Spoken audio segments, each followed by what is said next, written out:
Okay, chat. Oh my god, now I sound all snivelly.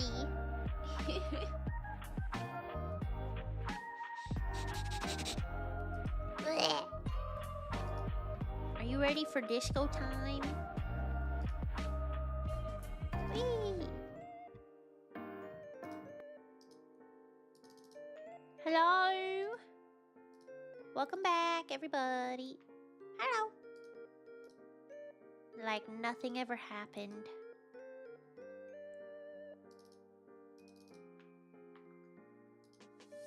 Man, I knew I would like Goose Game, but I really liked Goose Game, and I really like playing cooperative games with Peachy. Please, everyone, send me your cooperative games that are very cute and interesting at your leisure. After playing Bokura, I realized I want to play a million bajillion co-op games with Peachy because I love her.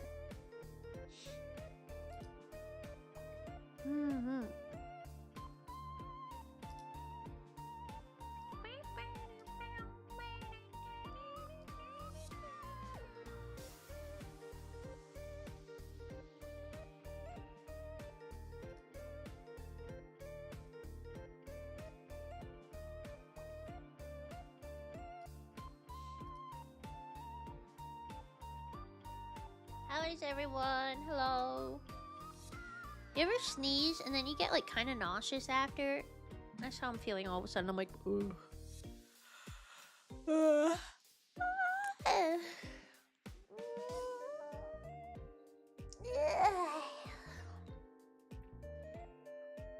Honk, honk, honk, honk, honk, honk, honk, honk. I feel like I barely read chat.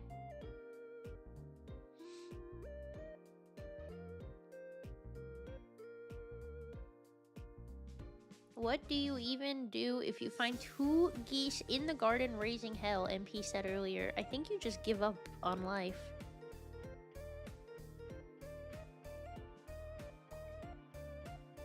That gardener is probably considering a different, less hazardous profession right about now. Something like police work or nuclear waste disposal clerk. Yeah, I wouldn't doubt it.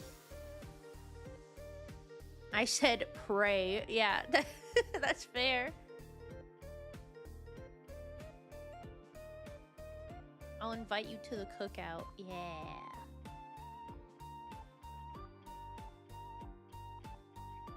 Goose! I barely even saw Neo get in here. He went happy birthday, Peachy, and then he BRB'd. I just wanted to say hello and lurk because I'm a little busy, so I hope you're doing well. And happy birthday, Peachy. You look beautiful on your birthday. That's so sweet of Marco. Yes, I do mean it as a flirty way. Okay, bye for real. Oh my god. Marco flirted with my lesbian friend.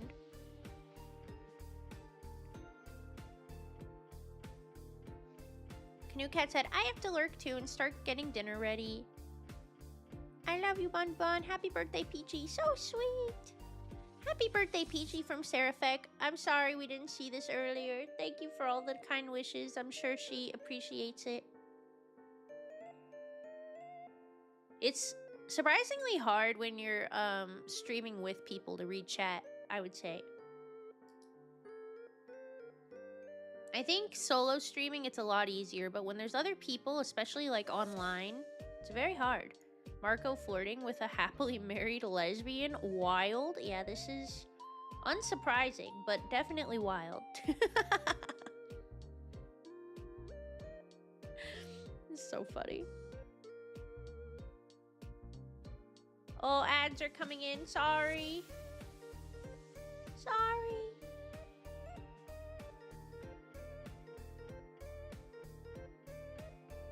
Hope you have your ad blockers ready.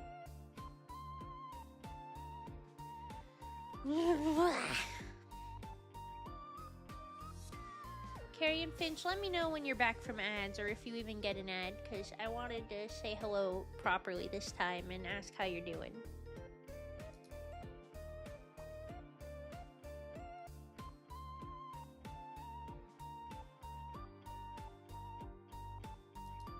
I'm not in ads. Oh, okay. I wanted to ask how you were and that it's been a long time and I've missed you. And I hope you're doing well.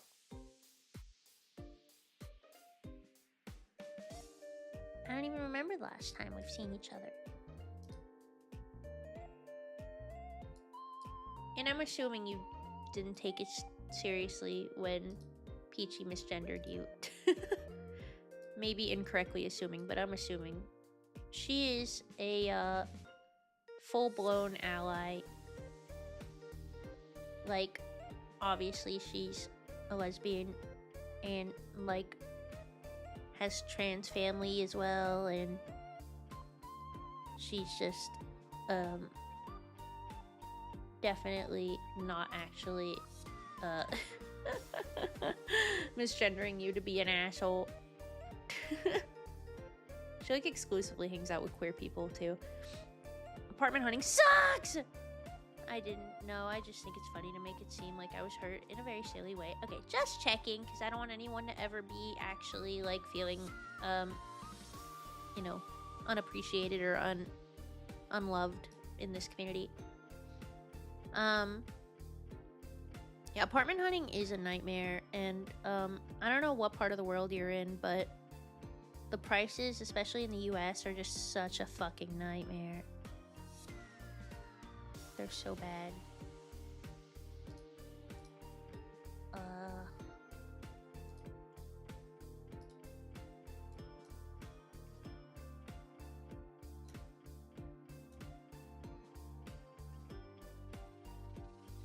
Well, I hope you find something that works for you that's in your price range and reasonable.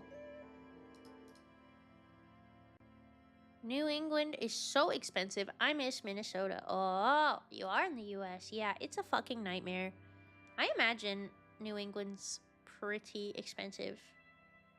I'm on the West Coast, so I don't know a lot about it, but I believe it. I know it's a nightmare here, so I can only imagine it's not great.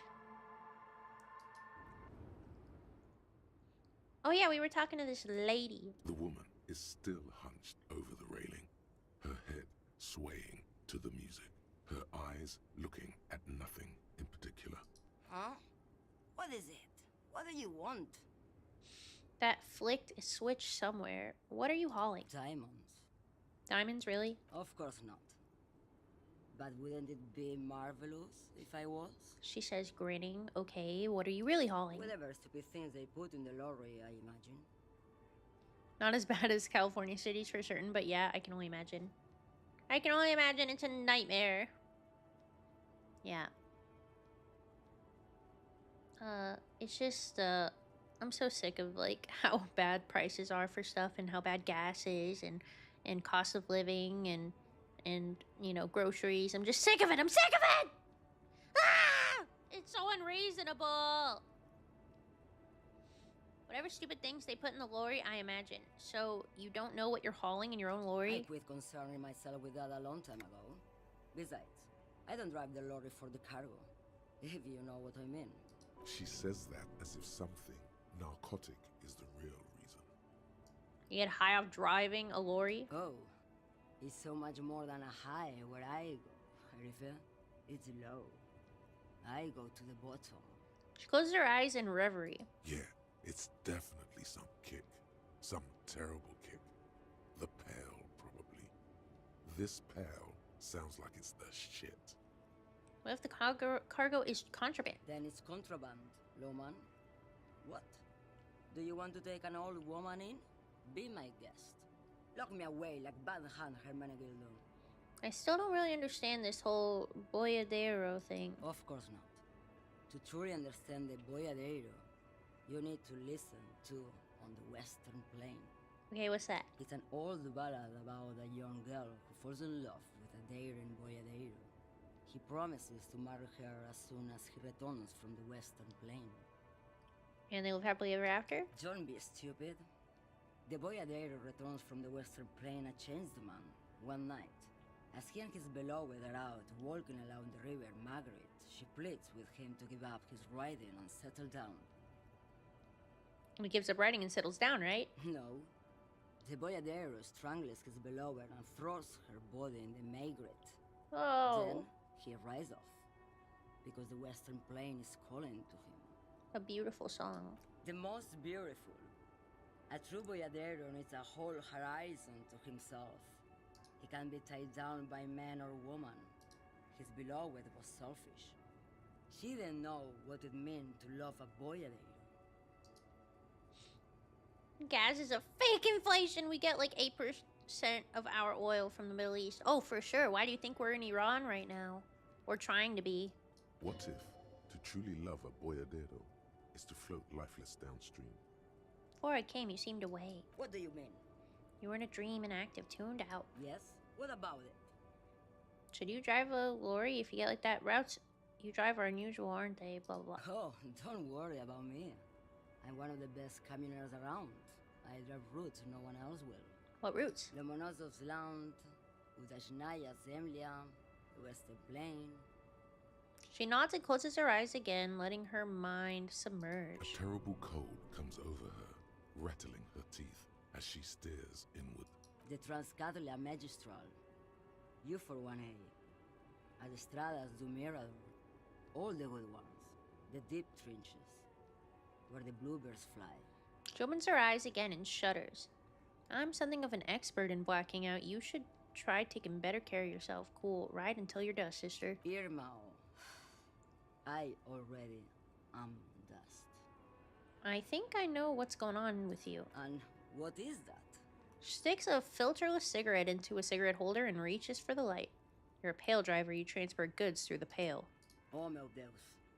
The lawman solved the case. She lights a cigarette. A white cloud of smoke disappears into her mouth. And here I was, thinking you were an idiot. She breathes out, So, and the air tastes are sweet. you? An idiot. Republica, a filterless cigarette from Misk. Neither is spelled transportation. Life is transitory. Like Gabriel Buenguerro in Pergunte a Poeira. You're the opposite of me, then. I remember everything. Even things I never knew. I said, sorry, I forgot to read it. I said, I blacked out after a night of heavy drinking and lost all memory of the world. And she said, you're the opposite of me, then I remember everything, even the things I never knew. Things you never The knew? smell of liquor on Gabriel's lips after the shoot. In the motor park. The roses on the day of Franco Negro's coronation. Oh. On the grand stairs of Riot. The smoke from the fowling piece when Dolores Day was shot. The look on her face, like an orgasm. The wound in her chest. My hand in my father's hand. Except I never had a father. And I never shot her innocent as Dolores Day. She closes her eyes, her eyelids trembling. Over radiation? Heroic doses, Herifia. Heroic. Isn't that dangerous? Thought insertion? Dithering? The Grad Catalan Magistral? It's more than dangerous. It's sad. But at first I had to make a living. Now, She savors the lungful. when you've seen it all go away like that, rolling off like the sea, and then come back to this. She gestures at the square, the broken horse monument, the shadows of the machines in the night. What are we doing here? For thousands of years, Gabriel. It doesn't have to be like this. We can just give up. We can just become a vapor. What does it look like? The pail. Like looking into the ocean at night, in the dark. And? You cannot see it, but you know it's there. And it's big, bigger than anything. Bigger than all the other things combined. Mm. Also, I know the game's been kind of quiet recently. I want to turn it up a little. What does it feel like? Nothing. Until it starts. Is that too loud? When you are deep enough. Then, for me, it's like autumn. Dark, gray, and orange. The orange of street lights and the color of streets and electric light. It smells like autumn too. It smells terrible. Nostalgia. Cooped up in the cabin, shaking. Terrible nostalgia. For yourself. For humans. It's too much to bear. She loves it. How do you pass through it? In the belly of an airship, behind the stair windows. So you don't look straight into it. It's not advised to look into it. No, the same one, a roller. They all are nowadays. Special wheels for connecting to the floor of the hold. She points to the machines clumped up like toys. One last thing, you said we can become vapor? Yes.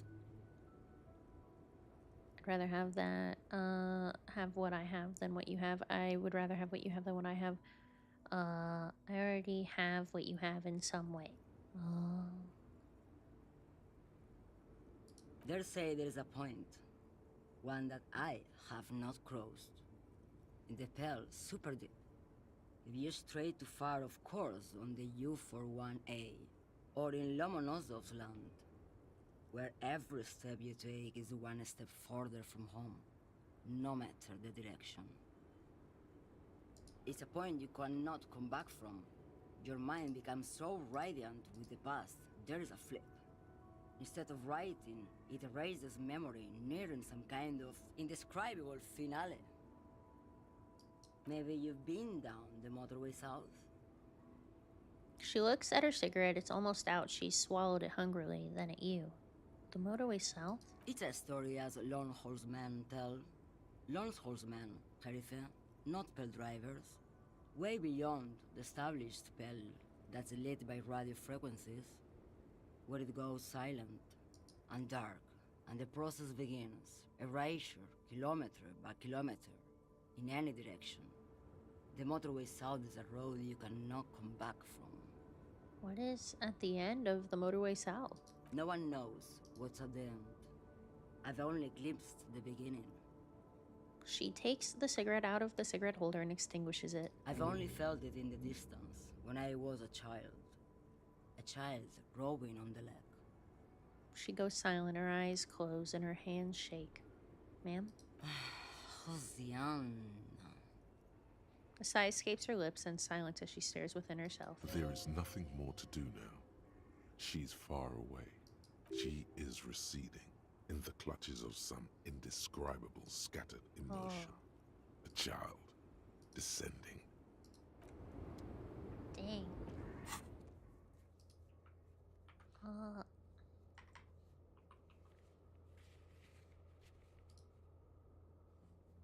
Hold on a moment.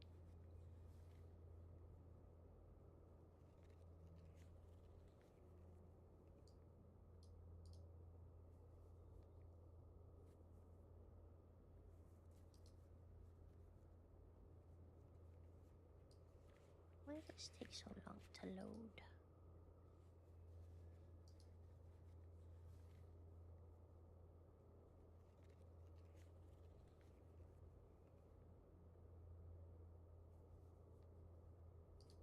Sorry, I was looking for an effect, but my shit's not loading.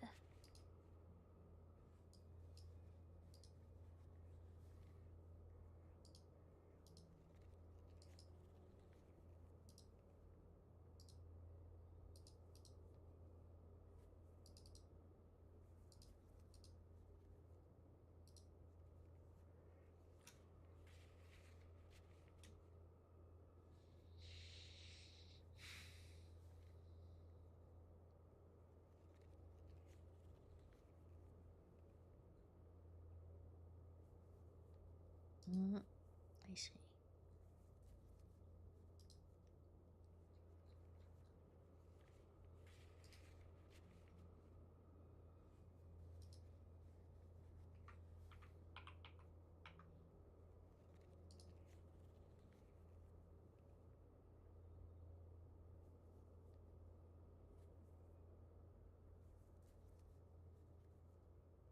Over 1,000 images is not. What the fuck? How many effects are in this thing? What the hell? Particle prop? Sorry, I'm just looking at this shit.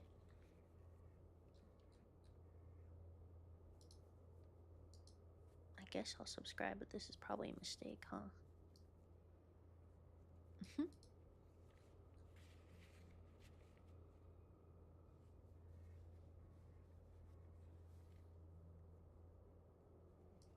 Just a bunch of particle effects I just downloaded for my 3D stuff. I was just curious. Not like anyone's here anyway.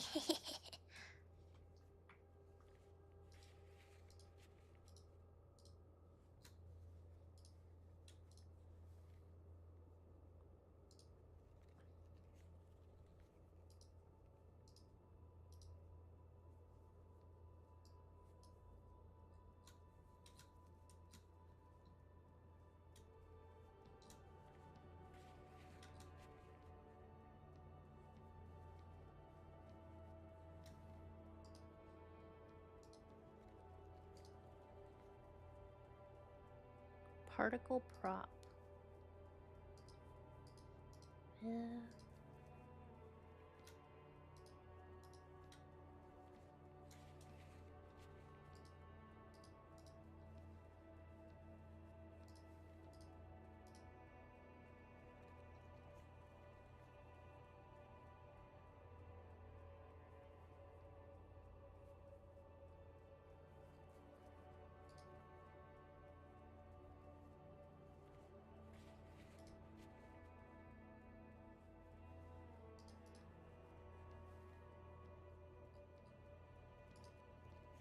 I don't even know how to do that.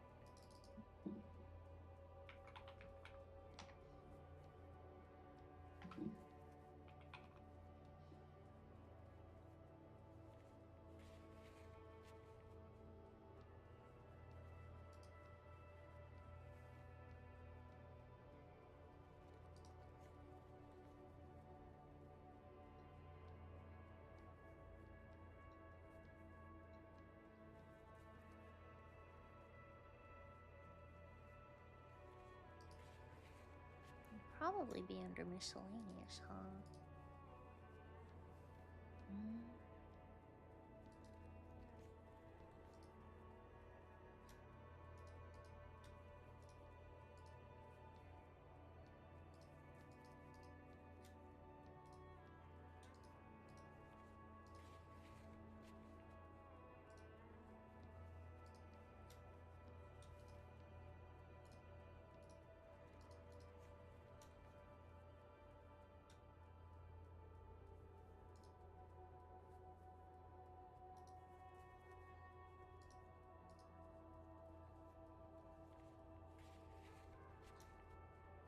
Maybe this is something that someone has a tutorial on.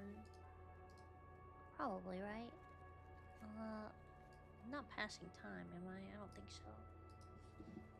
Particle effect Warudo. Ah, there is a video about this. I have to watch this later.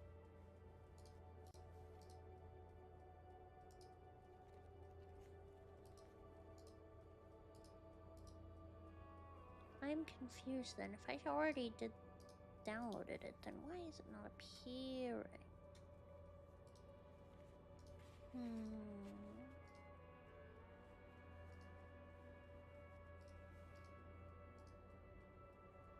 Maybe I have to upload or reload everything.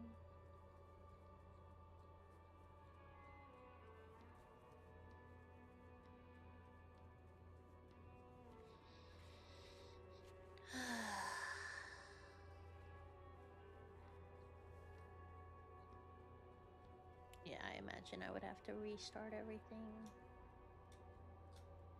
Interesting. Well, I'll have to look into this. Thank you for your patience. No one. I was thinking about how I have a little Siggy and I was wondering if I could put a little smoke effect coming off of it. And then I was like, I wonder if there's smoke effects that I can download, and I found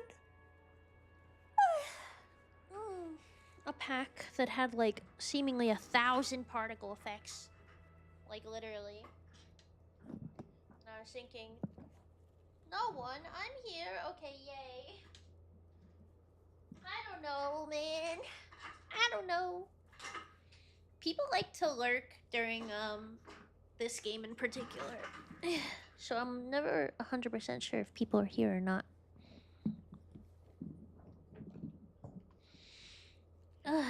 Okay. Alright. Oh, I still have a little cake up there. Okay, I'll watch that later. Also, I was wondering why my tummy hurts. It's because I took freaking Excedrin earlier.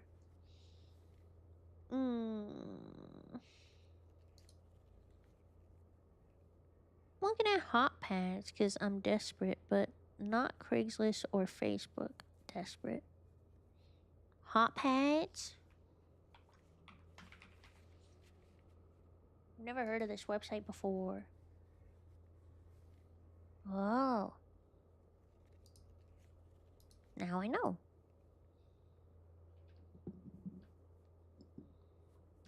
Yeah, Craigslist, especially for like queer people, can be scary. Same with Facebook. I've seen some weird listings on Facebook.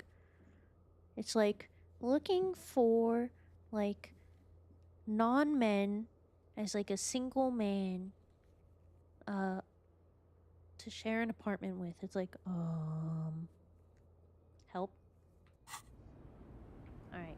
Oh, I think the time was passing that whole time. Oh well. The woman looks. Girl child, you hear her say. Girl child, girl child. Girl child.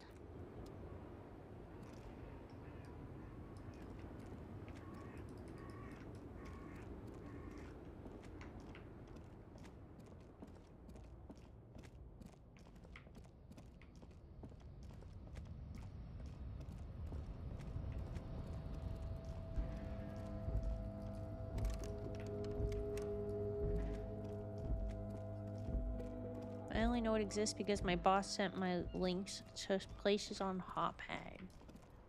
Or sent me links, I see. Strange.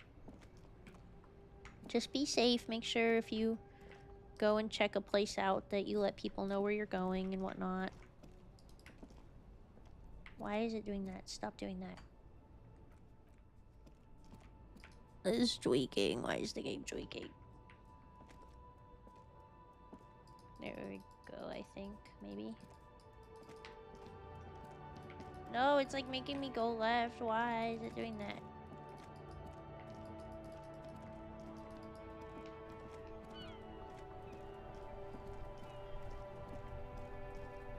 I only drive my work van and he's got tracking on that. Oh, good, good, good. No, yeah, I trust your boss as much as you do. I'm just saying, like, be careful, you know? That's all.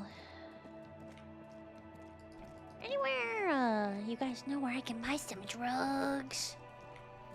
I'm a cracked out cop looking for some bud or perhaps some cocaine. In a video game, obviously. Rugs! Yes, rugs, obviously. Just, that's all I said. I heard after midnight I could go somewhere and find somewhere to buy some, rugs. But who's buying rugs? What are you, an old person?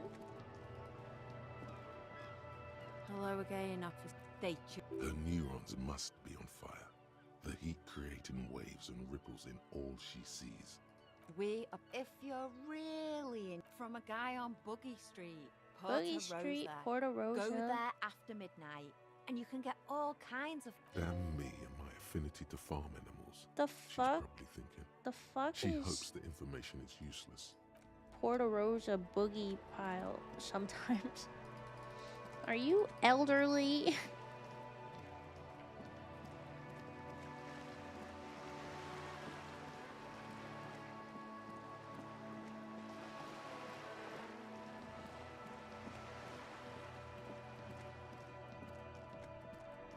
I'm turning 30 this summer. Old! Old! Old! I forgive you for being so fucking old. Kuno, you here to sell me drugs, mate? Does Kuno care? Kuno doesn't. Fuck you, Kuno!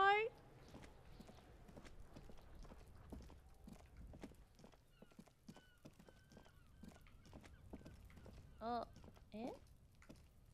How do I get up here, man? Do you think it's connected to this upper area? That'd be crazy.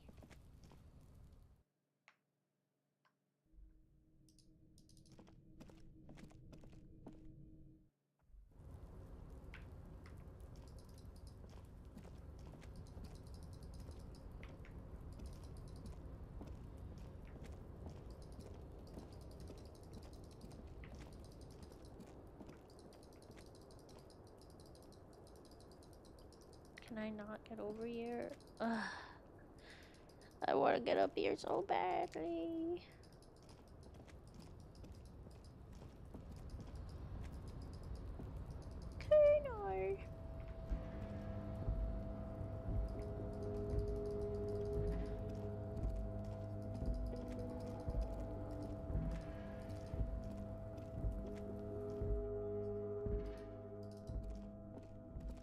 Wow, Bunbun, you look so cool in your shades. Thanks, Aries. I know. I'm the talk of the town.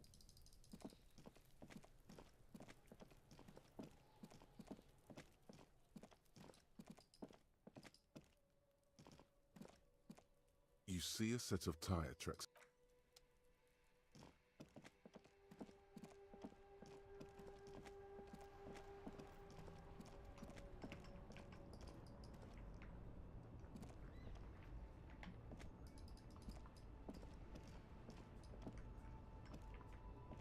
Okay, I don't know where to find the drug people.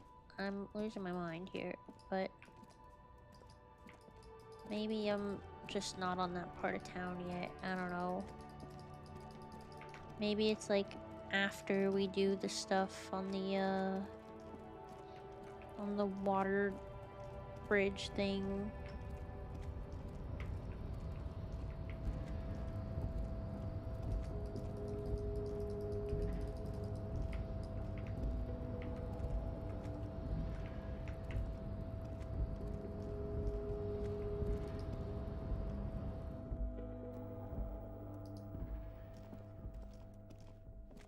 The file cabinet stands. The drawer slides shut. Goggle bears? I could put down some fucking goggle bears, bruh. If you're like, what the fuck is goggle bears? This code for Taco Bell, actually.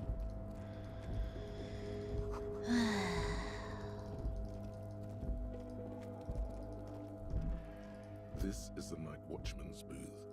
Where the fuck is the night All those watchman? empty wine bottles and cigarette butts on the ground. Someone partied really How hard? well.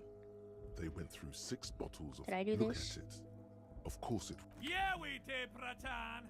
And from the looks of it, Looks like I had a lot of fun. Bratan. Okay.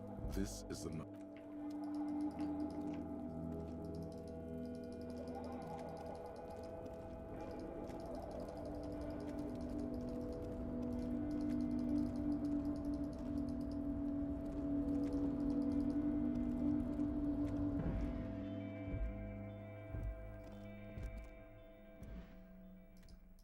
Forget it, man. I'm just going to bed. Bizarre angles. Motorway south. At the edge of the map, the landmass begins to disintegrate into pure trigonometry. The ocean melts, becoming a tangle of sines and cosines. The mountain range turns into a sharp angled azimuth. Its green rain shadow dithers like music, turning into a waveform and then vanishes. It's an end. It is the end. A half-remembered textbook from your childhood. The porch collapsing on the edge of the isola. A transition from reality to pale. A single vector shoots out like a rocket. It's the motorway south, splintering off from the known pale. To where? Where does it go? I want this. I need it. Bunbun, Romina! 100 fucking streams streak. Goddamn woman! I missed you. I've missed you since you were away again. You left me again. I'm gonna make myself dinner. Be back later. Thanks for being here thus far. すごいね。そうですね。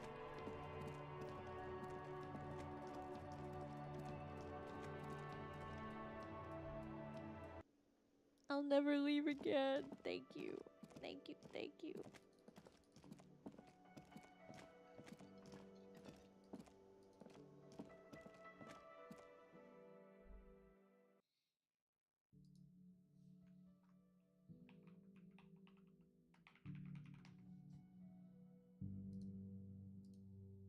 Ureshina.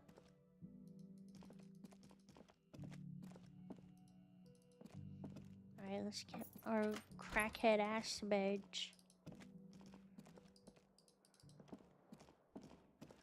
A mirror hangs on the bathroom. God, you're ugly.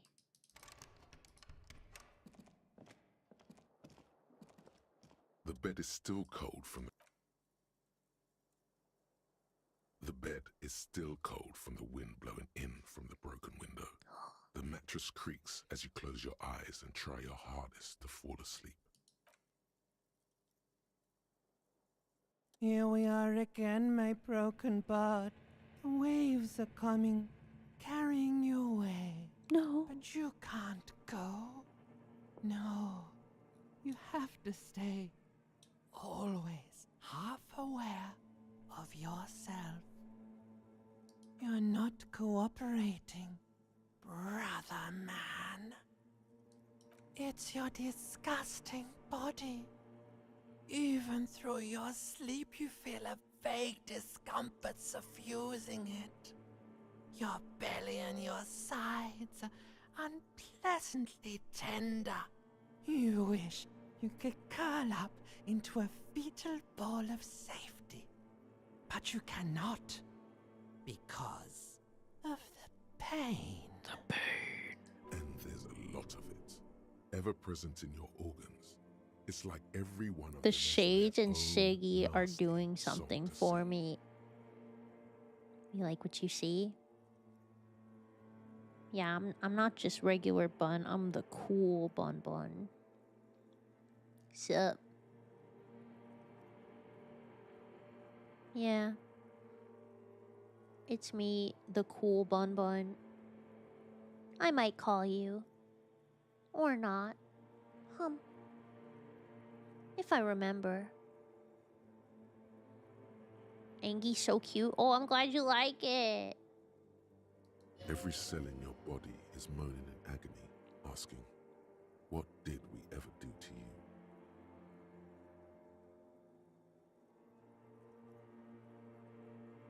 It's all the system's fault. The system failed me. This body's worthless anyway. No one does anything nice to it. And why might that be the case?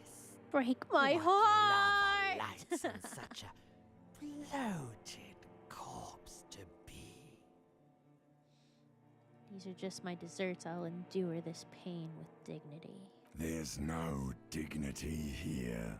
Only reflections of your body mass. Flashes of the day. You keep coming back to yourself in the mirror. But why? To admire all your accomplishments? You're just stuck here, in the half-world. Could try looking at other people. Really looking. But why would you want to start doing that? Just get me out of here then. Back to the other place. I'm looking at people all the time. I like them. Sure you do. They're all I hope so you're having a good friendly, time. aren't Smile. they? Hi. I'm having such a good time. Smile.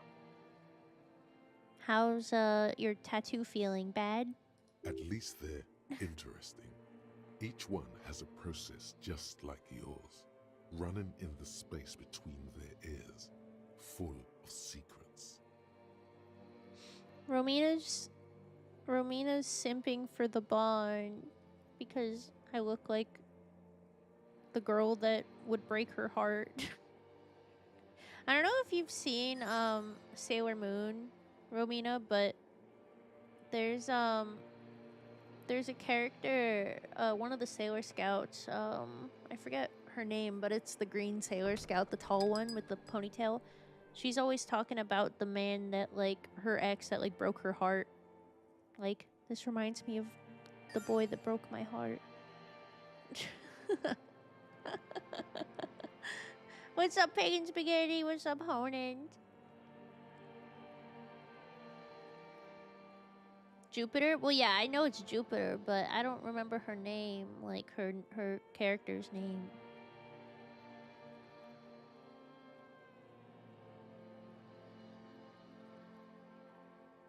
It's not Hina, it's not Usagi, it's not Rei. It's not Ami. It's the other one.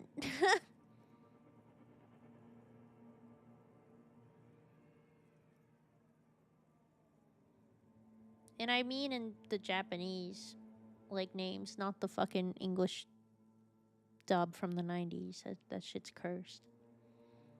At least they're interesting. Each one has a process, just like yours, running in the space between their ears, full of secrets. People are beautiful, statuesque, parodies and tragedies of themselves. A great democracy of creatures. What do you think you're doing right now? Mako, Coming to yes. some greater awareness? Look at all these lights blinking in and out of existence. Thoughts! You're just pretending that you're asleep, even to yourself. While the world There's probably goes Karen on in English for without real. I love Mako. She's so cute. Let it. Let it. But it never seems to let you go, does it? Time to rise and wipe that shining sweat off as best you can. Gather your bearings. Rock and roll. Okay. Rock and roll. Oh.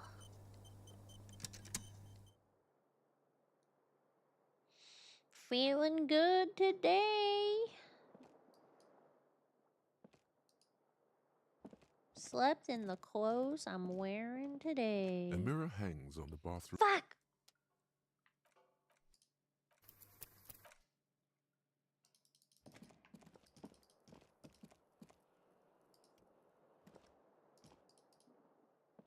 Ohayo.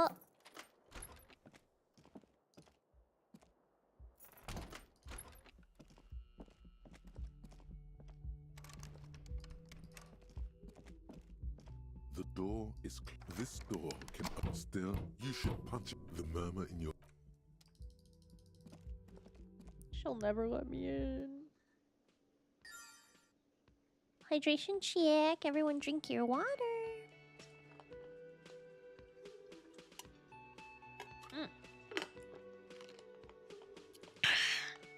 Yum. Good morning. Yes? I don't want to be sorry, cop.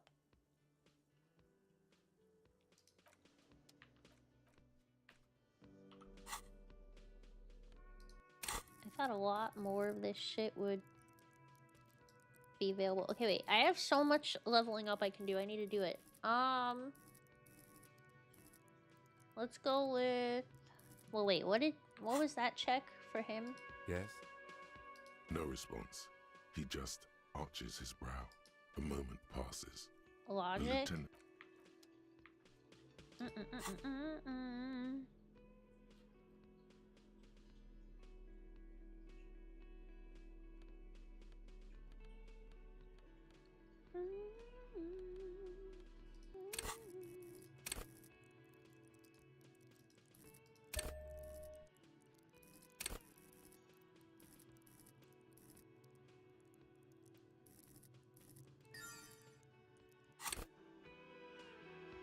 Yes?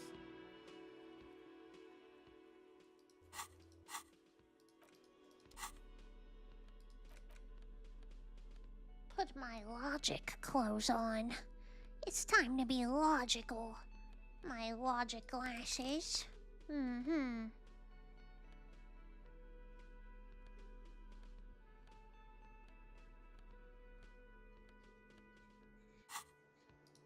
Yes?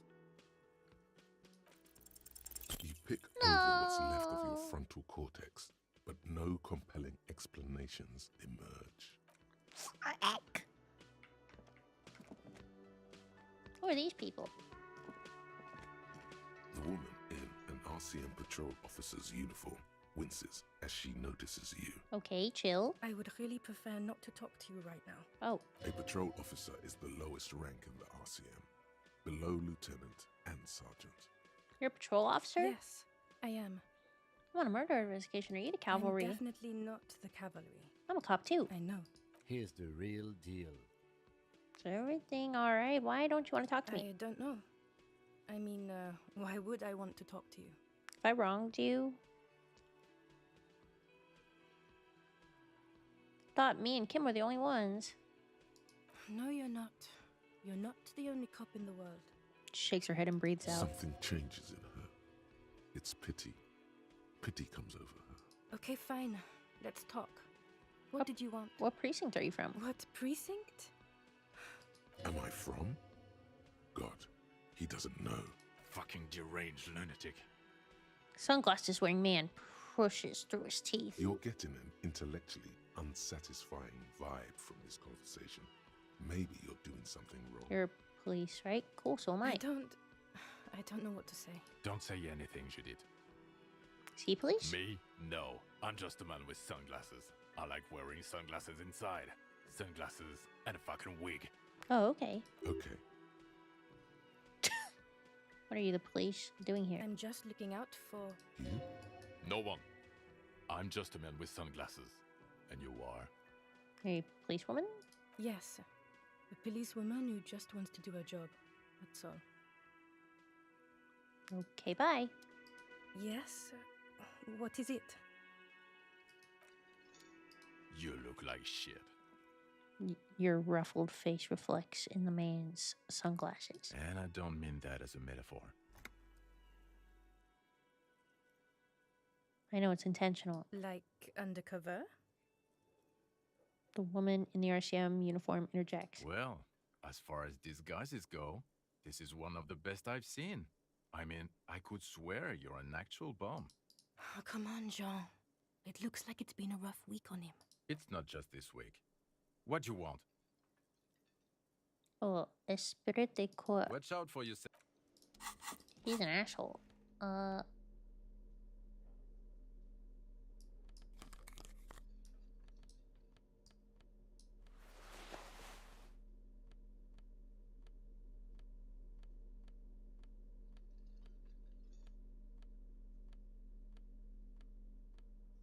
Okay.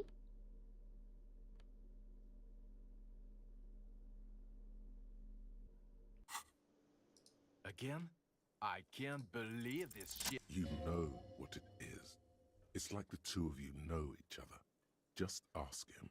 Tell me the truth. Do you know me from somewhere? Oh, I definitely know you from somewhere. Another life. From where? Another life? Yes, from another life. A different life. Maybe the life of a police officer belonging to the ranks of the... He pauses. To what station do you think you would belong in this alternate and totally fictional reality?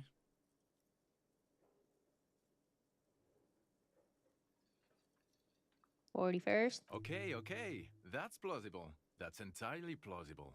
Now we're really getting somewhere. Gives you a long, meaningful look and adds. Somewhere good. Let's talk more about the hypothetical station you mentioned. Okay. Oh, the hypothetical 41. Yeah, let's fantasize about that. He blinks aggressively. I'm not busy. You're not busy. Let's just play around. So what would our relationship be in this alternate universe? Let's be crazy. Let's say you and I are partners. How's that for a thought experiment? Partners in crime or... No, because in this thought experiment, we are police officers in a police station. We don't do crimes. We're not crime bros. Come on. Stop it. Do you have a crime to solve? Oh, no. You see, I enjoy watching other better cops solve crimes. And let me tell you, it's been quite a privilege seeing you work. This isn't helping. What else in our imaginary police station? You're not going to believe this, but police officers, yes sir, solving crimes, locking up bad guys, and get this, and not getting that drink on at 2 o'clock. Just some regular boring motherfuckers in suits and uniforms. Nothing spectacularly extravagant like you, the far-out son of Lang. Who is the far-out son of Lang? Oh, it's you, you eccentric genius.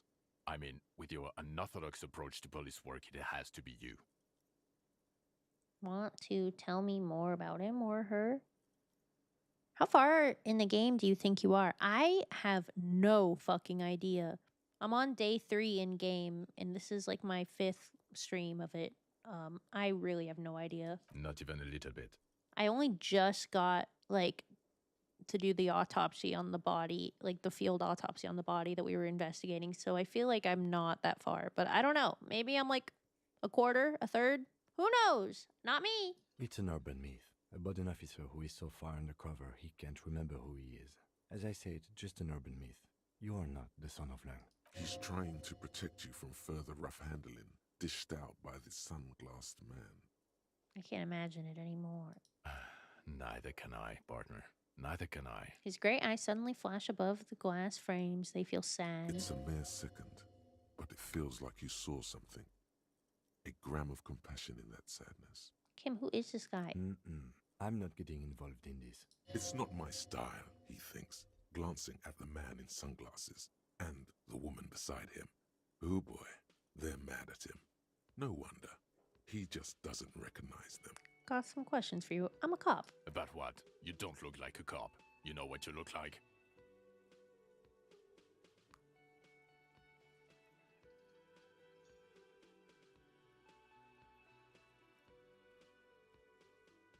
Like a revolutionary. No, not like a revolutionary. He didn't answer your question. Now, will you answer some questions for me? No, Why not? because it's not my job. Why don't you go and fucking do yours and solve this damn hanging? If you don't want to answer questions, maybe you want to hear me say things. Actually, I don't want to hear you say things. Come on, Jean. Okay, say things. He adopts a lighter I want tone. to hear you say things. Hear that? He wants you to say things. Say one. Suddenly, out of nowhere, case-related things start popping up in your head.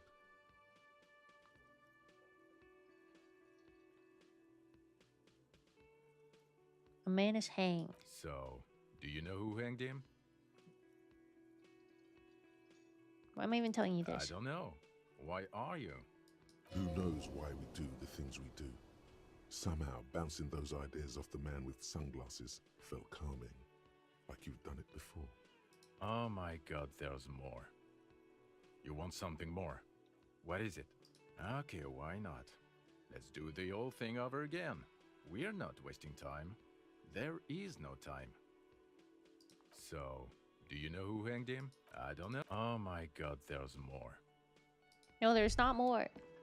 Okay, the man with the sunglasses and his hypothetical Station 41.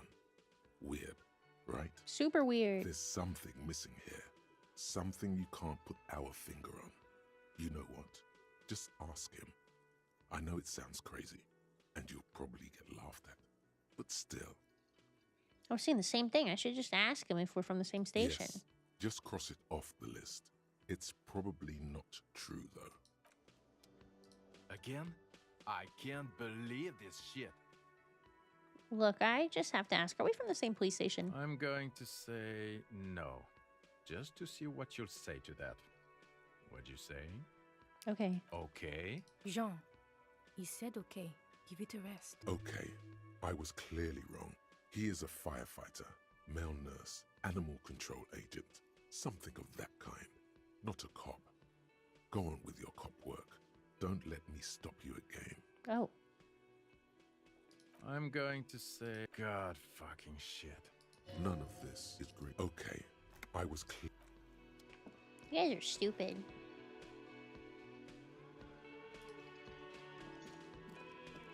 Can I help you? Got the 20 real? Then why are... Oh, hello, dear. You know, to hell with it. Of course, officers. Yay, more cryptids. Is there a particular cryptid you two are interested Biggest in learning cryptid. about? Hey, you promised you'd only ask about one cryptid. Don't you want to hear about another cryptid too? The lieutenant pauses thoughtfully. Something in him breaks. Ah, fuck it. Let's have more cryptids. Didn't he just say that? Well, the biggest cryptid is, of course, the horrible giant of Kokonur. The giant lives in the most arid parts of the vast Kokonur Desert in South Samara, casting a strange light across the barren wastes.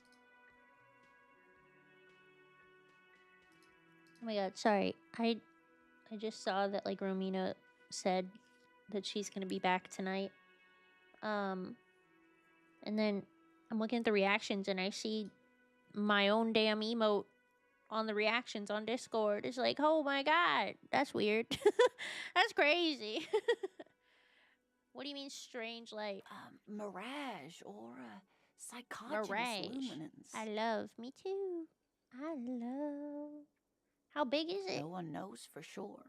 It is like an awful mountain appearing from below the horizon and expanding to cover almost a third of your field of vision. Is it dangerous? The towering luminosity of Kokonur is a bad omen in local folklore. Some say it's a fata morgana, others, fate unimaginable. Stop showing me controller stuff. I don't want to see that. Who here? No animal can be that large. It's a mirage. That's what makes it so peculiar. A species surviving at the very limits of scientific law. The giant of Kokonur must be the largest animal the planet can support. What? There are limits, you see, to how large a metabolism an ecosystem can beget. Some say a gravity anomaly below the Kokonur That's a desert slur might allow in the creature to Bunbun grow universe, to by these the way. gargantuan sizes. Great. This is great shit. You need more. No, we gotta stop. Of course. Sadly, we can't listen to cryptids all day. We're gonna upset our friend. I love.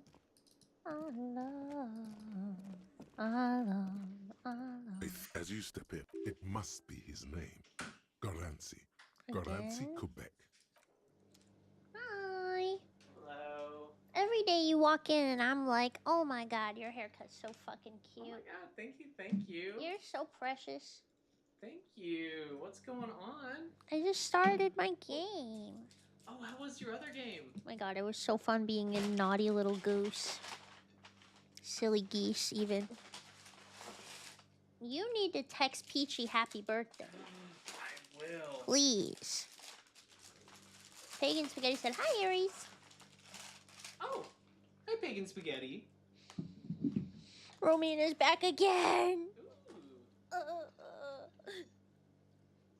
And she said the sunglasses and cigarette are doing it for her, which weirds me out a little bit. Hell yeah, that's awesome. Yay. Romina wants me to spit on her, I bet. Okay, Bunbun. Pervert. Take the glasses off. No. They're turning you. Maybe turning you homosexual. Okay, Bunbun. Tacos were so good. Oh, I'm happy to hear Hi, that. Romina. Romina. Ooh, tacos? What kind of tacos? Oh, you've piqued his interest. Beep. Oh shit. I'm running the timer. I keep forgetting. I think I just saved. I don't remember. Turkey tacos. Yum. We do that all the time. Okay. I'm gonna close the game for a second so I can eat. My tummy hurts, so I'm excited to eat food. My love, my love, my love, my love, my love, my love.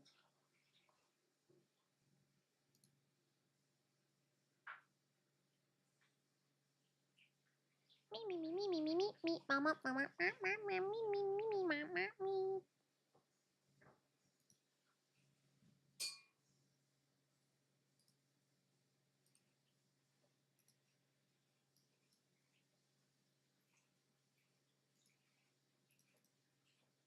Proving once again there are no friends in the streaming business. Everyone's been very transparent about this. There aren't. Like, I don't know. I feel Wink! like you Welcome guys have in, seen this time and Wink! time again, and then you're like, no one's friends. Hi! That's what we've been saying. We're having a quick food break, sorry. The fish taco's not a euphemism, but none of our Mexican chains sell them anymore. Oh. I not to be a hater, but I feel like Mexican food probably fucking sucks in Australia. Like, you could not get farther away from Mexico. But who's to say? Them shades killing it though. Oh, thank you. Thank you, thank you. I really like the lighting effect that the shades have. I didn't make them. I just downloaded them. Anyway, it's not a bad time, don't worry. I'm just gonna eat real quick. I hope you don't mind. I'm gonna be kind of muted, but I'll be back probably like 10-15 after I eat. So please enjoy watching my podcast with me. Welcome back to Whine About It, where we are going to be whining about it today. Welcome back. So over there to our left, our right, Swift is in a bed rest cage. Oh, you can see it. Oh, you can see a little bit. Yeah. He might have to be brought into the shot because he was looking at me like I've abandoned him, even though he's 2 feet away from me. Oh, poor baby. He's just not allowed to. He had an injury. I should start there. Yeah, you need to start for also, we haven't seen each other in like 2 weeks. I know. We've had our guest episodes come out. Hope you guys enjoyed them. I've been in Africa, came back, and I found out QD was dealing with all of this Swift stuff. Dude. What happened? What have you been doing? I don't want to say this, but like, because like, it's one of those things where you feel like you can't say certain things, but I'm going to say it. I feel like I cannot catch a break. Wow. I just am struggling. Honestly, it could be worse. It could be. It can always be worse. It can be worse. I was playing Resident Evil 7 today, and this man's missing wife of 3 years attacked him with an axe and cut his hand off. And then he had to kill his wife. And I was looking at that. I was like, man, things can truly be worse, honestly. Yeah. Everything can just be worse. There's so much to be grateful for. Our limbs are intact. I think I would lose a limb for him. That's how much I love my dog. That's so sweet. I know. And you've been going through a lot. I saw you post on your story the red light therapy for him. Yeah. Wait, what happened? Okay, start from the beginning. Start from the beginning. Okay, so essentially, if you have a long dog, this is a thing that can happen. It's called IVDD, or like a bulged disc, or sometimes they'll call it a slipped disc or something. Essentially, their spine is really long, and this is going to be the least scientific explaining of this, by the way, just so everyone knows. I'm very aware that I'm not going to do this well. Thank you. Okay. Long spine. In between each like bone of your spine, each vertebrae is like goo. Okay. Yes. It's like a disc or whatever. And every once in a while with these really long dogs, sometimes if like a dog gets hit by a car, it can like rupture. Or if they fall, it could rupture. Or if they just freaking twist their back weird, they can rupture and then they go paralyzed. It's awesome, obviously. It's really cool. No. Benny's being a hoe, per usual. I want kisses. Kiss No. cam. No kisses. But so it happened actually a few years ago. I want to say like 4 years ago at this point. One time Swift went potty, came inside, so excited, jumped on the bed. On his jump to the bed, he missed, which he had never done in his life. He was like 11 at this point, and fell on his back and screamed in a way that I've never heard him scream, and he was paralyzed in his back legs. Went to a specialist, did all the things. Wow, and new it fear was unlocked. That's awesome. We were able to get him back to full walking, but he's always kind of had bad posture since then. Yeah. But he's been in like physical therapy, and like this dog, for the record, I was not raised this way. I was raised with like, we didn't have the type of money to take the dog to the vet. Like genuinely, like we would take in homeless dogs all the time. They'd get like one vet appointment if something wrong was going on, you know, like, and we would take them to the PetSmart vet. Like it was not, we had farm dogs. Like, yeah, we had like, it was just a very different type of dog. We had a lot of strays, but I say all that because like, I realize how lucky I am now to be able to like take care of him in a way that like, expensive. It's so expensive, and it's really time consuming too. And so, anyway, we got him back to walking, all this stuff. And then since he's gotten older, he's 15 as of 2 days ago. Ooh. So that's exciting. Oh, yeah, we all wished him happy birthday. Yeah, yeah. What people don't know is Durz's birthday is the same day. Why didn't you say Swift and Durz? Because Durz deserves his own post. So I'm just going to post Durz's birthday later. Yes, this is my eating We have to podcast. I'm celebrate not Durz's on it or birthday something. later I anyway. just... You have a favorite pet. This is my This shows. guy's disabled right now. On the left Durz is fine. Valkyrie. What about Durz's On the right feelings? is Cutie Cinderella. Durs has had a lot of feelings because This is what I put on when I'm eating. Yeah, a lot of But that's why Durs needs his own birthday post and his own birthday celebration. So It's late. I know. By like 3 days. The good thing is I don't think he knows. So okay. So yeah, so don't worry. As long as he doesn't find out. Anyway, so my family does this thing called Disney Week where when my mom was alive, she'd always beg us all to go to Disneyland. Yeah. And we are all fucking assholes like you are when you're teenagers and young adults. And we'd be like, I don't want to spend my money on Disney. I don't want to go to freaking Disneyland. And then she died. And then we all felt like fucking assholes, as we should. And so now we do an annual trip in honor of her every like spring.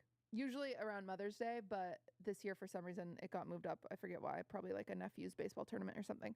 So Disney Week was last week, but as Swift's gotten older, he really struggles being alone. Like he cries the whole time. And so to alleviate some of his stress, I had Trisha watching him, who's my assistant. So she was like able to like work and watch him at the same time, right? But my brother guilt tripped me and he was like, it's Disney Week and you never spend as much time with us because you live here and like, so you should get a hotel with us. Oh. And so I was like, fine, sure. So I get a dog friendly hotel. It's the same hotel they're at. And I take Swift with me. But then Trish has to freaking work from the hotel. Like, but I mean, she's fine. She was, more than happy to do it. She loves Swift. And the vet gave us like trazodone to make him a little more calm. And so Monday I gave him half a dose of trazodone. It was like, okay. And then Tuesday we gave him a full dose. It was like too much. He was like knocked out. And so it was like kind of sad. And so then Wednesday he was pretty calm in the morning. So I was like, maybe he doesn't need any. And I was like, maybe he won't be cry or whatever. So then towards the night, Trisha texts me. She's like, he will not stop howling. Like he's going. Hi, kooky. Couch And so I was Pilot. like, Hi, okay, Couch I'm gonna Pilot. come Hello. back. Thanks for let me come checking back in. a second, like blah blah. It's thinking it's like he's normally howling, right? And then in my like chaos of like, you have to keep in mind, I'm at Disney with 20 people, 12 of those being children under the age of 12. And so I'm like the coordinator, right? So I'm like, okay, guys, here's your fast passes, here's this, here's that, here's your reservation, like trying to offload everything. And they're like, please, can we go on Millennium Falcon before you go? And I'm like, sure, because I think he's whatever. And then Trisha texts me and he's like, hey, we got a complaint from the hotel, like a noise complaint because he's howling so much. And I'm like, oh my God. And I get this text as I'm getting off the freaking Millennium Falcon ride, which if you know Disneyland, it's in the back of the park. It's in the very back. And it's like 9 o'clock. And so everybody's leaving the park. So I was like, okay, I'm coming. And we walk there. So our hotel's like 3 blocks away. And like I have nieces and nephews. And so like I'm in charge of one stroller, right? Because there's so many freaking kids that like you have to help. And so I'm like, okay, I'm on my way back right now as fast as I can go. And I was like, maybe just take him into the car because then, he won't be in the hotel room. He'll be in your car and maybe he'll calm down because it's a different environment, whatever. Is he howling in pain or because he misses you? Because he misses me. Wow. Even with Trisha? Yeah. Wow. Even with Ludwig, he does this. Wow. I know. So genuinely, if you have any advice in the comments of how to do, he never had separation anxiety like this ever before in his life. In the past year, it's developed and it's just like, I feel so bad for him. I feel like it'll be hard to reverse it at this age. Yeah, I don't he know. He probably just needs you. Yeah, I think, yeah. So it's a little difficult, but that's okay. So did you move him to the car? So she moves him to the car. And then she's like, he's still screaming. And I'm like, okay, I'm coming. Like I'm coming as fast as I can. Like literally pushing through people. Like I finally get there and I get in the car with her and he's not coming down. And I'm like, I instantly go, something's wrong. Because he's not howling. He's like yelping. He's like in pain. Yeah.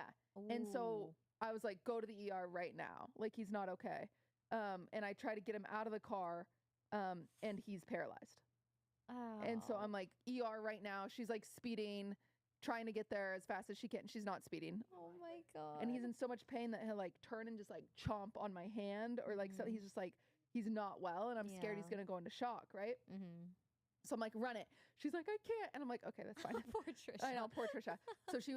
But we get there, we get to the vet and they take him in the back. They give him a pain shot. So they give him methadone. And he's still crying. Through the shot? Yeah. Did it take a while to kick in or something? Maybe, or? I don't know.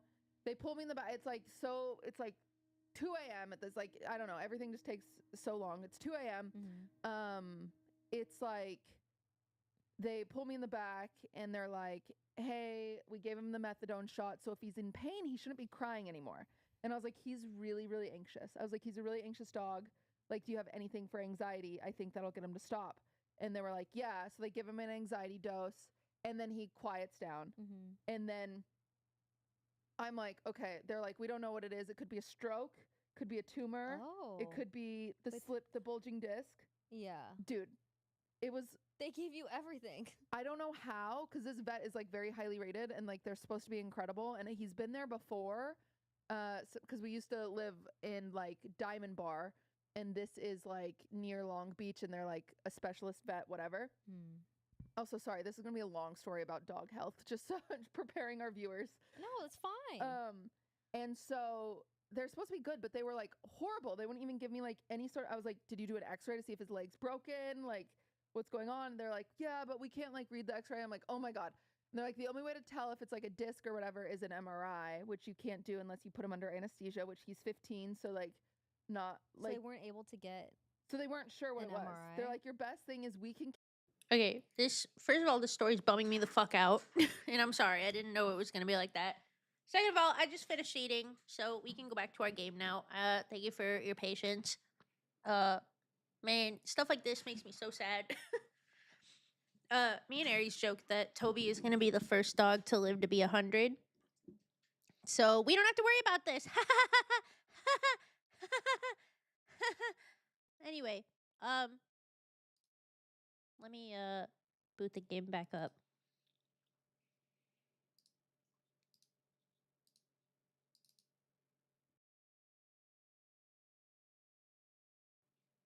Yeah, luckily we'll never have to worry about this because my dog is gonna live forever. So.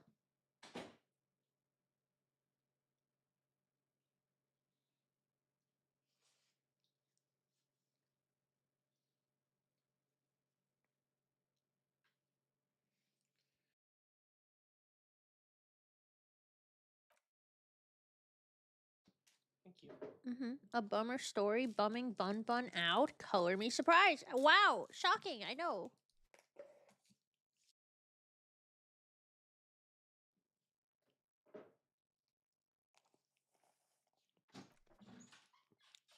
Okay. Thank you for your patience. We're so freaking back. A thin man is smoking. As you said, it must be his name. I wish Drop D was here. I don't know how to spend my points. He keeps telling me and I don't know.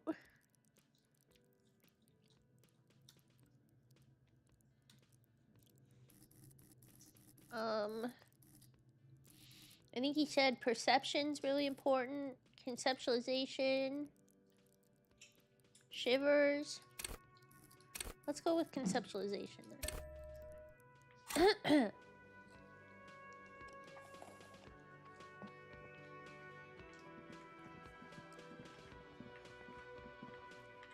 Also, there's a like full coffee here if you want some coffee too. I'm probably not gonna be able to finish it before the end of the day, so I'll drink some. just a heads up.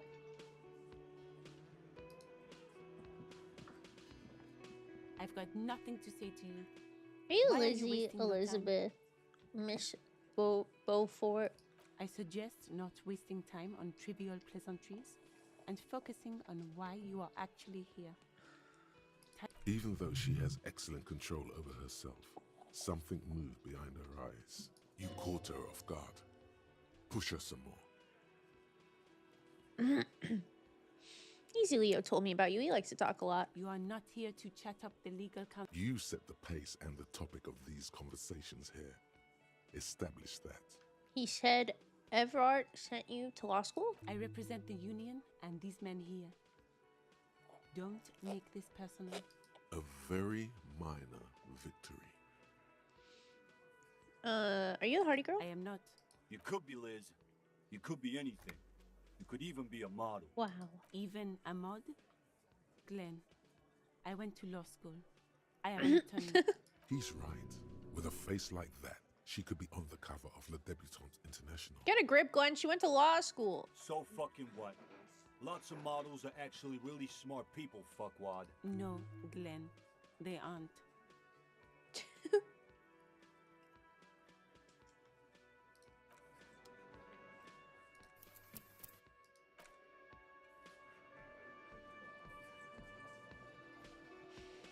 I do, you know, I want to stand up for models and all, but like I kind of doubt that the people that are going to law school are like the same people that are getting into modeling most of the time.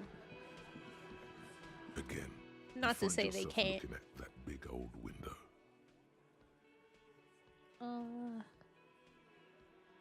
Perception.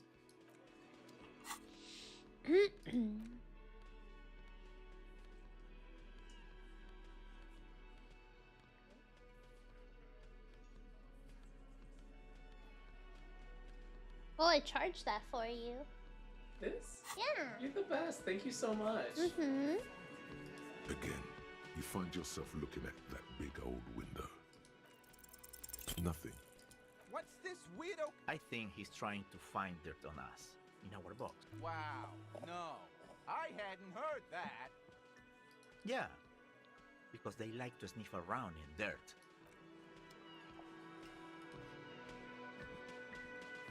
Looks like the circus left town, but the clowns are still here. That's a good one, Titus. Titus does not look particularly happy to see you. The man hanged in the backyard. Did you do it? The pretty boy. You guys really love talking about that pretty boy. Funny. But my partner and I have a serious matter to discuss with you. Why is there a container belt around the dead man's neck? Container belt? Yes. Like we use in the harbor? Yes, why? Because we took it from the harbor where we work. Then we went out back and used it to hang him. Oh shit, we have a confession. As he speaks, his fists contract, going through the pulling motion again, savoring it. We did this together, all of us, until he was dead. That's why there's a container belt around his neck. So you just confessed to murder? Goddamn right. No. These 7 honest men have equally come forth. They told you what happened so that you don't waste any more of your time. You murdered him like that? No remorse? How many people have you sent to the Shays? Ever felt remorse for them? Or send them to reunion to rot. For 20 years. He says life. He says it as if it were worse than dying.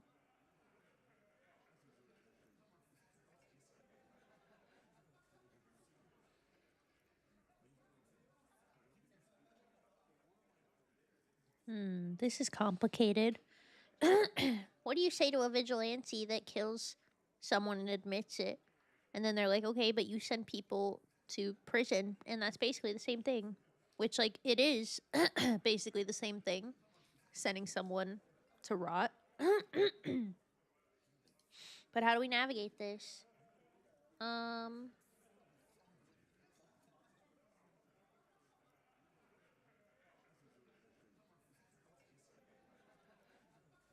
I'm not gonna say they're all bad people. I feel like that's stupid and easily debunked and countered. I'm just doing my job. Again, easily countered. They're gonna be like, so were we. Because that's what the union is around here. We enforce the law. You just kill people like it's nothing. But you see, a lawman, is something people agree upon. And here in Martinez, we agreed that this man had to die. Who called the shots that night? Are you deaf? There will be no singling anyone out. You can't arrest a Hardy boy without arresting all Hardy boys. Do you think you could do that? Do you think you could arrest them all? Address Elizabeth. That's for the courts in Les Jardins to decide. Not for the officer making an arrest. which we all know you won't be. Bunbun looking so fucking cool. What you can do Thank right you. now Hi, Neo. is go back to your station and write a report. Woof. No. We'll stay here and discuss what happened that night. When did this hanging incident occur? You don't have to keep answering his questions. I know, Lizzie. Relax. We killed him last Sunday night. Seemed like a good way to end the week. How long had you known the victim? Known him? We don't associate with scum like that, asshole. Yeah! Who do you think we are? Quiet. He came around about 3 weeks ago when that Pines cow first sailed into town. Happy? Oh, they're talking about, I forget her name, but the woman, the rich woman, like Linda or something. By the Pines cow, you mean Joyce. Messier? Same thing. The representative for White Pines? The same company you are striking against? No. I mean the Pines cow. The stupid-ass cow they sent in to fuck us over. But you know what? He rubs his chin, pretending to mull it over. Why don't you ask her about the pretty boy? I'm sure she has interesting things to say when you ask her hard enough. That's enough insinuation for today, Titus. Officer, your interview is drawing to an end. Don't waste your last question.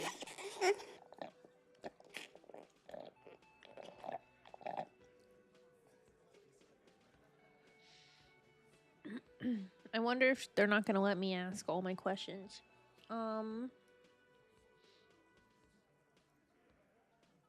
How did you kill him? We hanged him up by his neck until he got real still. Wasn't that obvious, copper? Didn't they teach you anything at the cop school, idiot? You're pretty sure you've had at least 2 years of cop school and many more of active service. Damn, that's pretty good for a police officer. Certainly enough to not put up with his back sass. Deliver a knockdown observation.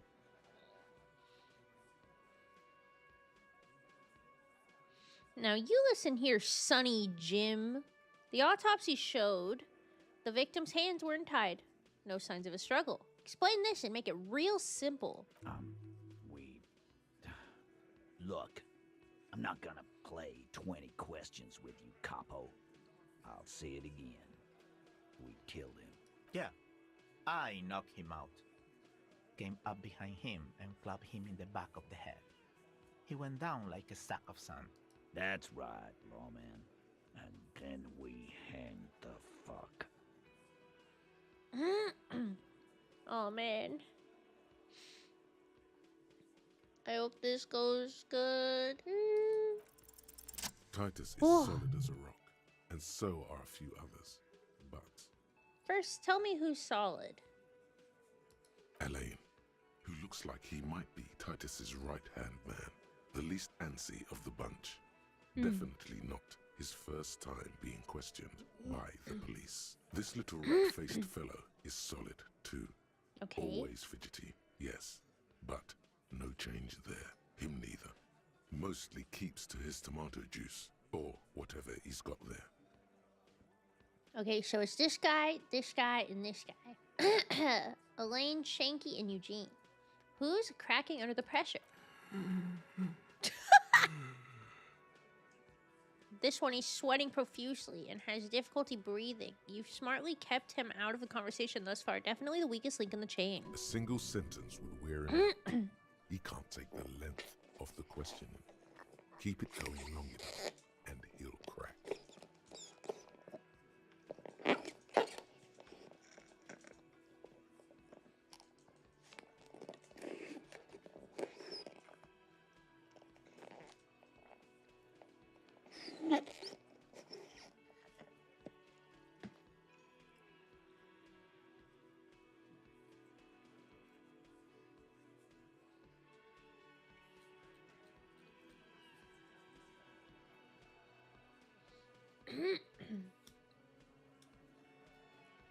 Turn to the big guy. Hey, you having trouble breathing over there? No.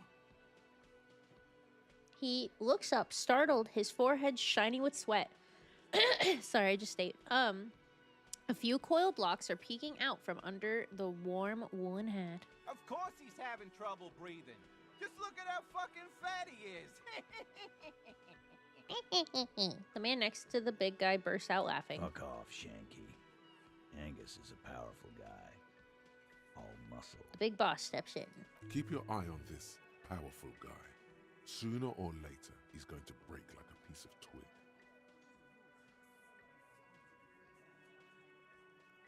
My fucking elbow, Copper. Summer unboxing style. Where did all this action take place? Right fucking here. The fucker started coming to our bar, asking for it. Something you're not telling me. And fuck you too, Copper. Picking on Angus like this. We're done with this schoolyard shit.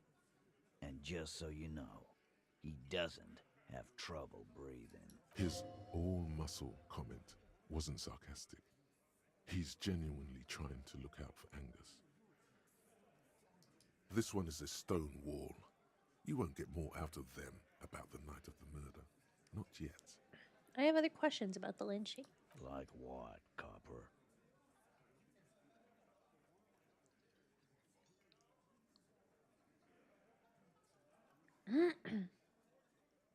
How does the bullet in his head factor into this? Huh? Sip of beer makes the surprise go down easier. There was a bullet in the dead man's brain. Why was it there if you hanged him? How the fuck do I know? Anyone could have shot him. Target practice, maybe. Another sip. He's tight-lipped suddenly. This line of questioning is over. You got the cause of death already? Hanging. If there's any post-mortem trauma, it's your problem. This will not turn into a cross-examination. Why did you kill him? Why?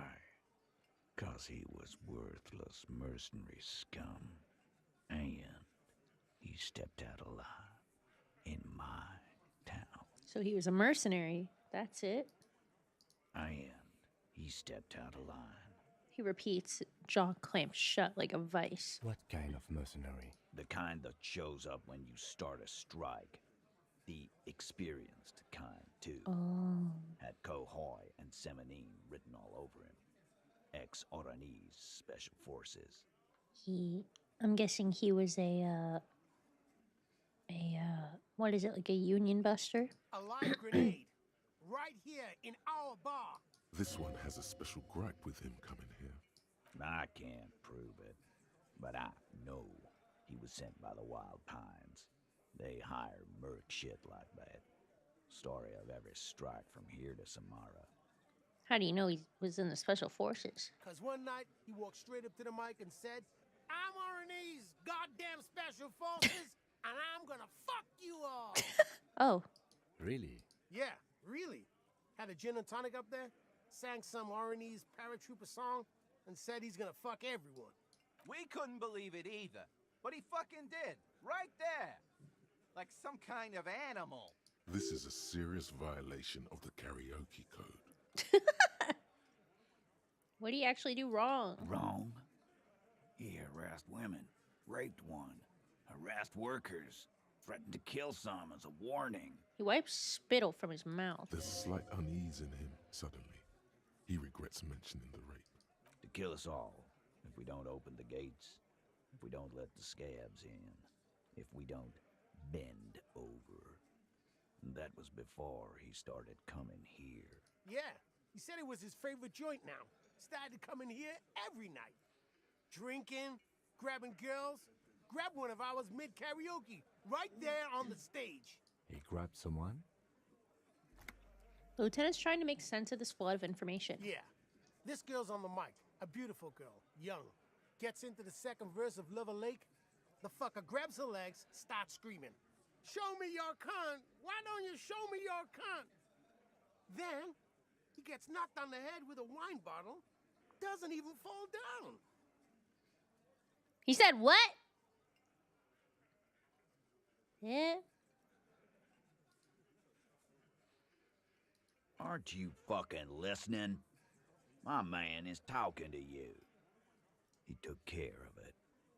They got the girl out before anything else could happen. Yeah, me and Eugene got her out. Aren't you fucking listening?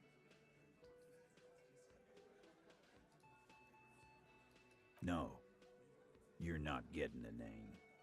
That's a Martinez matter, and I'm not discussing it with you clowns.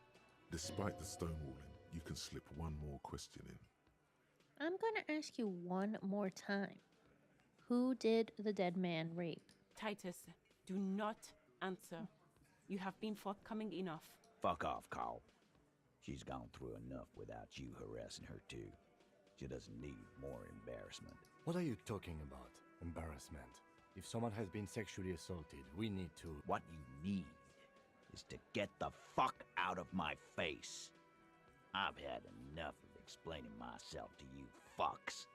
He's dead. It's done. You hear the aluminum crack in his palm as he squeezes the beer can. As you can see, these men can only take so much baseless scrutiny. I'm doing my best to keep Bro, the situation baseless? civil, They just admitted to but murder. What follows is a slow head shake. It won't be for long, she means. It's true. She was the only thing holding him back. Nothing. Your investigation here is done. Leave Martinez, go back to your stations where you belong. I think we're going to stick around, thanks. Some things don't add up here, Titus.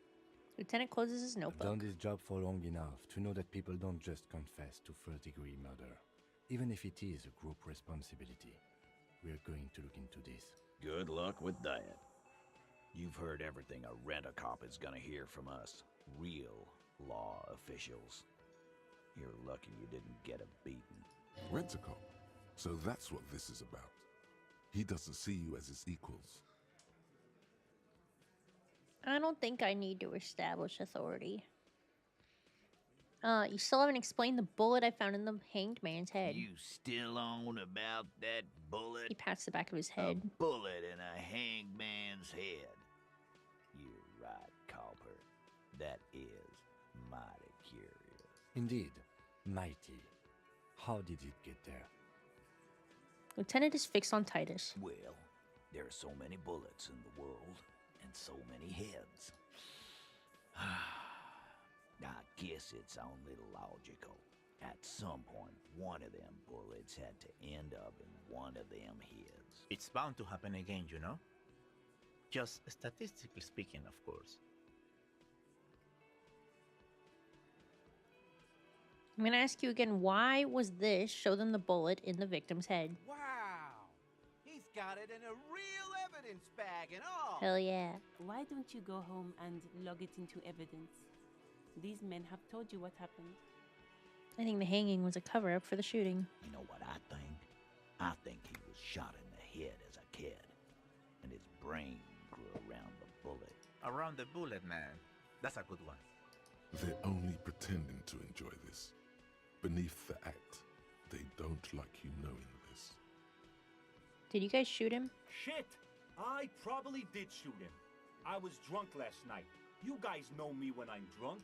Yeah, Glenn likes to shoot his guns when he's drunk. Better hope he stays sober. No, he meant before he was hanged. Did you shoot him before you hanged him? Before? After? During? This is getting ridiculous. They told you what happened. Stop wasting your time. Never been worried in my life, lawman. He crosses his hairy arms, having forgotten his beer for a moment. It's not like you blew it wide open, but there's a little crack in there, somewhere. I don't think I would pass this. It's a white check, though. Authority?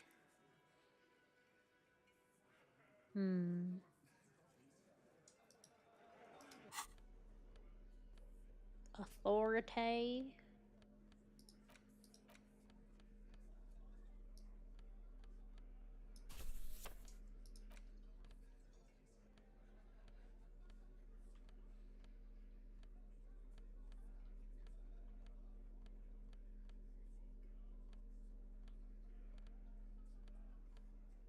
Why do I only have stuff that makes me less authoritarian, huh?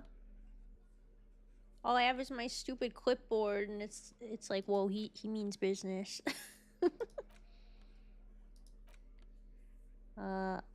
Okay.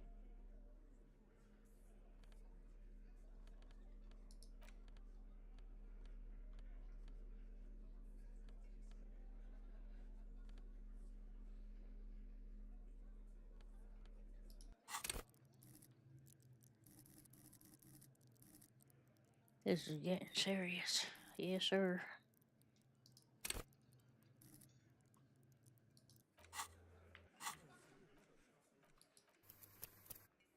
Won't talk, huh? Let me get out my binder. Looks like the circus left town, but the clowns are still here.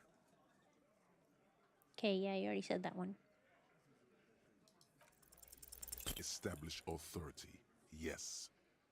Authority. Feverish thoughts race through your mind. That's all you got. Did you already try the gun thing? I hear the gun thing is excellent. You're probably right. The others are only there for filler.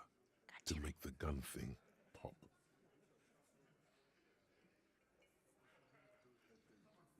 Stomp your feet.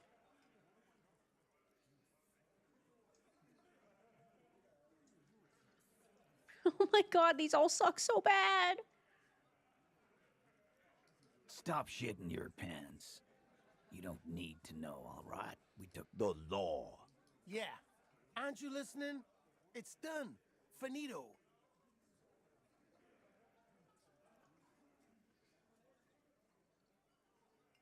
We're both the No, law. asshole. You're nobody. I'm the law. Stop yelling about the goddamn law in my establishment! Let's just all cool off. We had some questions, that's all. My morale. That kind of sucked. No, I'm the law. No, I'm the law. No, I'm the law. Ugh. Me, I'm the law. Ugh, one second, chat.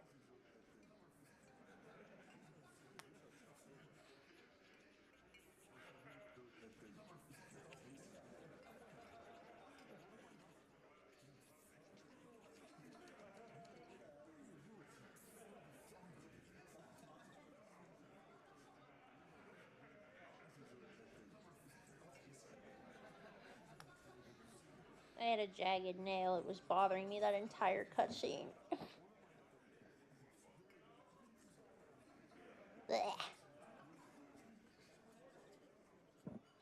I always keep a nail file on my desk and in my purse and everywhere.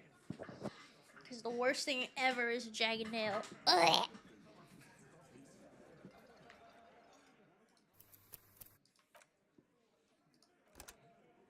Okay.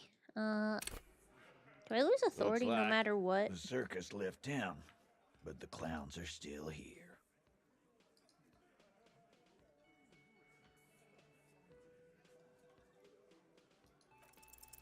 Establish authority. Yes. Authority. Stop shitting your pants. The law. Yeah.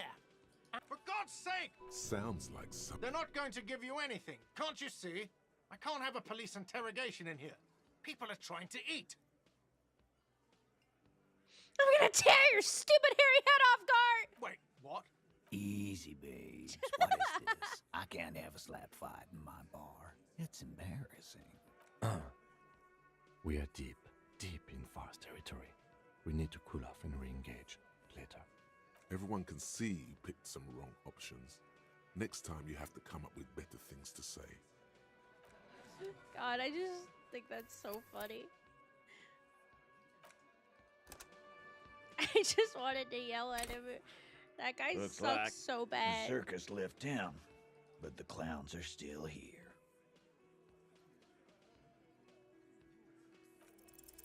Establish authority. Yes. Stop the law. Yeah. Aren't you listening? For God's sake! Sound. They're not going to give you anything. Can't you see? I can't have a police interrogation in here. People are trying to eat. Does this concern you, cafeteria manager? Of course it concerns me if you make this kind of... Easy, babe. Everyone can see Okay, you okay. picked some Same wrong thing. options. Next time you have to come up with better things to say. Now I'm just kind of interested in all the options. I'm probably not going to even do the white check on this one. Looks like the circus left town. Looks like but the clowns circus are left still town, here. but the clowns are still here. Establish authority.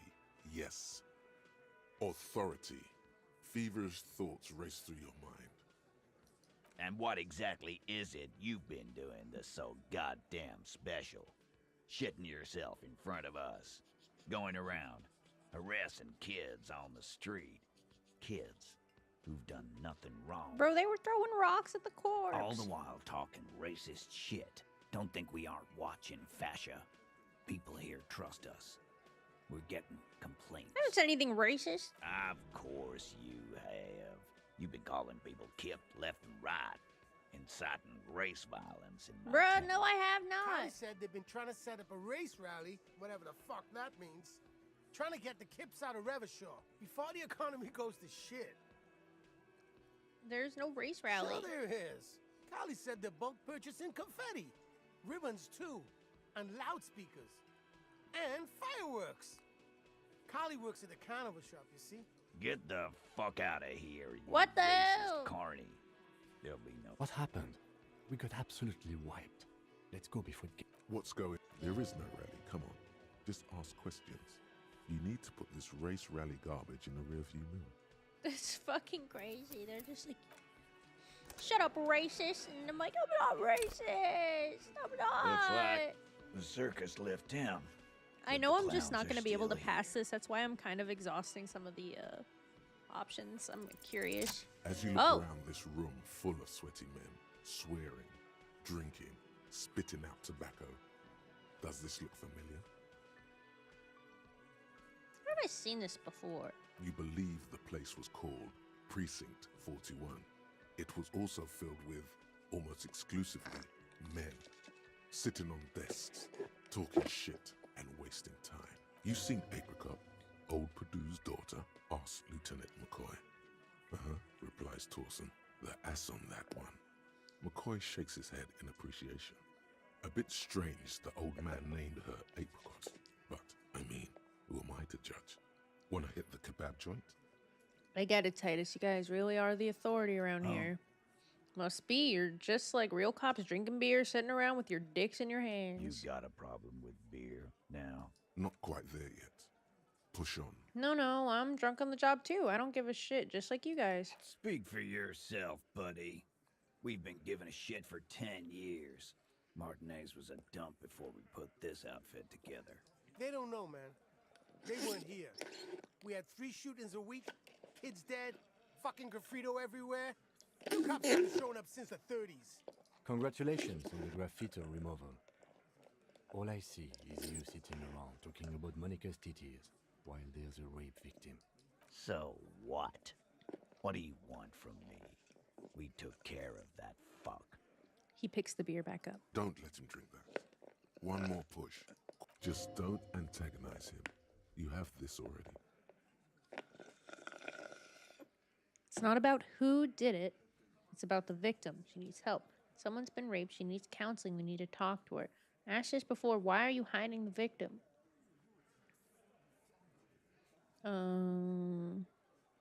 Titus? She stops mid-sentence. That's it. You got him. He's going to give it up, but on his terms. You wanna help her, cop? Fine.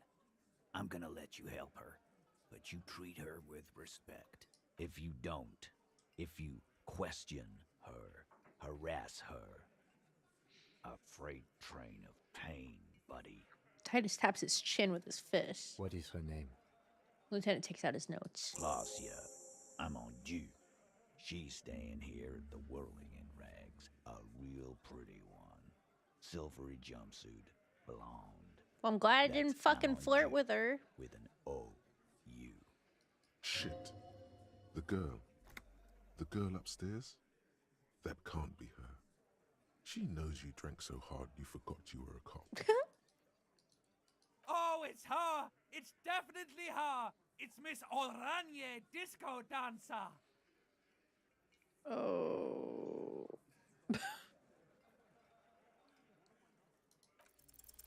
You inexplicably add cool after the victim's name, but no one notices. Your spine is too damn straight. None of these people would ever suspect you've met her. Whatever you do not tell him you know her. That would sound off. What was her relationship with the mercenary? Relationship? There was no fucking relationship. He raped her. That's their relationship. Oh. Something is off here. His anger is possessive. Was like that karaoke incident all over again. Or like some of the other girls he was harassing. Okay, enough. All of this is irrelevant to your stated investigation. When did the rape happen? He did it before we killed him. He's not gonna do it again. So what does it matter? He crashes his half-empty beer can. It would help if we establish a timeline. All right. 2 weeks, maybe? I don't know. I need another beer. He turns to Glenn. Here you go, boss. Tall blonde throws him a can. Titus cracks it open. What's your relationship with her? I know her. Looks around and an uncommon silence fills the room. How well do you know her? A small twitch in the corner of Kim's mouth. He has a hunch about what knowing means. Well enough, Copper. We party. She's been here for a few months. He crosses his arms, so she's not from around here. You mean Revachol? Nah, she's an immigrant. Or a drifter of some sort. Been staying here over the winter. Don't you give her any more trouble. She's just had some bad luck, that's all. Shut up, Angie. She doesn't need your help. Titus gives them both a look. They fall silent. What's with all the silences? It's like these guys don't know how to feel about this. You should keep picking at it. And what was up with the partying she and Titus did? It sounded fun. You said you partied. What did you mean? What do you think I meant? Sex, drugs, and karaoke? Yes, yes, and no. Got something to say about it? So you're saying the two of you were close? No, we just fucked. That's all. He states matter of fact. I'm gonna give you any details if that's what you're after. So put your dick away. He really went out of his way to seem comfortable with this topic. That's all you're gonna get for now. I think I know her. No. Thank you. We'll talk to her. Remember what I said. Freight train of pain. Points his beer can at you. I technically save scummed that, but I didn't intend to, and I'm not giving it up. Sorry, not sorry. I just wanted to see all the options because they were funny. But too late! Not throwing out a lotto ticket. I'm getting $100, baby.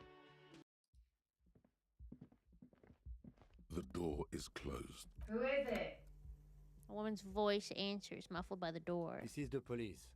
Can we come in? Come on up. The door is open. She shouts. I'm drying my hair. Sounds like it's coming from upstairs somewhere. You could snoop around before going up.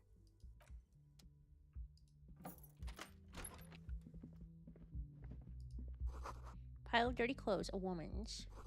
Hotel bill calculations, looks like she's had an extended stay.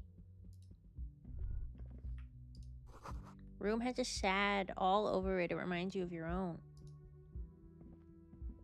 You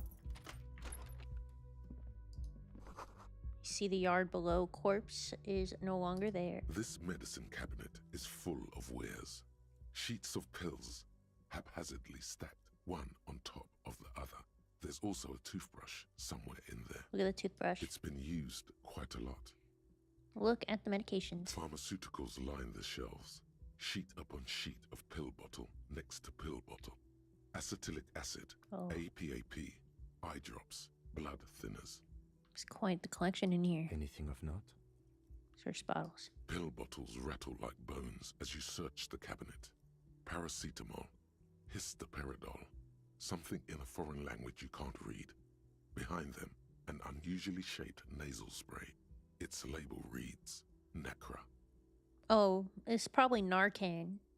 This is OD medicine. An opioid receptor antagonist. It's used for diamorphine overdoses. My sisters are in medical, like they work in hospitals, and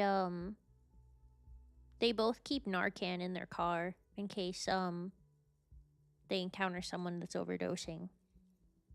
A lot of places will give it to you for free too if you ask for it, but it's one of those things that you kind of like if you're Obviously, I don't want anyone doing drugs, but it's one of those things you'd rather already have than have any hopes of seeking out, I suppose. Because if you're ODing, it's probably already too late. I've seen someone need it outside my job before. That's really sad. And scary. Search the pill sheets. Among some foreign, probably Messinian or Gotvaldian, marked red blister packs you find. What do you find? This is going to take a little know-how. A bright orange bottle with Preptide stamped on it, in sunny, happy letters. Jackpot, baby. That's the stuff you're looking for. Your palms begin to sweat just holding that little plastic container. What's so exciting about this orange bottle? It's speed, man. Just what you were looking for. They call it dextroamphetamine and talk about psychological disorders. Oh, that's But Adderall. what we're seeing here is some scientifically advanced trucker speed. Dextroamphetamine is Adderall, by the way. I take dextroamphetamine, actually. Like, every weekday. Lieutenant, I also see a brand called Preptide. Preptide, a euphemism for pharmaceutical amphetamine. Prescription speed. The fuck are you waiting for? Let's get super fucking preppy.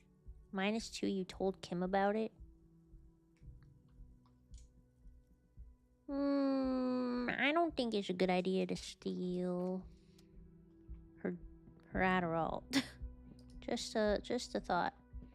This might come back to haunt This me. medicine cabinet is stocked with drugs. But, you know, if we want it later, we can.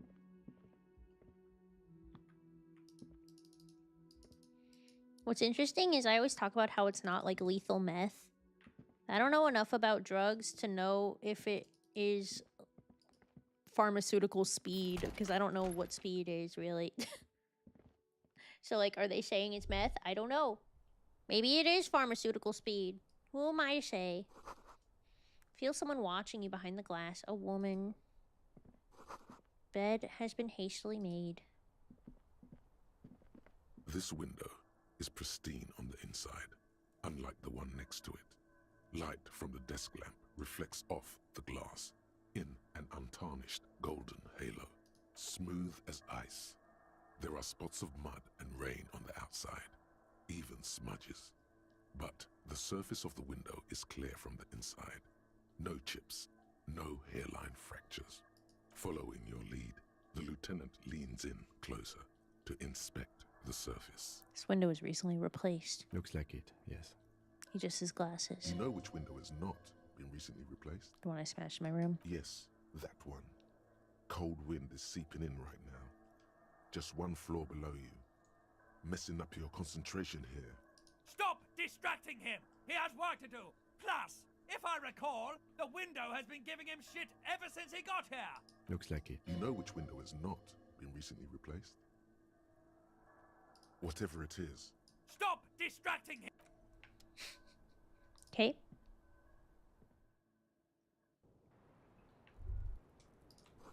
Smell of cigarette smoke is in the air. Astra menthol. Oh, she smoked menthol.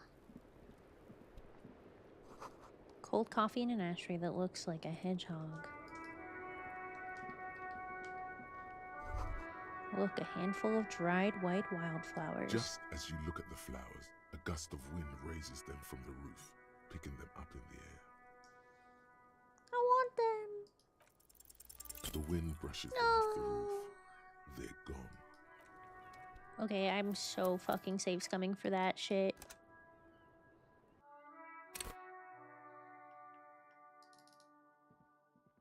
If Sharp D was here, he'd stop me.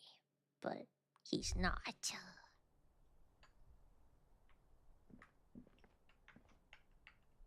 What button made that come up? Is Halo?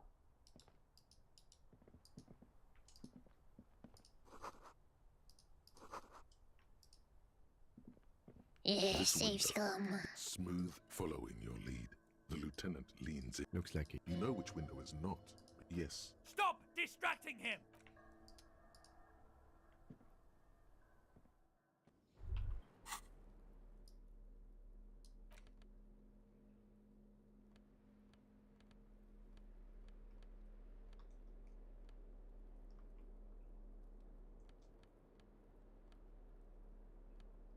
I guess I already have my hand-eye coordination stuff on.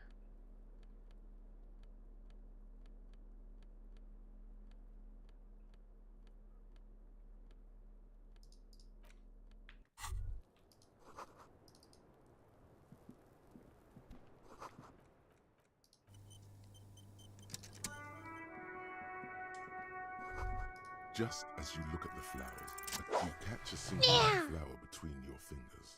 The rest fly off into the wind. It's a Maybell. The young woman looks at the Maybell in your hand, just a glance, then takes a drag of her cigarette. The lieutenant gives you an acknowledging little nod. Hell yeah. Oh, that's pretty too. Wildflower, you caught one of a bouquet of muguet that you found on the whirling roof. It's shedding its petals quickly in your pocket. 6 crumbling petals rest on your palm. They're white, a bell-shaped crown. What is this, Kim? This is the Insulindian lily, called Maybells or Lucille's tears during the Revolution. Girls used to pin these on soldiers before sending them off to battle. Who pinned them? Which side? The revolutionaries, so the communards and the anarchists. White's their color, but the custom started in the suzerain's army, so it held meaning for the kingsmen too. It's about girls and boys more than sides. Girls sending off boys who are going to their deaths, then also dying themselves in the ruins from dysentery and consumption. It's a symbol of the Civil War. Does this flower blossom early spring? Yes, but not this early, not to my knowledge. Gives ships the petals. Straight, preserved. Is it a coincidence, it being on the roof? Maybe. Maybe not. Makes a note in his little notebook. We'll see. Very well. The petals feel dry and fragile in your water flows under the channel bridge. Dark water. You rub your sides for warmth, but there is none. Stand still. The feeling recedes. I don't want to break this. That would be bad. Okay.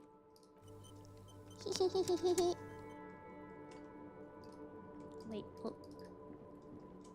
The same small, heavy door. No lock in sight. It's barred from the inside. You hear the bar rattle in the brackets. Sounds like it's heavy, too. Very sturdy. Where does this lead to? I don't know. Makes a note in his notebook. It is not the first closed door we found in this building. There is also your mysterious blue kitchen door. Do you think it's important? I don't know. The further we get, the more this building seems to be tied to the case. Below, the hostel cafeteria creaks and groans under your added weight. A skeleton of composite support beams and cantilevers. Tap on the roof with your foot. A dull thump. Somewhere inside, a wind brace rattles from the imperceptible motion of the building. The vigilantes, the cadaver, and a number of people connected to the case are in or around this building. This door is part of it. It's not unimportant. Physical instrument.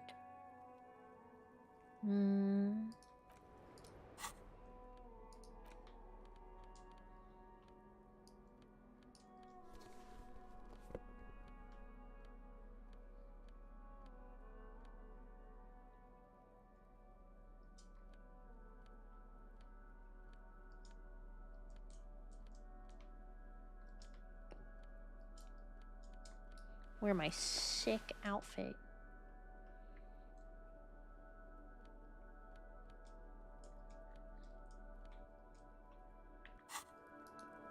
The same small, heavy door. No lock in sight. Oh. You kick it, gung-ho style. Entering the premises style. But the door fails to respect the force. All you hear is the bar rattling inside, laughing at you. All right, let's trash the place. Let's not. Your foot is ready to explode and punish this object. The sturdy wood door has lost all. Bent metal, broken glass. Your path lies strewn with the broken forms of everyday objects. Oh, it's just that fuck objects You are one. the destroyer. Gaze the upon bane me, of stuff remnant. and despair. Kudos. Whatever, I'll take stuff destroyer. I don't give a shit. Anti-object task force. Take a look at your hands. See how bruised they are? See these little scars? This is Exhibit A. The material world is holding you back. Containers, mailboxes, doors, chairs, they're all your enemies. Always have been. Atoms themselves are in on the conspiracy, forming shapes and structures that you hate. Your energy stuck in a body. Your spirit trapped in matter. Break free! Break up that lamppost. Let it know just how much objects suck! Okay.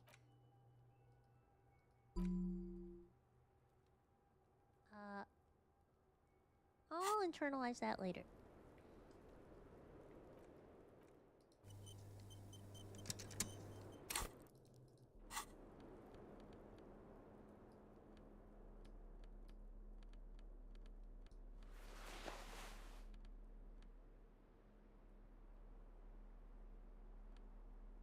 But the objects are people too.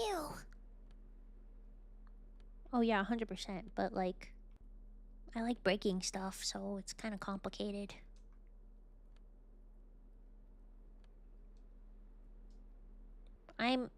Objects are people too, so I would beat their asses like I would beat that guy who I roundhouse kicked yesterday.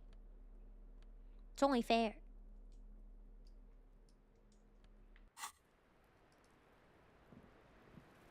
Welcome to the roof.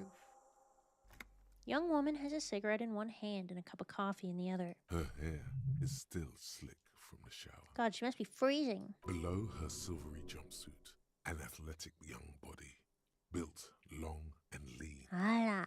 I'm sorry for the mess down there.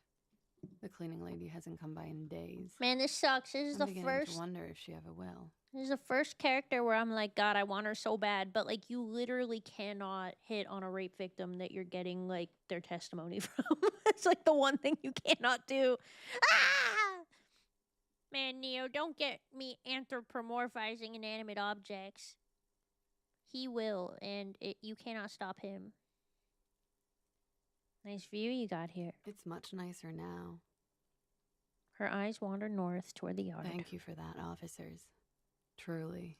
There is something in her light brown eyes, a sadness, when she thinks about the death of that man. Mention a cleaning lady. I think I need one. Oh, yes.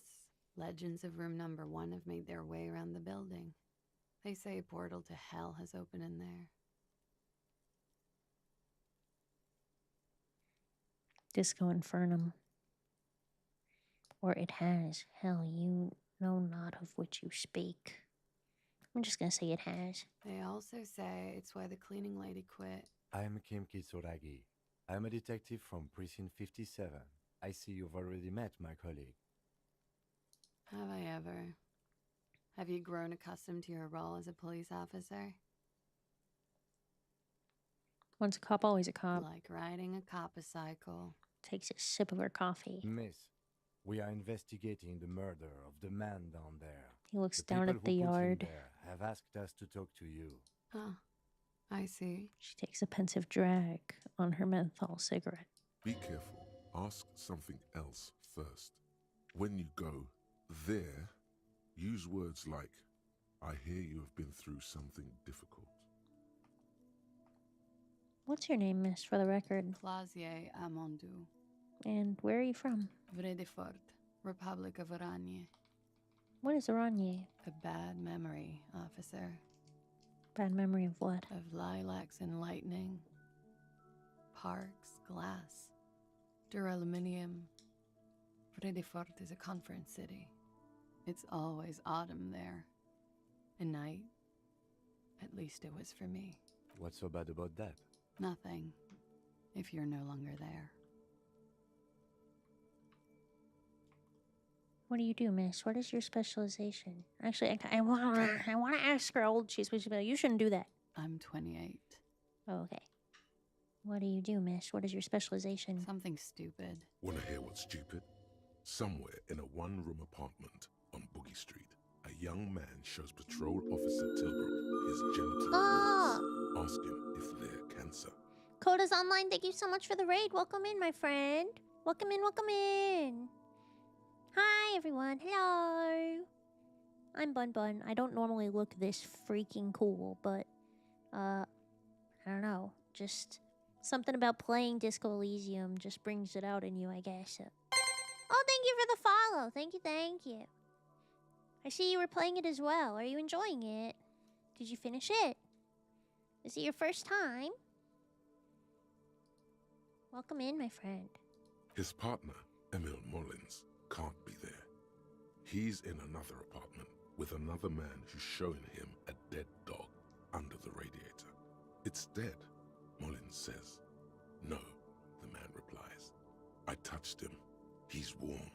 He's warm, Mullins replies, because he's under the radiator. You're a cop? No, no. More stupid. Oranese lit. Oranese lit? Oranese literature.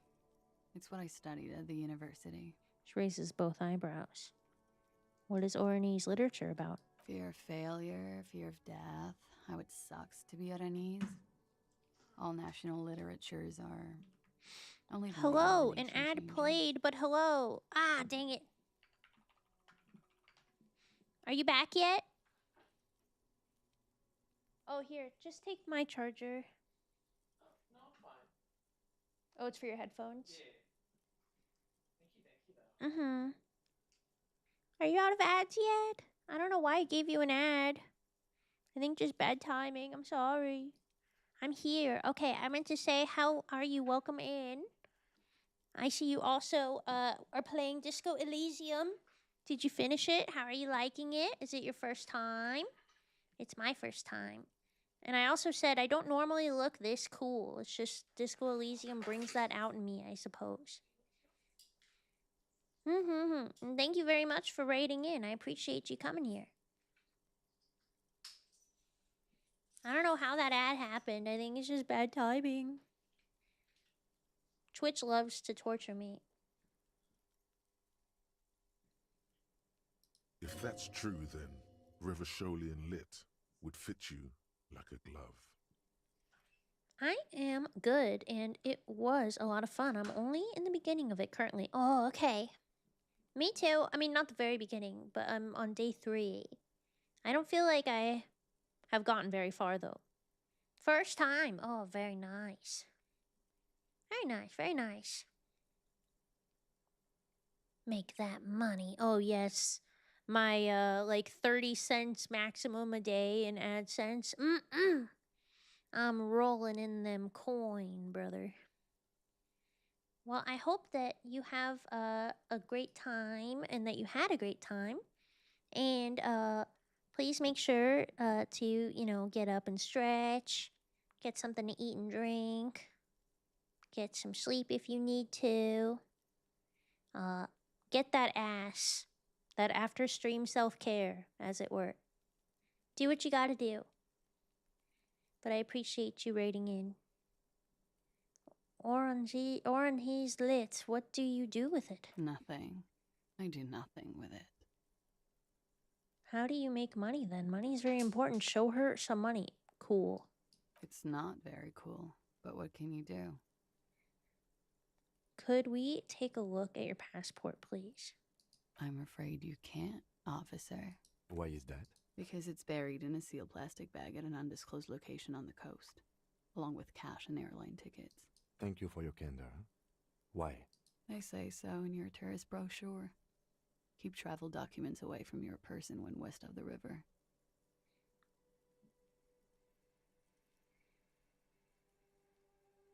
Okay then.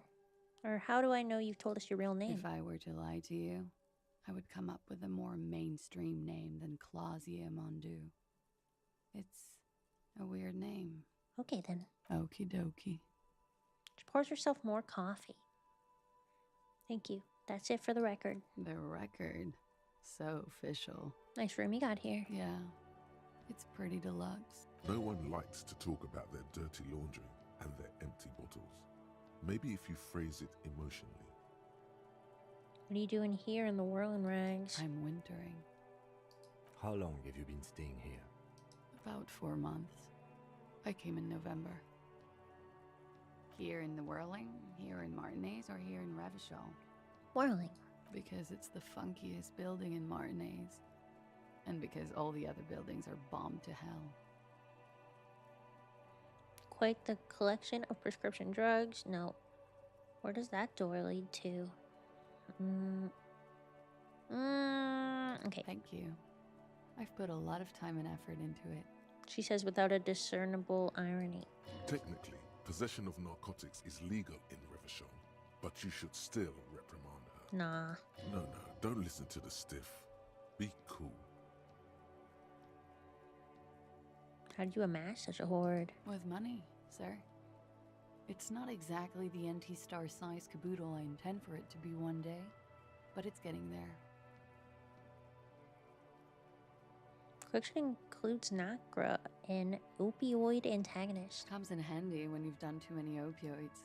Is that something that happens to you often, miss? His tone isn't aggressive, just inquisitive. Better safe than sorry. Takes a drag and smiles. Seem to have, among other things, Preptide. Oh, yes. One of my favorites. It cures many ailments. Like what? Like not being able to stay up for 36 hours, not being happy. It cures those ailments. It's just a mirrored speed molecule, basically. It's all as far as that goes, then. Very funky. Voice sounds so familiar. Oh, maybe you can look it up.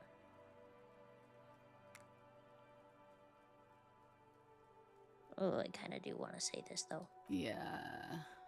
I've contaminated it pretty bad. Is that why you're out here? The contamination spreads from room to room. First, I escaped upstairs. The SAD got that too. Then I found the handle for the summer door. What exactly is the nature of this contamination? For me, it's a mix of me with a lack of cleaning services. How about you? Talk around the establishment is, you have an industrial SAD spill in there. Taps the roof with her heel. Somewhere below, military-grade SAD is dripping off the walls. You should say the first thing. It's honest. It will lead to introspection. Something is bad in my head in the past. That's where it always comes from, isn't it? From the head and from the past. It's a feeling acidic and crawling with doom, gaseous, invisible, deadly. It's everywhere. Sounds like an advanced form of what I've got, with a bit of old love sprinkled on top. Probably, yeah.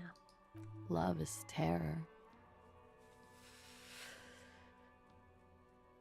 She breathes in a large billow of menthol-infused smoke, savors it, then lets it out slowly. Sheer terror, panic, and screaming. Where does that door lead to?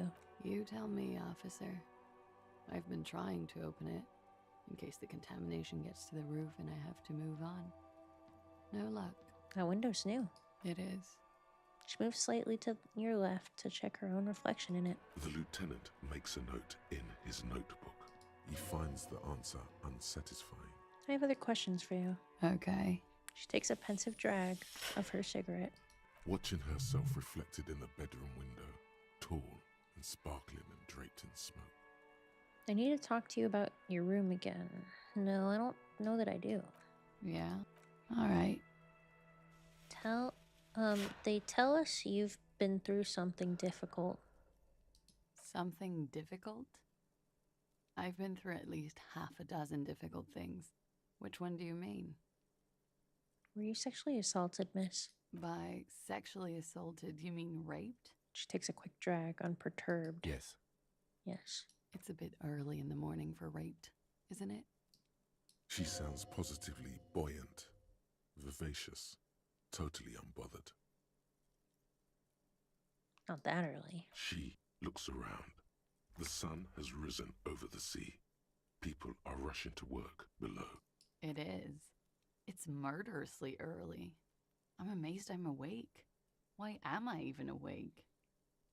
So, were you? Yeah. I'm gonna go with not raped. I don't want to say that shit about him. By him, she must mean the victim. Tell them it's not my style. They'll have to, if they want to jazz up the charges, they'll have to get someone more, rapeable.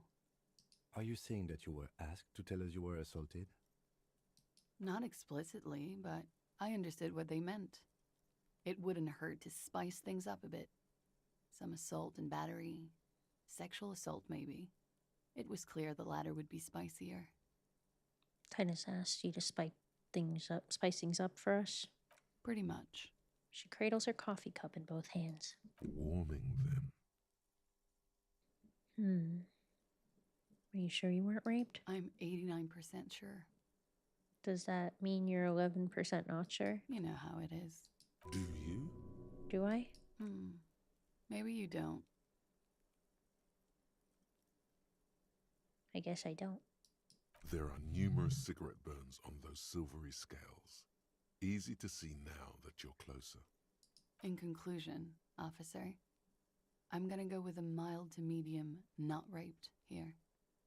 No one deserves to be raped. I'm sure there is one person in the world who does. I mean, there are so many people. But let me make this clear. The man who was hanged from that tree did not rape me. What did happen between you and the victim? We partied. Partied? Where have I heard that before? A lot of partying going on. From Titus. About her and Titus's relationship. That's where you heard it. Kinda I do. With all due respect, sir, I think we partied a little harder than that. I didn't know that was physically possible. Oh, it is. You're still alive. What did you do when you partied? We drank, sir. A lot. For weeks, basically. We had that effect on each other. We made each other drink harder. That's why I liked him. What else? Stimulants. Speed also has that effect, making you drink harder. And then drinking harder makes you do more speed. It's quite the combination. We also had sex. Were feelings involved? A little. The drugs were good enough, and we did enough of them. How did you two meet? Lieutenant's voice is calm, quiet. Downstairs, at the bar. He was on some sort of assignment. A military man, as you probably know. Had a cool, scary scar. She appears aloof, but that scar part, the scary, is stressed and drawn out. What's that about? With longing. She misses him. When was this? A month ago? Something like that. Must've been hard for you, seeing him there. Oh, yes. I've had a great view. From the roof, out of the bathroom window, in my dreams. A bitter cringe. It hurts. You look to the lieutenant. You called us, the RCM. Yes. Jackpot. The call, reporting the hanging, that was you? I made it. And I would appreciate it if you didn't tell everyone. In Martinez, they call it snitching. Okay. Reporting crimes is confidential in Revachol, miss. If it's snitching, then why do it? Because I couldn't handle it anymore. None of these people called. He just kept hanging there. Then they started stripping him. She takes a drag, her voice thick with disgust. The voice was disguised. Hey, snow cones. Did you... He asks, clearly wishing to distract her from the images. I didn't exactly disguise it. I just muffled the mic and nicked the landline a little. Nicked it how? With nail clippers. And I diverted some radio fuzz into it. Into the cold wire. Really does nothing, yes. So, she's God's mystery foam cutter. And in the process, you broke the landline downstairs. Did I? Fuck. I didn't mean to. I had no idea what I was doing. Why go through all the trouble? I don't know, sir. It was stupid. I was drunk, too. I was probably afraid the union was listening in. Locals say they have ears in the wires. Thank you for making the call, miss. It was the right thing to do. I didn't want to, sir. But if I hadn't, he'd still be hanging there. What can you tell me about him? Name, eyes, age. I'm sorry, I can't do it. Not right now. Later, maybe. Oh, I keep seeing killing him, me. like he is now. I can't talk about his, I don't know, hair. Another puff, more nervous. I know it's difficult, miss. We can return to it later. She meant she sees him in her dreams. I've also seen him in a dream. You have? Not like I do, I imagine. She runs out of cigarettes. Time to light a new one. She sees them in each other's homes.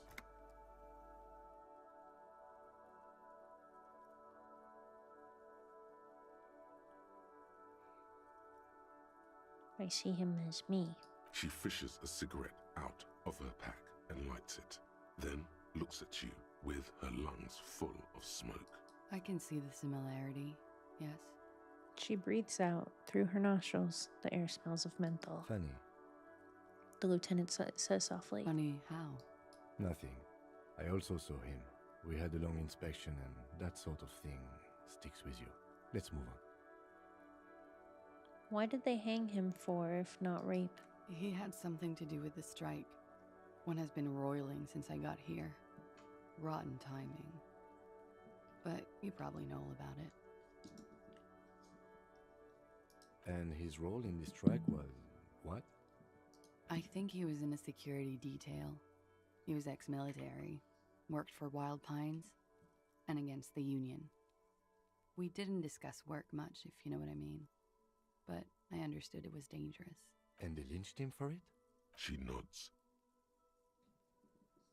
Why was there a bullet in his head? Bullet? There's a silence. They shot him too? There's a silence. Her brows meet in the middle for a pained frown. They stripped his clothes and they shot him? You mean after they hanged him?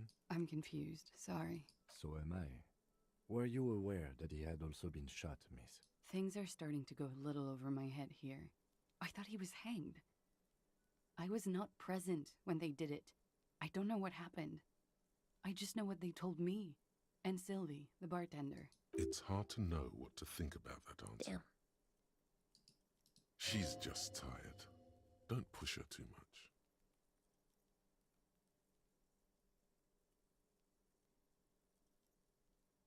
How do the Hardy Boys know you? They're frequent guests. Downstairs, they have a booth for union members. They're probably down there now. Over drinks. It's been a long, boring winter. A little, yeah. Like you partied with the deceased? No, not as hard. I'm sorry to have to ask this, but have you had a physical relationship with any of the Hardy Boys? I have. Which one? Which ones, sir? I don't remember precisely. Titus, obviously. But as I said, it's been a long winter. Could that have been part of the reason they hanged him? Jealousy? I hope not. Actually, I know that's not the reason. I'm careful about that kind of thing. Not crossing the wires, you know? But that's probably where they got the rape idea. What do you mean? Men like that? I don't know. It's the way their imaginations work. I suspect it's what they'd like to do to me. Man. She changes balance from one foot to another, crossing her legs. Thank you for telling us all this, miss. She breathes a silvery sigh of relief and weariness. The air on the roof feels humid. Should we head by downstairs, officer? We may have things to discuss there. I had something else before we go, a little thing. She nods. Silvery cigarette fumes disappear into her mouth.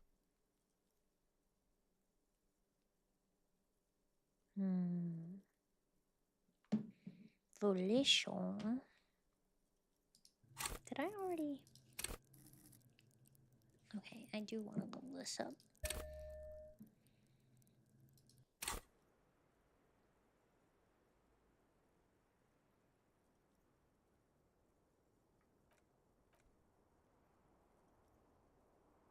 Why not? I'll be here.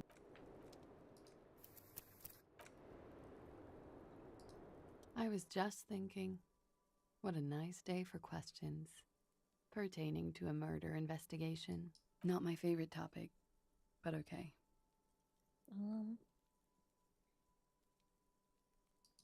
Bullet? You mean? I'm confused. So things are. It's hard to know. She's just tired. How about we?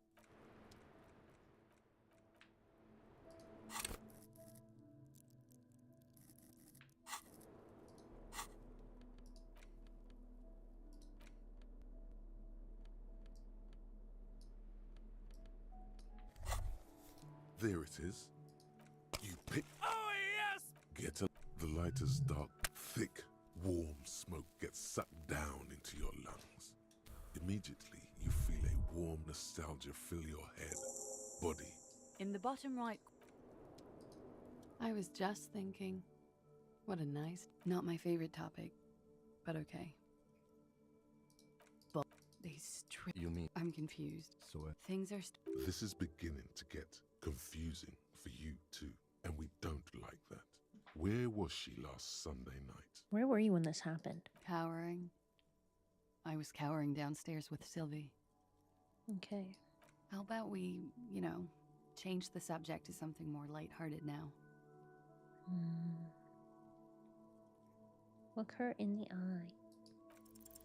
Soft, Oh. light brown eyes look back at you, directly into the space behind your eye sockets. You see the smoke rise from between her painted red lips. She's beautiful. I have bad news for you. What? You know these guys? Yeah. Who? Me? Yes, you. He's talking about you, you boring stiff. You too. Me? What did I do?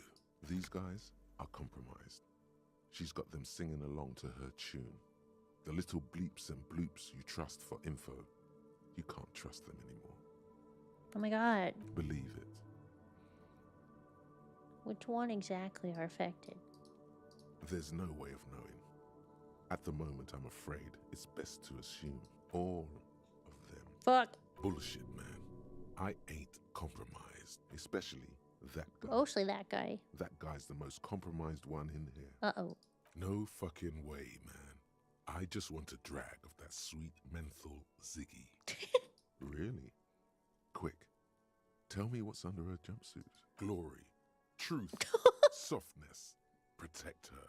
She wants you. Yeah! I take it back. He's got it pretty bad. But this next guy's on another level. She likes you. The crown head is a boring condom. He's jealous. This is human nature. How did this happen? How it always does. Through subtlety. What can I do? There's nothing you can do about it. You are how you are, and she is how she is. Things will go as they do. Can you turn them normal again? No. What use is this then? It's better to know you're being played than to be played without knowing it, is it not? Does this mean she's been lying to me? I think it's safe to assume, yes. Mr. Thespian here hasn't been speaking up. If he were, I suspect there would be paeans to her truthfulness. Like this, she is a lady, most fair and just. Okay. In his defense, to reduce him to such inadequacy, she probably had to employ half-truths more often than outright lies. That is correct. And omissions too. Can I trust that guy? A little. They're all still of limited use, interpreting things to the best of their ability. Maybe they add flair or something. I wouldn't know. I don't add flair. Okay. But when it comes to assessments of character and factual accuracy, they are not to be trusted.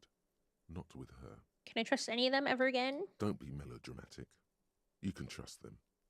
Just not with her. What is her plan? You can't draw a sound conclusion. The one who usually does says, she may want to control the information rollout, not to become a suspect. She may have a past she's escaping, unrelated to this case. You doubt it's something truly insidious. See? It's oddly moderate, probably compromised. I've been talking to myself long enough. Let's get back to it. Don't worry. It's only been 4 or 5 seconds. You've got this. For a second, her face disappears from your cornea. Only a silvery negative remains. Still smiling, a tired smile. Oh. What is this wildflower? She looks at the dried petals in your palm. Chipped white polish covers the nail. It's long and sharp, like a mini dagger. The petal crumbles on contact. Pretty. Looks like a dried maybell. Is that the one you caught? Sambo style? What's sambo? A martial art, sir. Is that it? Samurai boxing, or sambo, graceful martial arts stuff. Sambo style implies stealth and cool. Yes, why was it there? Why was there a flower on the roof? I don't know, officer. Because of the wind? Or an admirer? Any admirers, miss? Admirers? I'm too old to be a debutante. And this place is no fashionable society. I notice your room is close to mine. I have a personal question. Yes, you're just one room away. Very personal. Good. Yes. This means she could have heard something. Like what you were doing before you blacked out. Were you in Sunday night? I need to know what I did before I lost my memory. Well, she already knows I lost my memory, right? You do not need to know that. What you need is to ask normal police questions. Like, get a grip, he thinks. At least do your personal stuff when I'm not here. Oh, he doesn't want to be here for it. I see. Turn to this later, miss. looks like we have more to discuss with those so-called Hardy Boys. Half their reasoning just went out the window. Sorry, what did it say? It looks like we have to discuss with those so-called Hardy Boys. His voice is lowered. Half their reasoning just went out the window. Think this will make them cooperate? Nothing will make them respect the RCM, but it will disrupt the game they prepared for us. We just stripped off one layer of whatever it is. Her decision to not corroborate their story was definitely not part of the plan. Why did she tell us all that? What else could she have done? Lie? She saw there was no way to lie and get away with it. I'm not sure she had to lie. I wouldn't have known. I have reasons to doubt my ability to see through her lies. If not you, then me. It was a smart move from her. She seems candid. You think so? Being candid is the best way to lie. The appearance of candor with some facts thrown in draws attention away from whatever one chooses to omit. She may be trying to control the pace of the investigation. Anyway, we should move. I suspect our inquiries will bring us back here soon enough. Fair enough. Okay, that went well.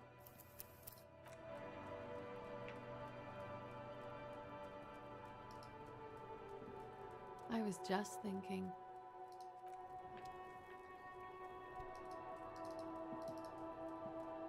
The same small, heavy door. No lock in sight. Anti-object task force initiate.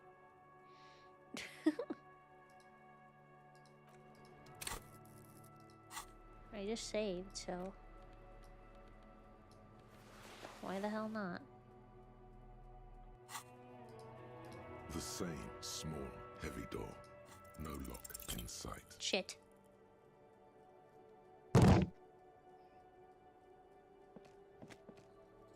You give it another, more ferocious kick. Damn. The door still does not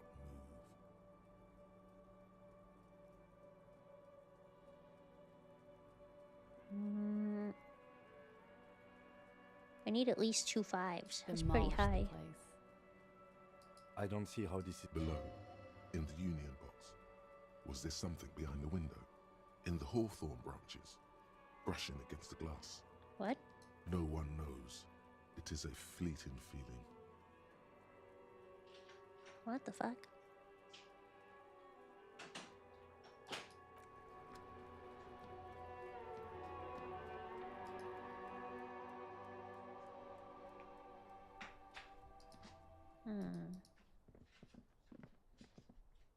Yeah, I'm not gonna take her drugs. I don't see the point.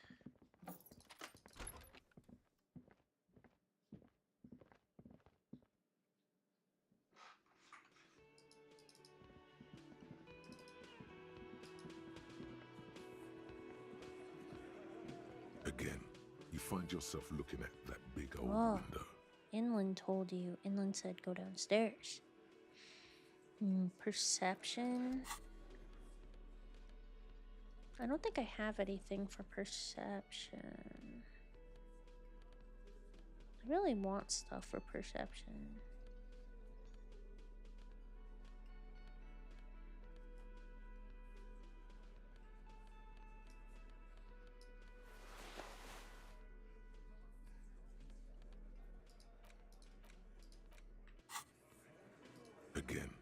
find yourself looking at that big nothing. How? As always. Keep at it. There must be a reason you've looked out this window so many times. I think I have experience from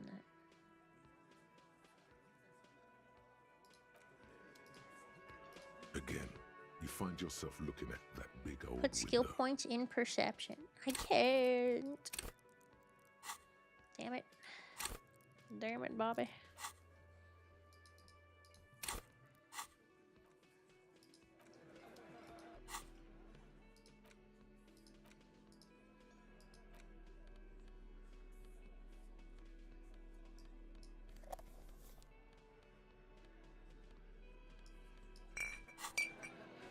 I will not save scum. I will not save scum.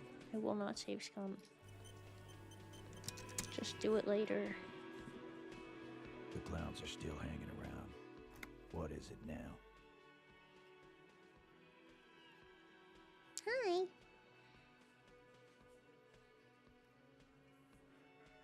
Again, just get the dead guy's autograph, since you're his biggest fan.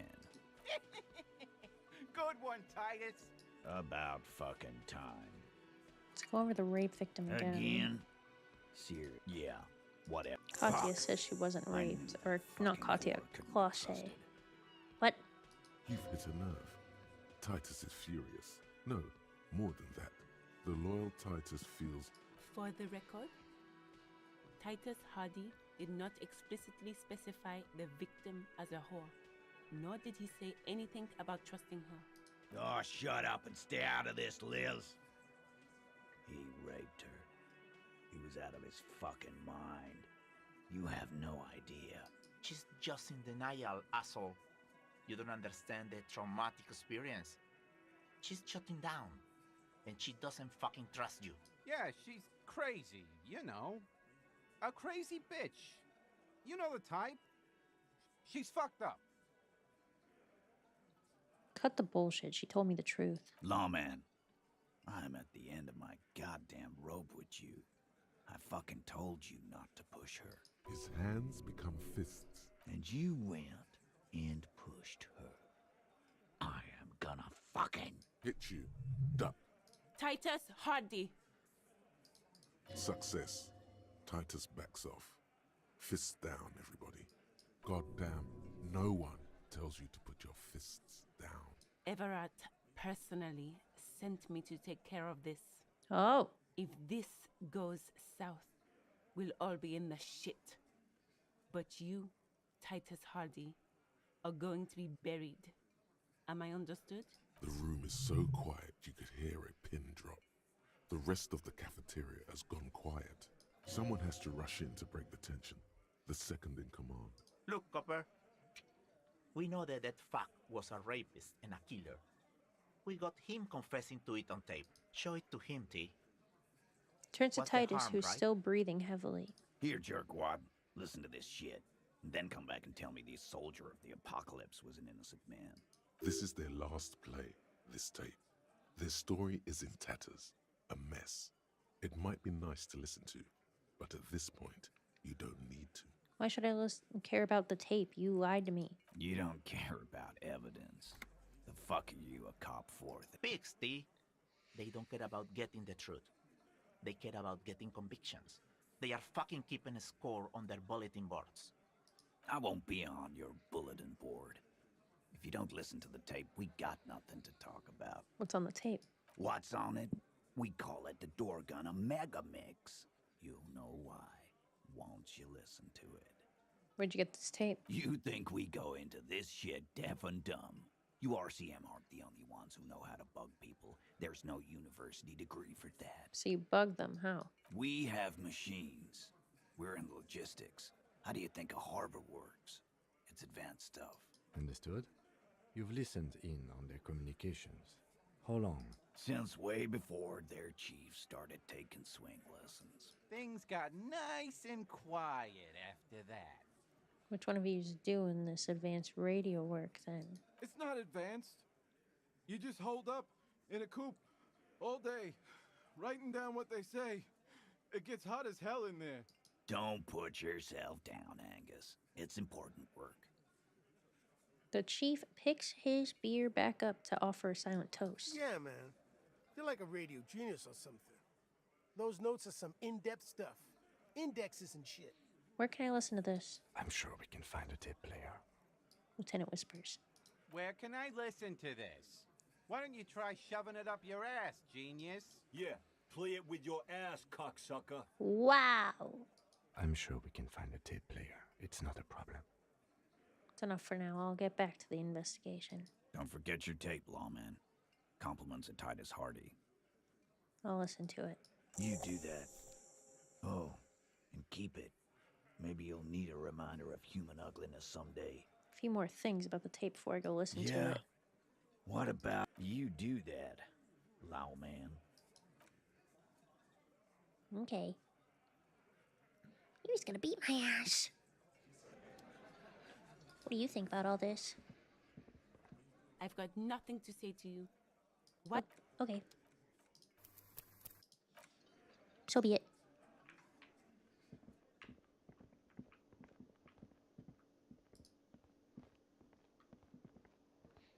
Wait, where did I level up? Logic? No, volition.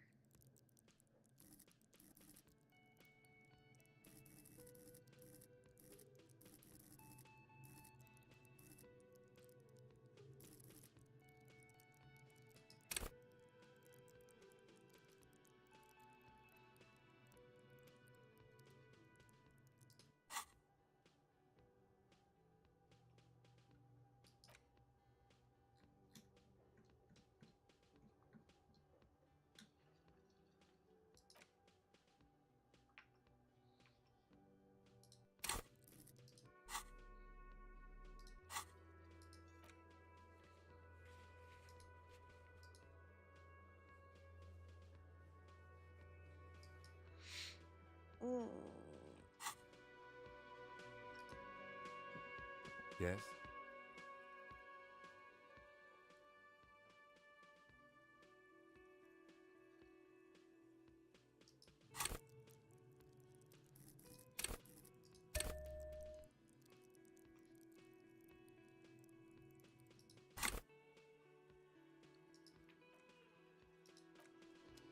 Yes?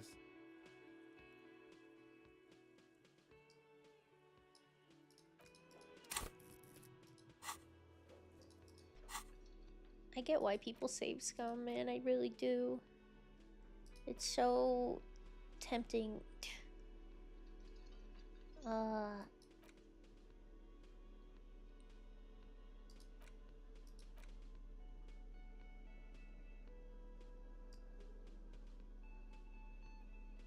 This game would murder me. Yes? You pick How? what's left of your frontal cortex, but no compelling. God damn it.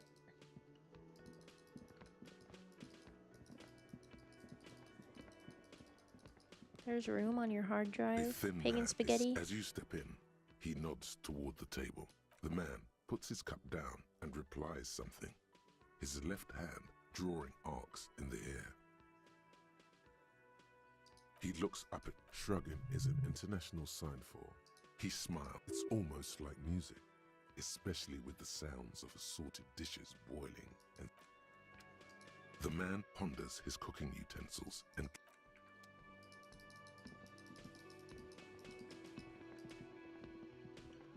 Oh, hello, dear. Can I help you? Another thing. Great. Why? No, fuck it. I don't want to know. I don't want to know why these degenerates do what they do. I thought we had one good guest in the building. he really doesn't like it being classier. I bet you didn't want it to be her. What's that supposed to mean? Fuck you, buddy. She's not my taste. Good thing she pays for her stuff on time. I'll forward her the bill and be done with it. Wow, she really isn't his taste. Her spell hasn't spread here. Now, was there anything else?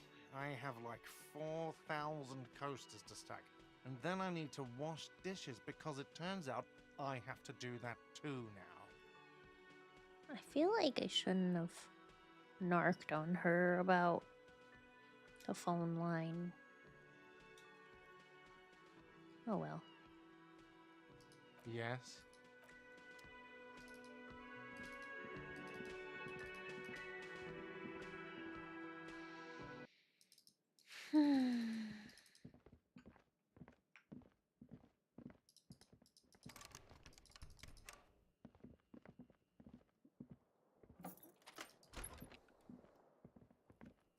The compact tape player is still and silent. Seems it has completely broken down now. This would have been very helpful with the Megamix, but it isn't anymore. Any ideas? My Kinema only comes with radio. Let's try to find a new tape player. Perhaps we should talk to Roy at the pawn shop. Okay. The compact. This would have, of course. We should.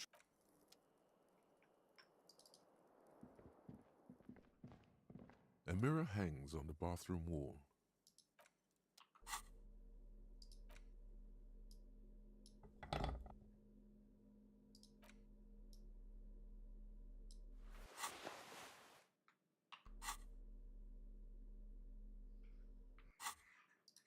A mirror hangs on the bathroom wall. In it, your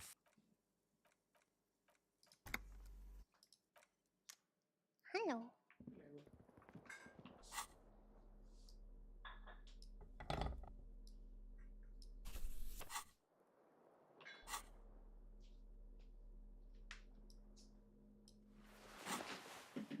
Oh, I've still got my dope shades on. Alright.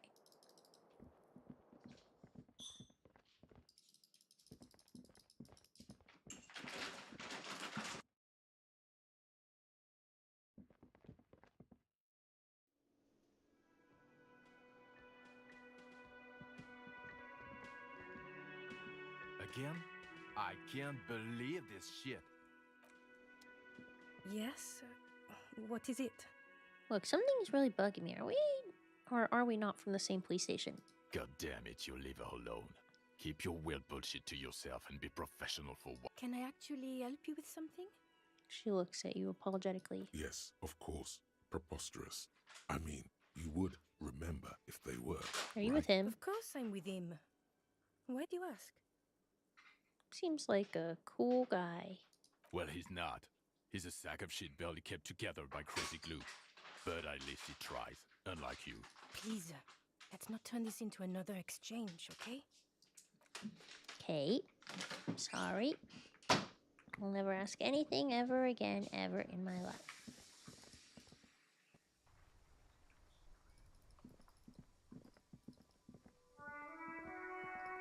You see a set of tire tracks in the brown slush that covers the plaza.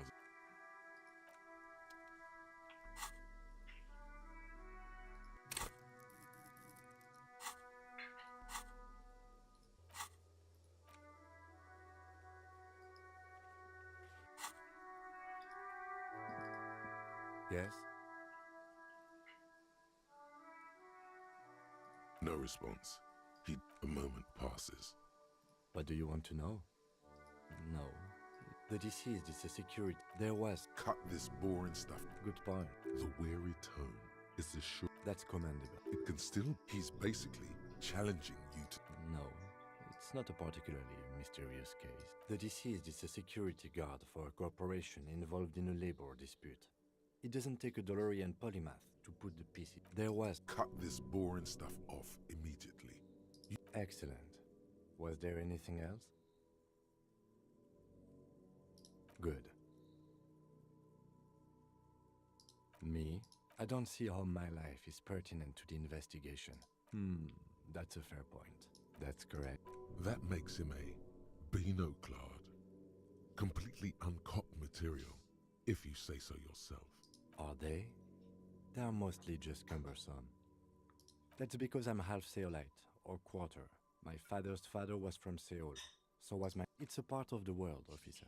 A geopolitical entity, and a geographic division. I told you it. You're barking up the wrong tree. I don't speak a word of Seolite. I've never met either one of my grandparents, and I've never been to Seoul. I'm a regular Revacholière.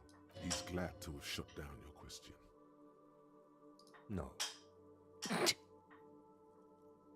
Your brain sends the signal to your lips, but they refuse the order. Something is paralyzing them. You're pretty sure it has something to do with the lieutenant's eyebrow. Don't want to upset my boyfriend. The eyebrow is exercising psionic control over Happening you. to me. Something the matter? This guy's got authority off the charts. With What just can I do nothing. about it? You better hope he doesn't abuse his authority.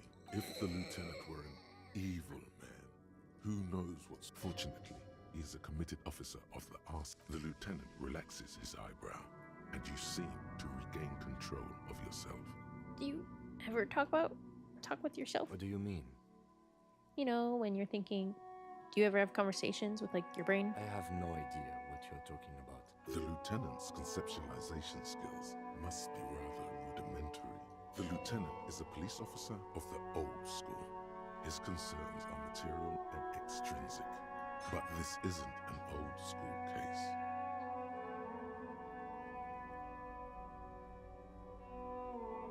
So you're saying your brain never just chimes in with advice or warnings or anything? I can't say that He can't see the When I apple. need to think, I just use my notebook. The lieutenant produces his small... Oh my god, he blue might really notebook not be able to and see the apple idly if he has to thumbs externalize his through a few thoughts. pages. That's where his conversations with himself take place. Literally. We all have our different mediums. His is written. You're super lucid, yet psychedelic. You don't need office supplies to connect Fuck to your yeah. nervous system. Good. Let's chant. Excuse me. You have a distinctive way of walking. I hope you don't take this the wrong way. It's just a collegial observation. In the 57th, we call it the Jamrock Shuffle. Officers from Jamrocks, they say it's a scene-clearing technique developed by one of your lieutenants for gathering evidence. It's erratic, yet thorough. Prioritizes containers. I don't know. Containers... Passing along frivolous interdepartmental stereotypes is not usually his. What do you want to know? Ah, yes. 3 days ago, during that time, there's a strong prejudice against involving the RCM in what's seen as union matters. The Dock Workers Union. Just to be clear, we are police officers. It's our job to find a killer. You mean like a brief? There's no reason to wing anything. 3 days ago, during that time. Okay then. Good. Why does it say that I have stuff to do with him?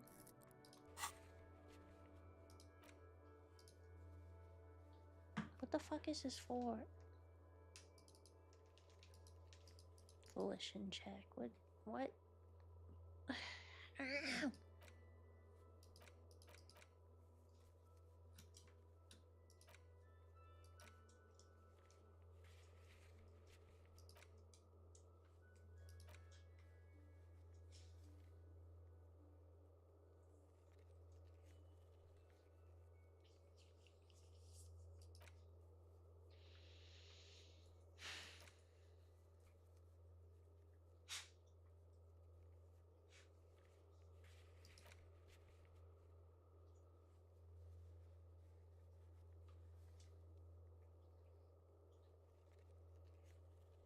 Open Wednesday morning. Oh, it's Wednesday morning. I gotta go. Quickly.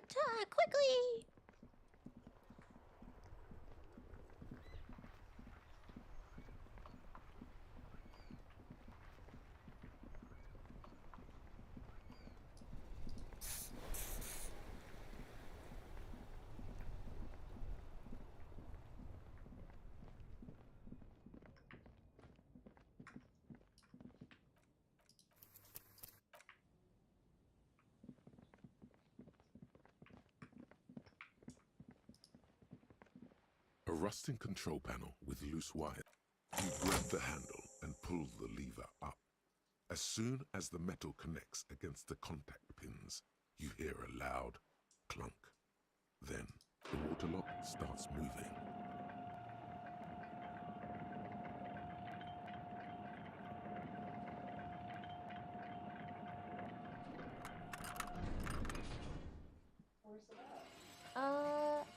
Should be there. Okay, if we ever need to get to the coast, then this is the way. But please, contain your wanderlust for now. I don't want us to get sidetracked, not with everything that's going on. Focus on one thing, achieve it, then the next, he thinks. That's the task chain. But I have ADHD. We're cooked.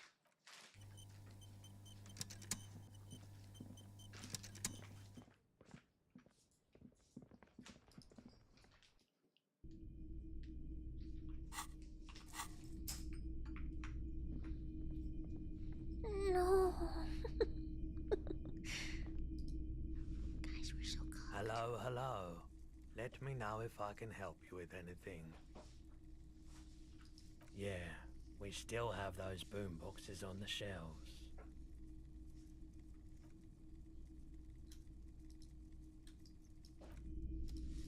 The boomboxes wait on the shelves. A discount? I do have to keep the light. Remember, he doesn't like music. He likes sounds. The Door Gunner Megamix is his type of tape. Certainly, he'd give you a discount if he knew you'd play something so experimental. Sounds like a rip-off, but okay.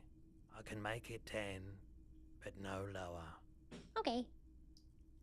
And here you are. Quality sound reproduction on the go. It'll play anything, wherever. Turn any tape into a conversation of sounds and shapes. Okay.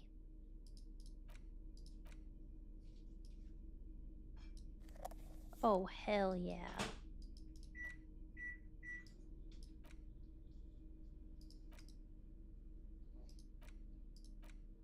The porter reel is just what you needed. The reels attach to the apparatus with a set. I got a whole ass boombox now. I'll listen to it in a freaking second. I am busy. All the old boomboxes are there.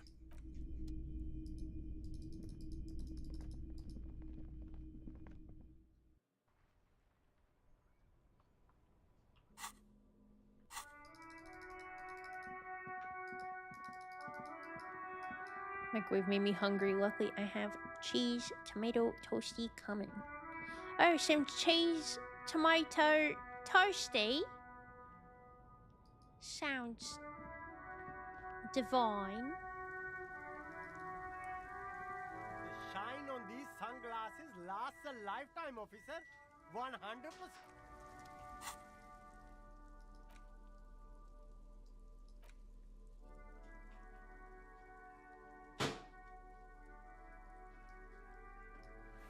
Yes, thank you. I'm cooking up something good in the microwave. It's a heating pad for my belly. I'm gonna eat it. Oh my god. Don't do that. Not for eating. How many times I gotta tell you people not for eating?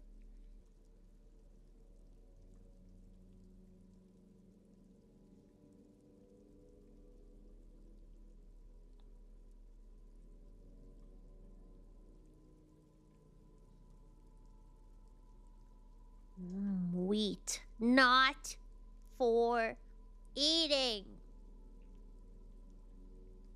You understand me? Not for eating.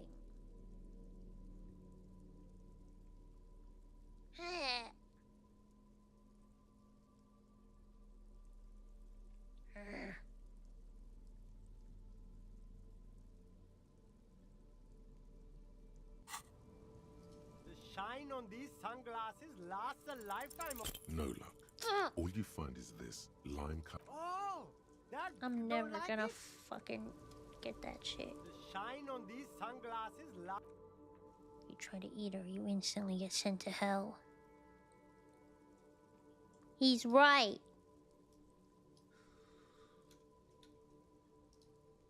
And then I'll start eating glass again.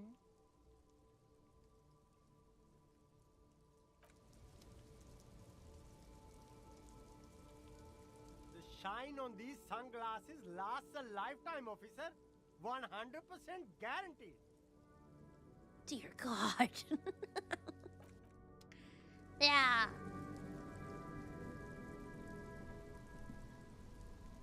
You keep coming back. You find your The box smells like cat piss, or like an old person with no money. Economical, but also trendy. Look first. You find your hands. The box smells like... Economic. Everything's still cool here, officer.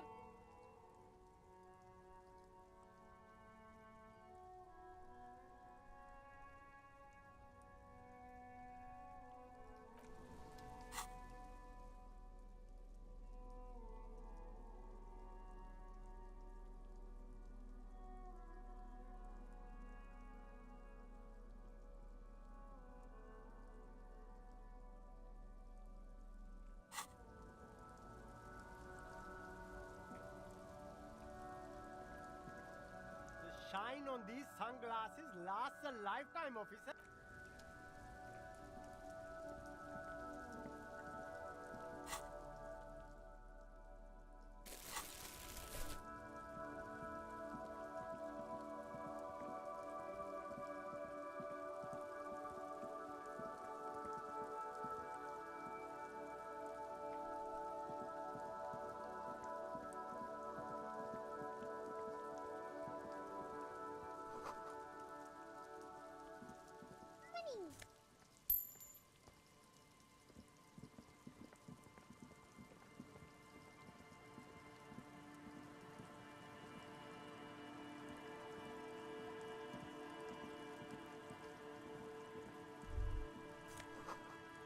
Traffic beyond the gate, more abandoned motor lorries. Sign says no entry. Someone scribbled an inverted star on it. Yes, entry.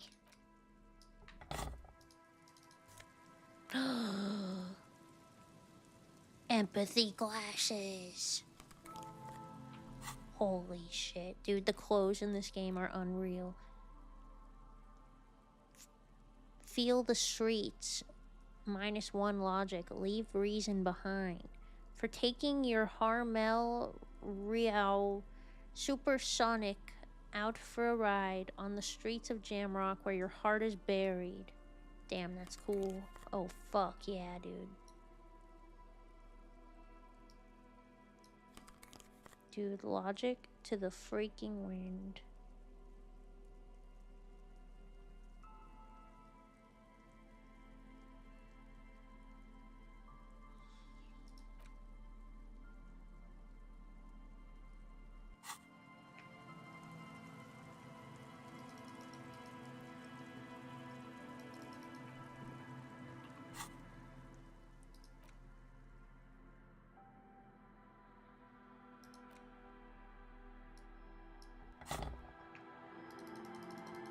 Are you guys enjoying this game? Because I know that it's not one where you guys have a lot to say because it's so, like, wordy. But I hope you're at least enjoying it as background noise. Someone has broken down the fence and the barbed wire. Oh, jeez.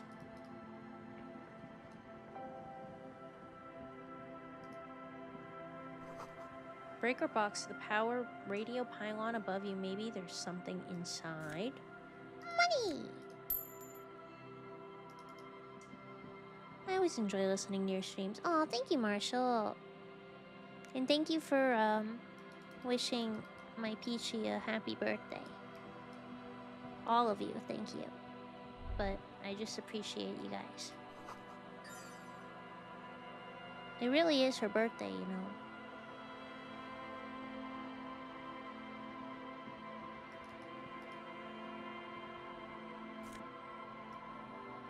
Banged up fuel canister. Ooh. Dented stainless steel canister for transporting and storing heavy fuel oil. The logo on its side has been partially stripped over years of use. Government issue red dyed fuel oil inside looks like paint, though it smells much, much worse. Oh, this... Is this my... Oh god, this is definitely my car, isn't it? Oh my god. This is my fucking car. A banged up motor carriage lies. Oh half no. submerged in the icy. It must be cold and lonely down there, in the icy water. This is where the tracks of the plaza were leading to. It appears to be so. Let's investigate. I agree. We should definitely investigate.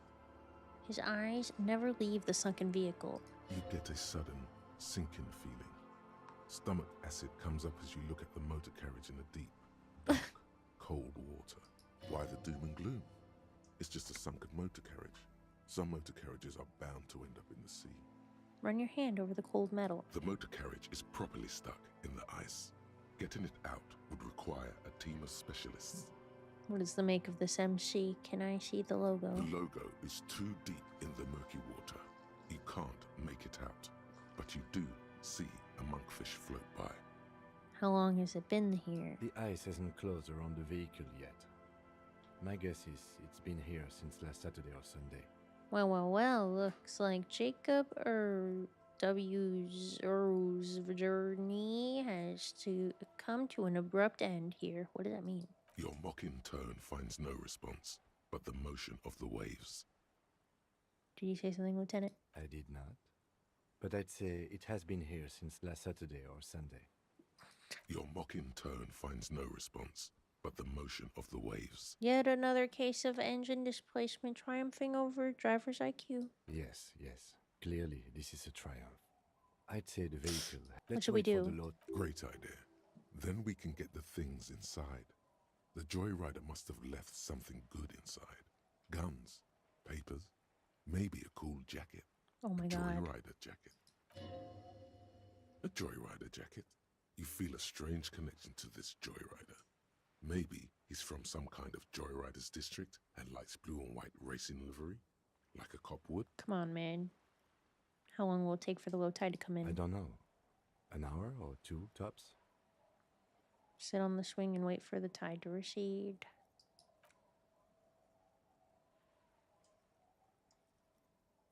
As you sit down in the old, rusty playground, the world around you becomes very silent.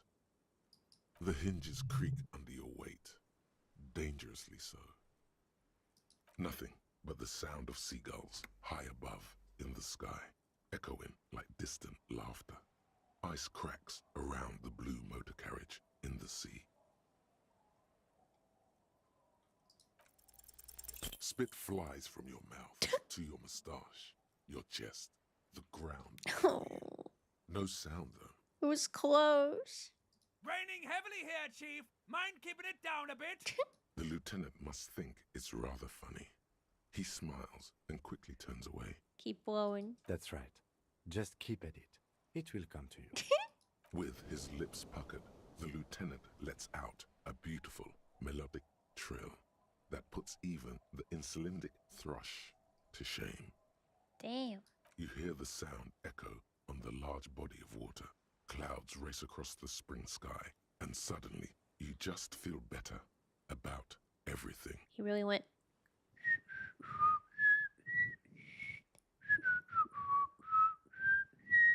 Okay. That's way better than what you did. Fuck. The clouds pass in the sky, and the shadow of the swing moves like the hour hand on a timepiece. 30 minutes have passed. Looks like this might take a while. Time to present a good topic for discussion.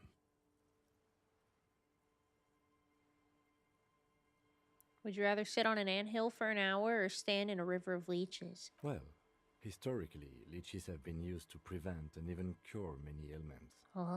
Clouds on the horizon grow darker, and the shadow of the swing set keeps climbing. You hear the distant rumble of the city. 30 minutes pass. If you have to side with either the strikers or the shipping company, who would you choose? Luckily, I am already a member of an independent organization, and therefore do not have to choose between a rock and a hard place.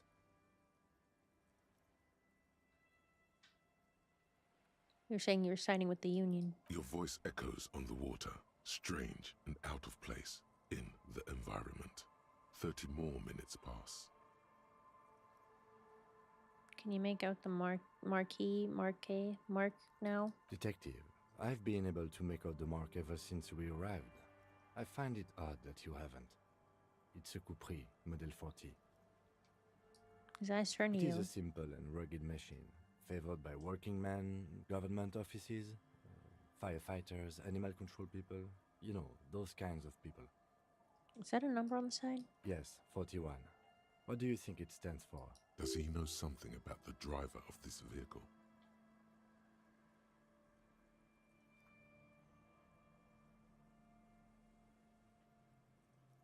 Oh God, no. I'm sorry, Harry.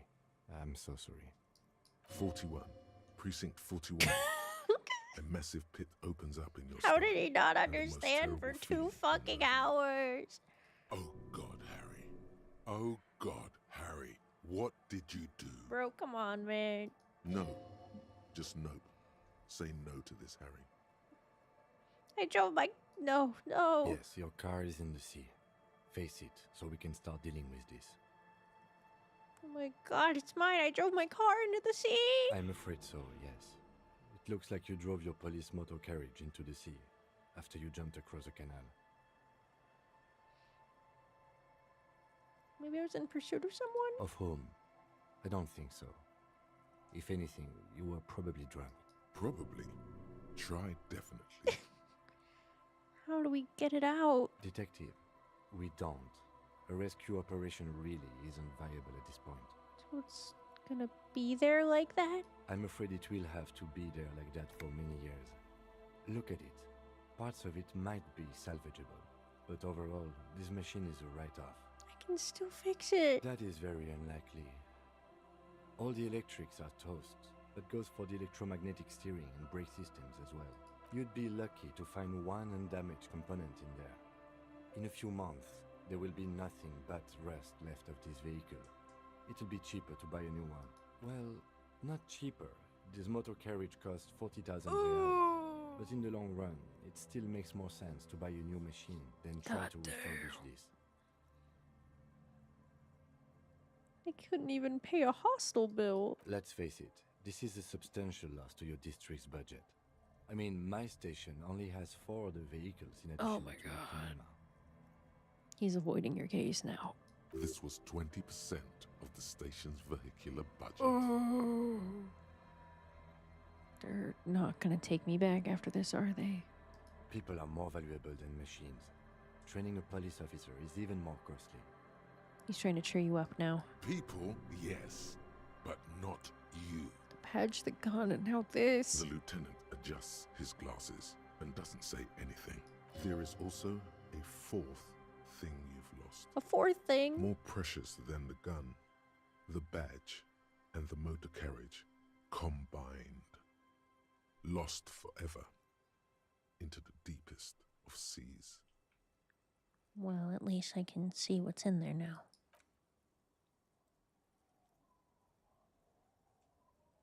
Yes, let's go take a look.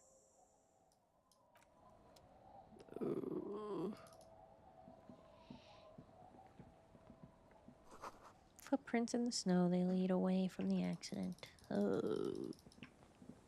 We're so hooked.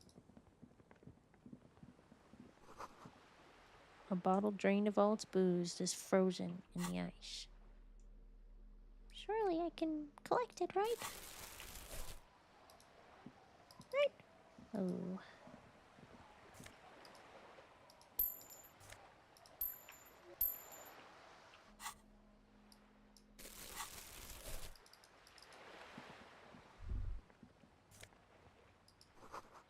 The ice just off the coast crackles, shifting.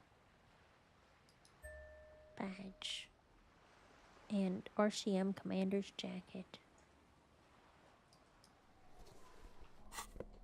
It's a nice jacket.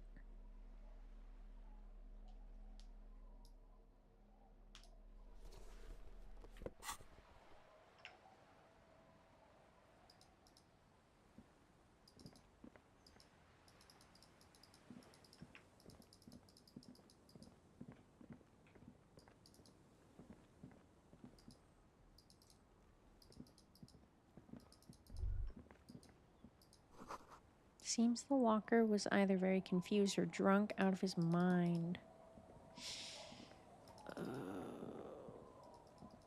A boat? There's a boat tucked away under the Tarpaulin cover. Is that what tarp is short for? Tarpaulin?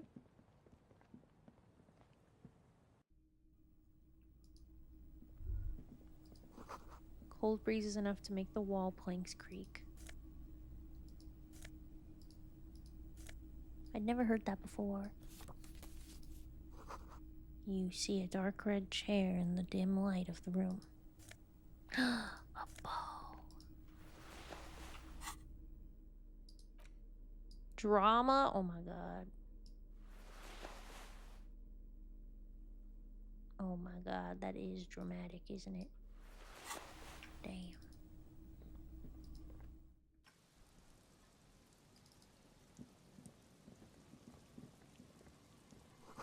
Through the broken glass, dusty shelves, and forgotten chair.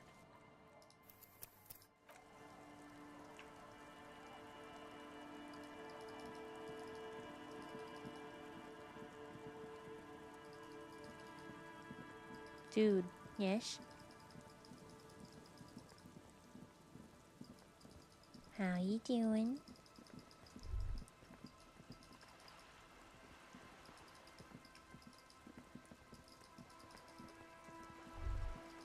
This is it. The scene of the party. The other day I The caught some fire pit, cats trying to do the deed on and my empty porch. bottles, all evidence I was like, what the heck, these freak-ass cats? Are there kittens?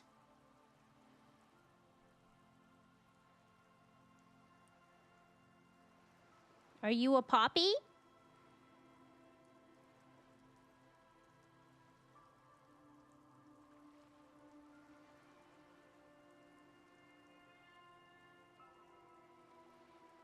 And I just went out to take the trash out. Same cats next to my car, doing it again. Oh, dude, you're gonna find kittens in the next, like, month. Keep eyes and ears open for...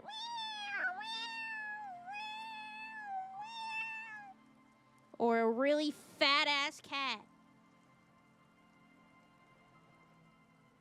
I'm being targeted. I mean, you don't have to do this, but if you want to be a good person, you might want to, ask Blue for, a carrier and take one or both of the cats in to get fixed. Catch and release type beat.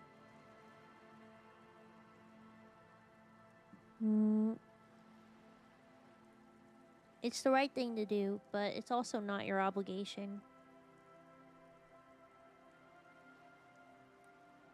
Not as such. I'm talking about what came after the party scene. Sure does look like a lot of folks partied here. Looks like they were here a while, judging from all the bottles. The sunken motor carriage provided them a focal point, like a goose ice sculpture or a chocolate fountain.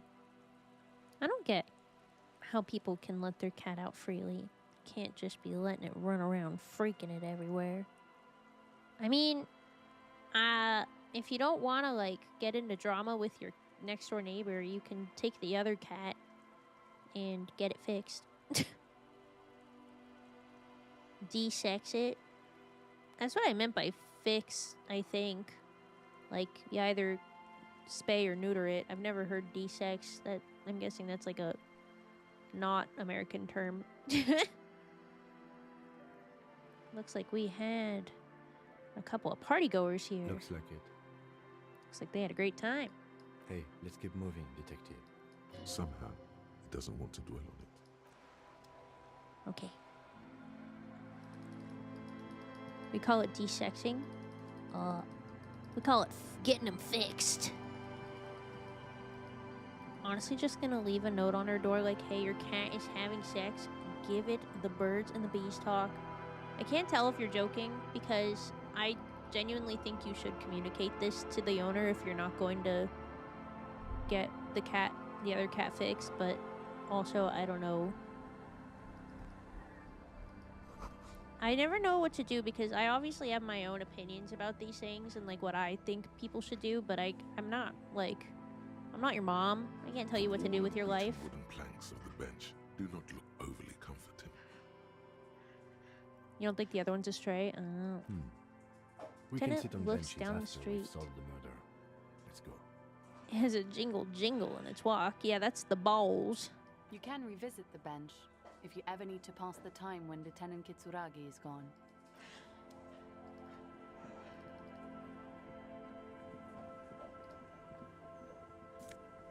I miss Toby's little kiwi nuts.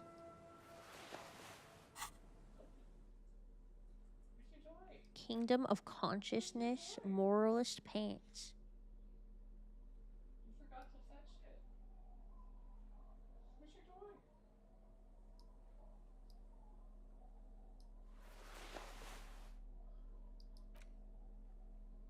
I'm gonna get ready for work and sleep. Y'all have a shrimpy night.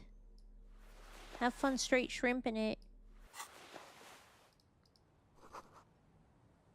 I hope you don't hear cats doing the dirty in your sleep. Good night, shrimp.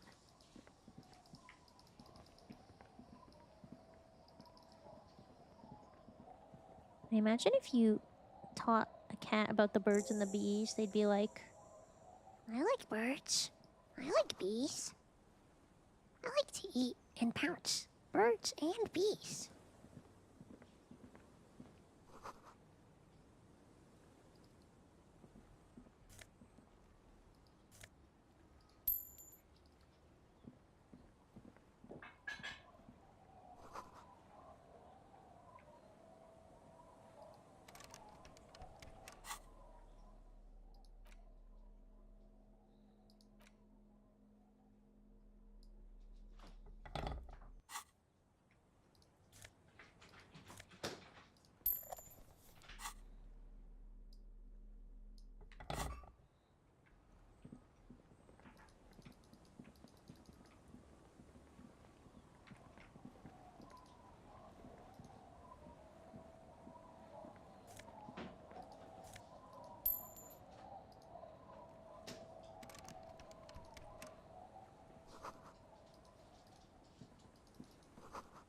Can't see into the house from this angle.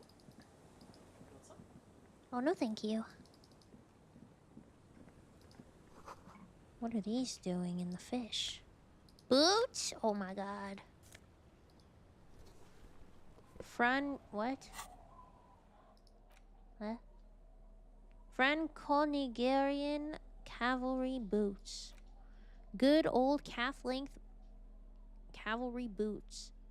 Mount that horse and ride into the night. The heel comes in handy too. It definitely makes you some good 5 centimeters taller.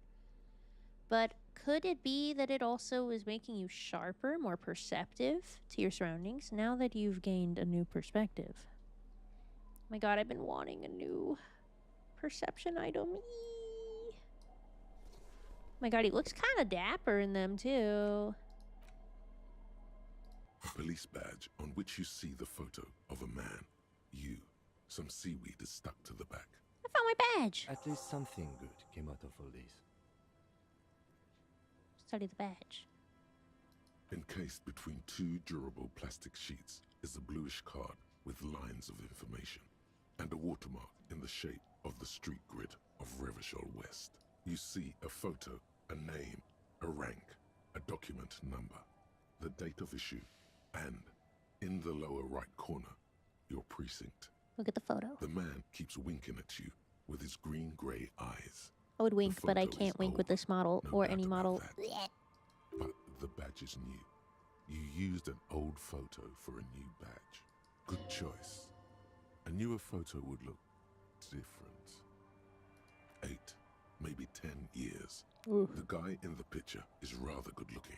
Oh. He's got a nice haircut and is distinctly lacking in massive sideburns. Hating. What do you think? His face is already contorted by the expression, although it looks less grotesque on him than it does on you now.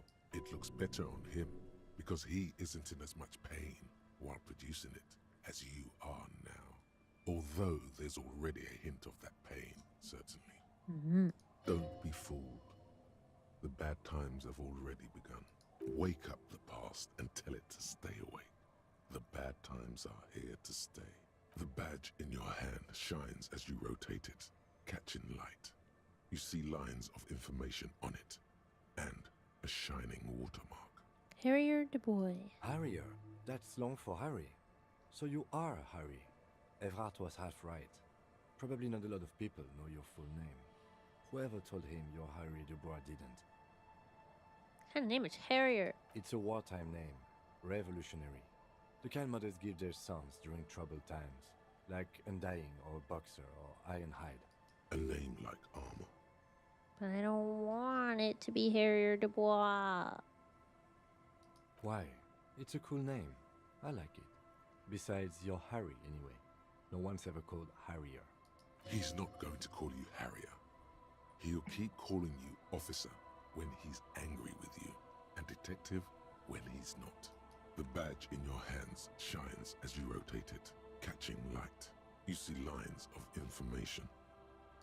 Lieutenant W. Freighter. The lieutenant is a rank above sergeant and below captain. It's the highest rank in the RCM that still does field work. I am a lieutenant.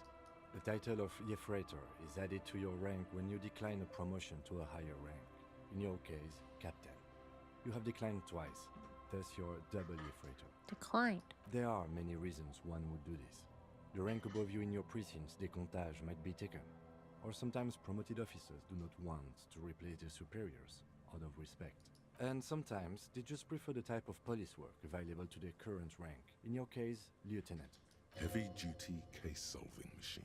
What is decomptage? Decomptage is the hierarchical system employed by the Revachol Citizens Militia. It means counting down to twos. The lowest rank is junior officer, usually teenagers.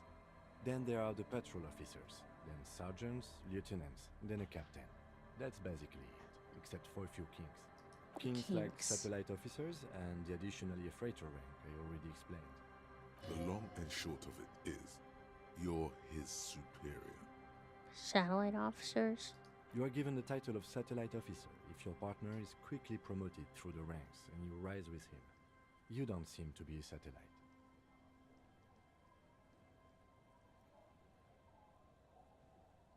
Thanks for explaining all this. No, I've been putting up with you because despite an unconventional approach, you are doing good police work. Oh, yay. It matters more than driving your motor carriage into the sea. And now we've even found your badge. He trusts you, for now. Try not to spoil it. Thought my rank was drunk. Yes, apparently you've had a rather successful career in the past, and this leads me to believe maybe your current situation is only temporary. Thanks, that gives me hope. Good. He says with a quick smile. Turn back to the document. Such a small yet precious thing. Expensive paper caught between thick plastic, Oh, like a fly. need different in amber. headphones for a minute? Yeah, mine died. Sorry. Is the charger not working? No, it didn't work. I knew those things weren't working. I need to buy a new USB-C. For now, you can plug them into this one. I already plugged them into the one in The bedroom? Okay. Yeah. Sorry, I'll buy some new ones. Cool.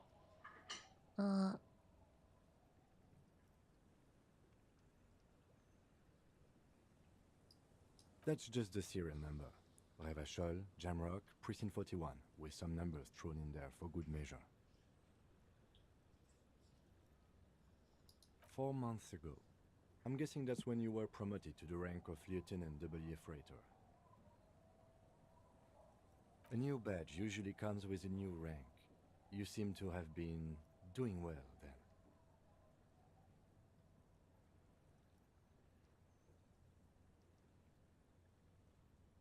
The case created a lot of edge you have to take off. The death march really gets us going. You're pretty sure you weren't doing well, but better? Probably yes. A lot can happen in 4 months, especially in winter. The winters are never easy on you, of that you are sure. I think that's common. I remember that time! That was a good time! We had a good work-drink balance going! What happened, man? Pump it up! Oh, okay. Yes, it's the designation of your precinct. 41, like mine says 57. The 57th is mostly industrial harbor, a lot of asphalt. The 41st is... What? It's a tough station to work in. You have all of Jamrock to cover. That district should have 3 precincts, but money is what it is. It's no wonder you are like you are, he thinks. But then again, it's a legendary district, and a hell of a station too. It must be an honor and a curse to work with people like Price, McCoy, Berdiaeva. And you? Is it an honor to work with you? Don't ask him, ask yourself. The badge in your hand shines as you rotate it. Catch it. Well.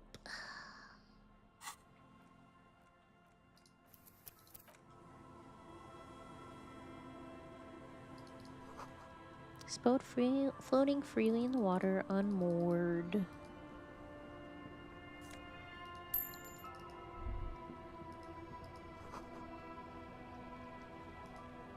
The planks creak beneath your weight. The ladder leads to a school of fish swimming in the kelp. Down we go. Just kidding.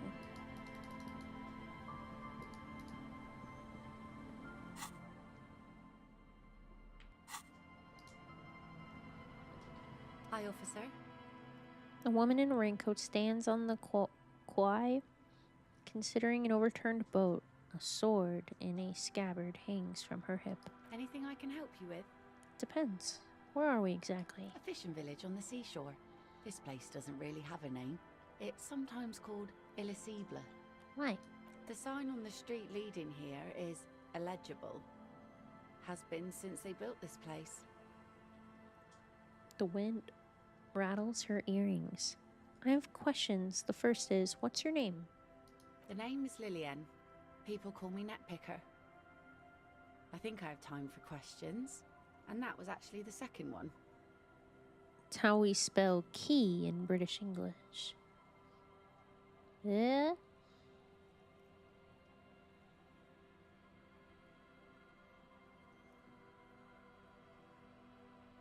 Oh, like Florida Keys kind of key?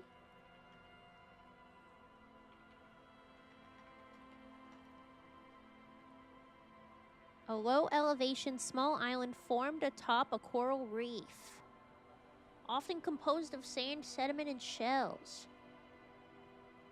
Okay, I didn't know that. Thank you for explaining.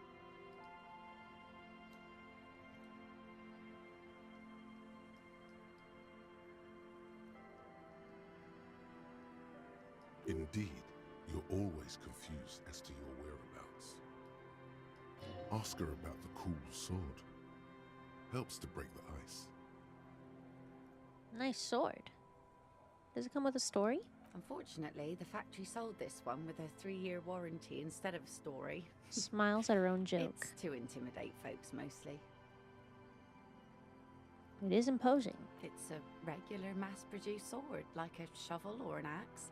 Nothing fancy, just for intimidation. Why do you need intimidation tactics? From time to time, people need a lesson in respect. That's just the way it is. Back in the day, I caught the eyes of many men. And believe me, men need a lesson in manners from time to time. Can I borrow that sword? No, I'm afraid not. Tempting to confiscate the blade I used to keep these animals in check. It would put me in an early grave. Why don't more women arm themselves if it's so effective? What makes you think we haven't?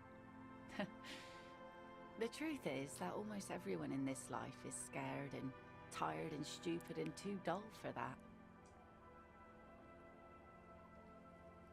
That goes for men too. But they put on an act for us. Pretend like everything's good and living in shit doesn't bother them. Like anyone falls for that. That does not go for real men. It does not go for you. Show her. Show her the wonder. The wonder? Coach means the expression. Behold, point to the expression on your face. Oh my god, we're so in. Her eyes meet yours and suddenly she starts laughing. It's hoarse, as if she hasn't laughed in a while. We are so in. Not bad. I can either say, do you like it? Or, find someone else to laugh at. I'm not a clown. Sure. It looks as if you could face down any horror in the world with that same unchanging grin. It's like a shield. Damn, that's a brutal and telling response. The traces of her laughter are still there, in her eyes, fading fast. So where are all the men now? Some went to patch their wounds, their lesson learned. Others were more thick-headed. She looks and one down. Of them, I ended up marrying. Why, if they're thick-headed? Guess I enjoyed the way he bled. Her expression doesn't change. It's hard to tell if she's joking. If it is, then why the melancholy? Where's your husband now? Gone. Gone where? To the waves. The sea took him. It was a long time ago. Oh. He didn't respect the sea. Went out there, drunk like a skunk, and sure enough, one day the boat was found floating empty. The bloated corpse turned up 2 weeks later. Damn. Now, before you tell me how sorry you are for my loss, know that it was 4 years ago, and I've moved on. There's only so much mourning you can do for a drunk with sinewy muscles. Oof. She really liked those muscles, though. It's in the way she pronounces sinewy.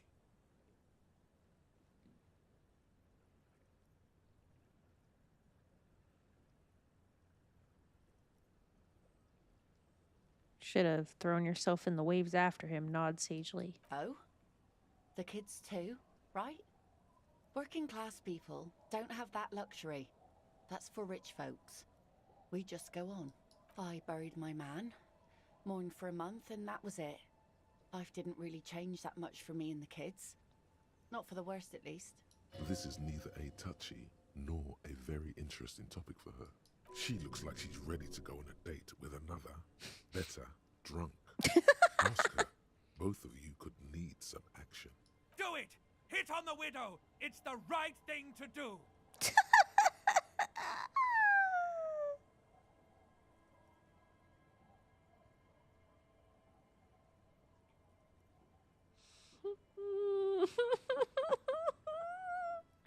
Suggestion. Heroic. She needs to go on a date with another drunk badly. Very low, 3%. -1, Kim's presence makes it awkward. -6, don't know a good spot yet. Explore the coast! This is awesome. I'm looking for someone. Maybe you can help? Let's see. Who are you looking for? I'm looking for a missing cryptozoologist. I don't think I know what these are. Care to elaborate? People who look for animals who are hard to find. Aha! Like snowmen. I haven't heard about those. 2 old guys have been wandering around here, nose in sand, talking nonsense about snowmen and the like. What? Wait, the like? Not only snowmen, also green men, monkey men burning rhinos. You get the picture. Oh, you're getting it. And it is gorgeous. Where did they go? Don't really know. Further down the peninsula, I guess. I mean, that's where they were heading. Who else are you looking for besides snowmen? Working class husband. Yeah, I'm not really looking for that anymore. Not much into the middle class ones either. Could do with some landed gentry, but apparently they don't make those anymore. Husband isn't for me. I'm looking for him for his wife. Wish I could help you with that, but I haven't seen your working class husband. Maybe I can help you find someone else. She seems genuinely sorry for not being able to help you. That's it. I'm not looking for anyone else right now. Well, how can I assist you then, officer? What do you do around here? Like I said, fish mostly. Sail the waves, take care of the kids, pick nets. Right now I'm tarring a little skiff. What else? I sell the fish to people in the Delta to serve at their fancy restaurants. Authentic Insular Indian cuisine. Is that enough to make a living?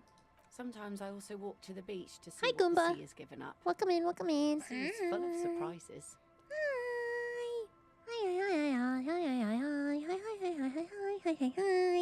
Hi, Goomba, hi, Goomba, hi, Goomba, hi. This is what is called a conversation. You don't have to be guarded right now. Interesting. What have you found? Wood, pieces of glass. Every once in a while What we see dead Pokemons you bodies. playing, my man? Human, animal, fish, And what are you other eating, artsy more creatures. importantly? A mine washed ashore once. Bottled drugs also. Lost cargo in general. Most of the time it's just wood and glass. All right. Major choice moment. You only get to ask one thing. It would be weird to say them all. Choose wisely.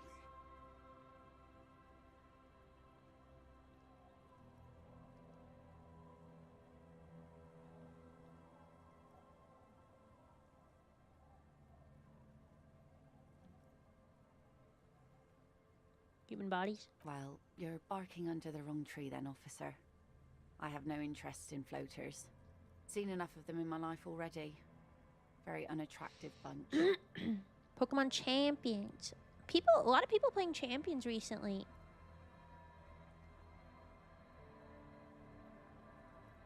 That's the mobile app, right? My friend really likes that one. It's all voice acted and stuff. Yeah. Maybe stay clear of the things reminded her of the floater she used to be married to. Just saying. Oh, sorry. Take it that's your skiff. Point to the overturned boat. Sure is. The sun, I call her. Coated with a fresh layer of tar just yesterday. It'll take some time for it to dry, assuming the sunny days continue. Makes making Pokemon super easy. No breeding needed. Oh. Wait, is Champions new? Is Champions different from... Was it Masters? What's the mobile app that our friend played? I think it was Masters. I think That sounds right. that's different than Champions. I don't know what Champions is, actually. But someone else told me they were playing it, too.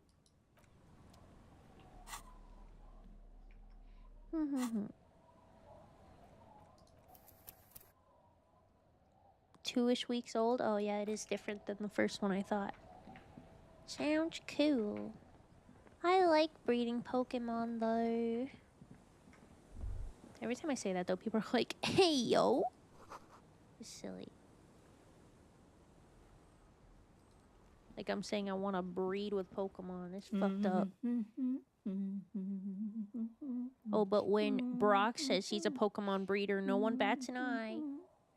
Welcome to the fishing village. Please lean in closer. I have cataracts. Lean forward. Oh, welcome, police officer. We don't cause any trouble around here. And we don't want any trouble either. Like grinding, but worse. Weirdly... Okay, Brock was a freak with the ladies, not with the Pokemon, okay? Let's be honest. And it's not like he was, like, collecting the green women Pokemon.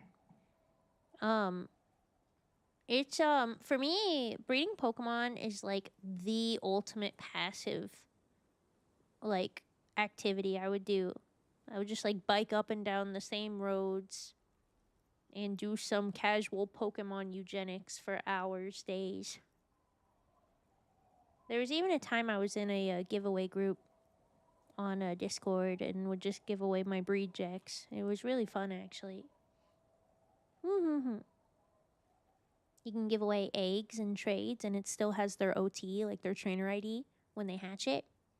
It was so much fun, and then people are grateful because they don't have to do the work that they don't like to do. It was so cool. I guess there's something for everyone, right? But I could see why it is like a waste of time. Certainly. I don't know why it's so relaxing for me. I think it's just nostalgic. We are not here to cause any trouble, madame. Trouble? Say the second thing, Bratan. Shows you got style. We don't want to cause any trouble. Oh, of course. Last time we saw you around here was 12 years ago. You also came to take care of trouble then. Wish you did. But still, in Martinez, you're considered an ill omen. I've been here before? No, not you personally. I meant the RCM. Some of the men got into a fight. One of them killed another. Locked himself in that woodshed over there.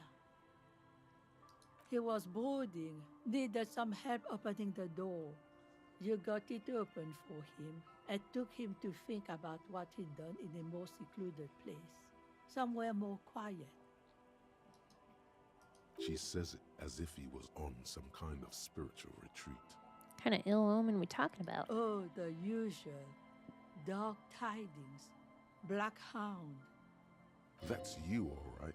A black hound licking your own heels.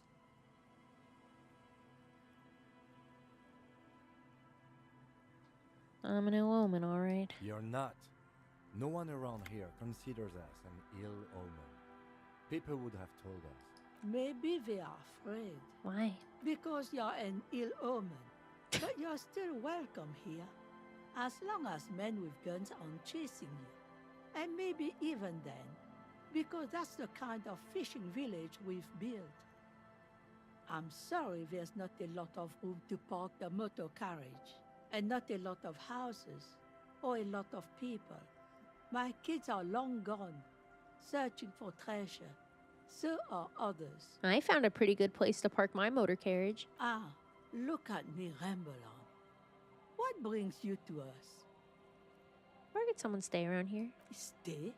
Most people here are trying to leave. That said, if lodgings is what you're looking for, I've got a free room in the shack. Her soapy thumb points to the building behind her. How much is it? I won't charge you for it. Take it as a gesture of goodwill from the village to the RCM.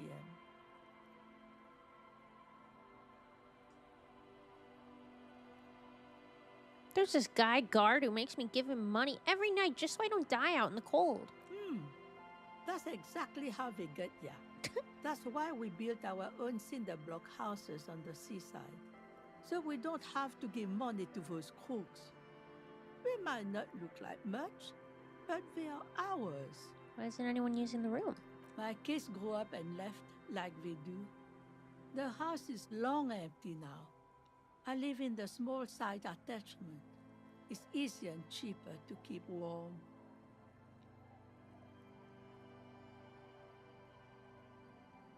You got yourself a new tenant. Don't make an old woman regret opening her house to the police. Guard is the worst. Someone who wants money. He's a fucking landlord, practically. Well, if you are not in the hostel in the morning, I'll know where to find you. Here, in a shack. He's a little relieved you're no longer in that room. Should he? This environment encourages one thing, and one thing only. Drinking. Finally, you have those lame-os of matinees off your back, Bratan. This Bratan. looks like a great place to bring chicks. What is in this fishing village? Just us. It's barely a village anymore. We almost don't exist. What do you mean? This is pretty much a non-place. A gap. A blank spot on the map. Just a cluster of nameless shacks on a nameless street. The place is so pornographically poor, it's not even funny. The fuck is pornographically poor? The fuck? Oh, good. You can say that. That's great. No. Who else lives in this village? Well, there's Lillian and her kids. A few new folks live in the house to the east. But they are away right now. And then there's the drunks. Not a pretty sight, but there's little we can do about it. Home is home, even for them. I met Lillian already. Lillian is tough. Tougher than the men here, at least. If it wasn't for her and the kids, this place wouldn't have a spark of life left. I haven't seen any drunks yet, though. Sooner or later, you'll see for yourself. Don't have to look long to find these guys.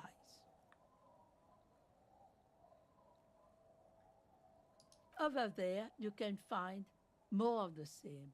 Shacks and trees growing wild. That's the pox. Between here and Jamrock, a dusty sea of old trees, all covered in industrial soot. Small houses under them, an overgrown park. The pox? What's that? An old military hospital and its surroundings. Or it used to be, during the time of the suzerain.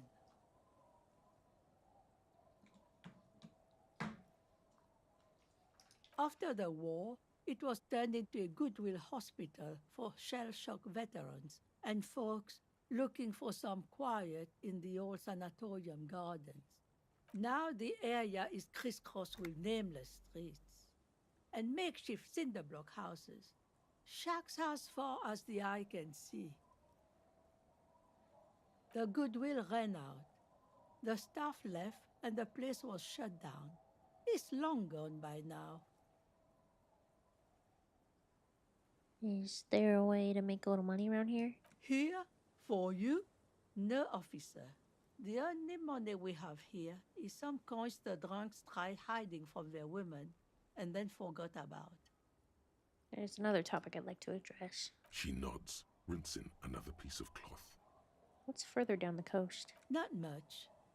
There's the abandoned church, the DeLorean Church of Humanity. It's been there since before my time. Some things just don't fly, officer. Look around. Who'd go to church here? They built it 300 years ago. Must have been nicer then. So, they don't hold services there anymore? The Ecclesiastes? No, we've tried, but things just keep happening. Crime, accidents, other things. The place never stays open. It's a pity. It used to be such a nice church. She frowns. She's not telling you all she knows. Keep her talking. What else is on down coast? Before you get to the church, there's some ruins, an apartment complex, or some kind of electrical plant. Run-down bunch of houses, empty. What is it then? Apartments or an electrical plant? I don't know exactly. A pre-war place. It used to be something. Before the war. I wasn't here then, you know. Was born in Samara. Of note, the old fish market up on the boardwalk. But it's closed. Who would want to come to a fish market here? No one. That's why it's closed. It was once a bustling place, back when I was young, and so was everyone else. Now, what catch we do bring in goes straight into a lorry for the Delta or somewhere else. That's it? There's got to be more along the coast. What? You're one of those real estate people with big plans? If you want a development opportunity, you can check out the abandoned building over at Lansing. Used to be a supply depot, we think, sending goods and ammo across the bay. It's jammed shut though. We tried to get in, see if there was anything to sell or scavenge, but it's impossible. And now you know everything there is to know about this coast. She drops a bar of soap into the bucket with a splash. Tell me about yourself. Who exactly are you? Me? No one. Just an old washerwoman. Mother called me Isabel, if that's what you're asking. And my married name is Sadie. Now it's your turn, Mr. Lieutenant Double Yefretor Harry Dubois. Quite a handle you got there. So many titles. One of them double. Fuck yeah. My new house. The door has seen better days. The layer of paint has started to peel off. I'll wait outside to give you some time and privacy to check out your new living arrangements. But just so you know, after we are done with the day, I'll still be staying in the whirling in rags for the night. We'll meet in front of the shack in the morning. There's MTV Cribs, check it. The key turns with a satisfying click.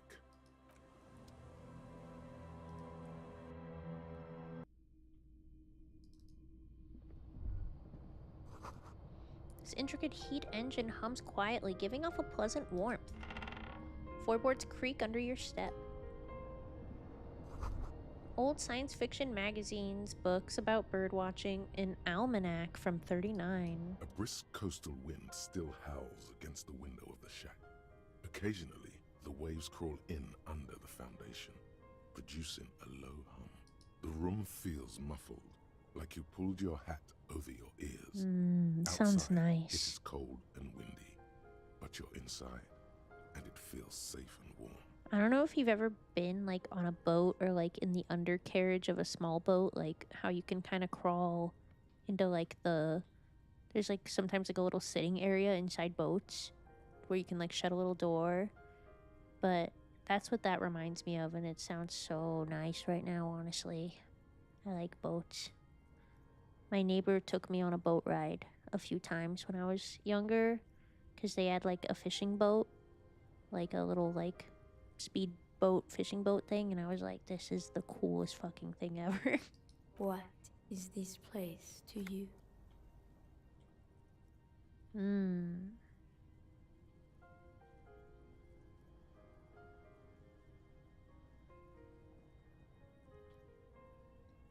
Wonder where my old one went. Westward, across the canal, towers the whirling in rags. Door number 1 on the second floor is locked. Behind it lies a trashed room. 1 floor below, behind a counter, stands an irritable man. In a small shack in the fishing village, a baroque heater hums quietly, emanating a sense of comforting warmth. A wash basin lies on the table, the water inside reflecting the somber face of the world. Far away, on the corner of Perdition and Main, a nondescript building, obscured in a haze. It's vacant and lost, just like its tenant.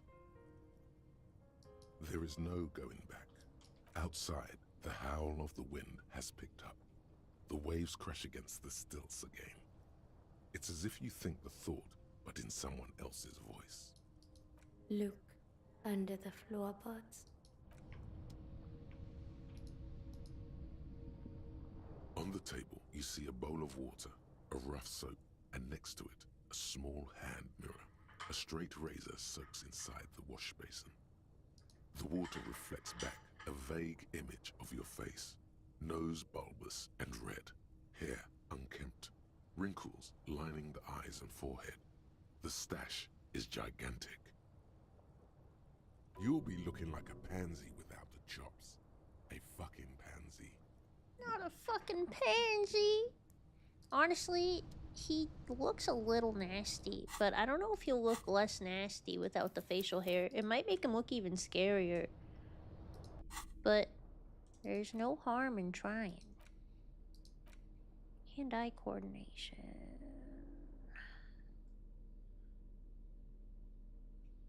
With shoes. Yeah. Let's see if I have the hand-eye coordination to shave. On the table, you see a bowl of water. Like an artist with a brush or a master swordsman. You use the small mirror and the straight razor with some soap to remove all that unkempt hair from below the nose line. The sharp blade chafes against your skin, producing a scratching sound. The surface underneath the beard feels tender, the air brushing against it chilly. Feel your clean-shaven cheeks. Oh my god, he is gross! Ew, look at the picture! Oh my god. Chat. Look at him! Look at him, he's worse!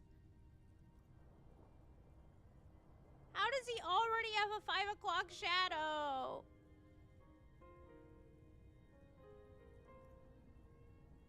Oh dear god. Chat. I really don't like this. I'm so glad I saved. He's so gross. God damn it.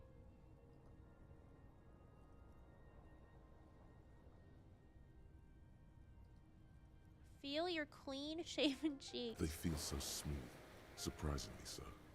A feeling of freshness overcomes you, as if you just came from a cold bath. Was shaving the right call? The water reflects back a vague image of your clean-shaven face. Despite the bulbous nose, unkempt hair, and persistent swelling, you look a little younger, maybe. You almost look like a professional. The beardless nature of your cheeks makes the expression seem even more like a terrifying grimace. Exactly. I don't know. I think I'd rather him look unprofessional and gruff than like Bobo the killer clown. More like Hobo the Clown. Okay, much better. This is so much better. On the table, you see a bowl of water. The water, you'll be looking like a pet. But he's a handsome boy. Trust me, I like a good clean shave. I really do. If you haven't noticed, Aries has a nice clean shave, right? But, there's just something not right about Harry. Harry needs to be Harry. 'Tis his duty and his namesake. An old mirror hangs on the wall. You see the reflection of your face in it, adorned with the expression. Oh, again with the fucking expression.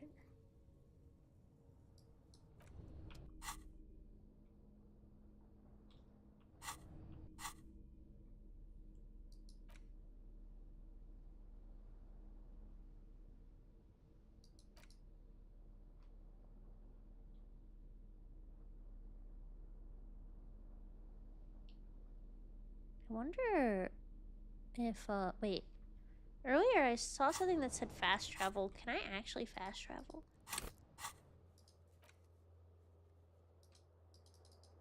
How do I fast travel?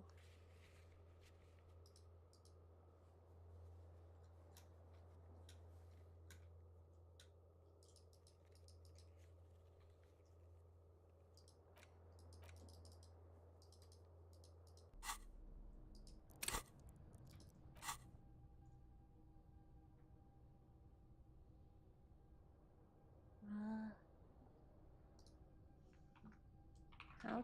Ooh, why is that caps? Please relax. How? Nope, that's in Japanese. How to fast travel in what is this game? Disco Elysium.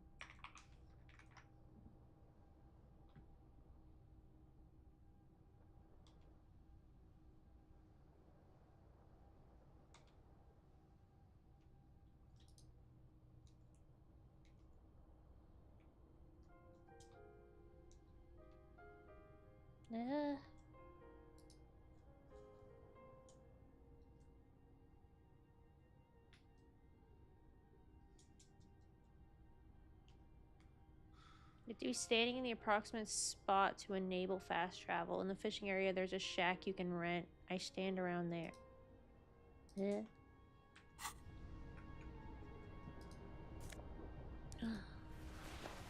Korajev jacket.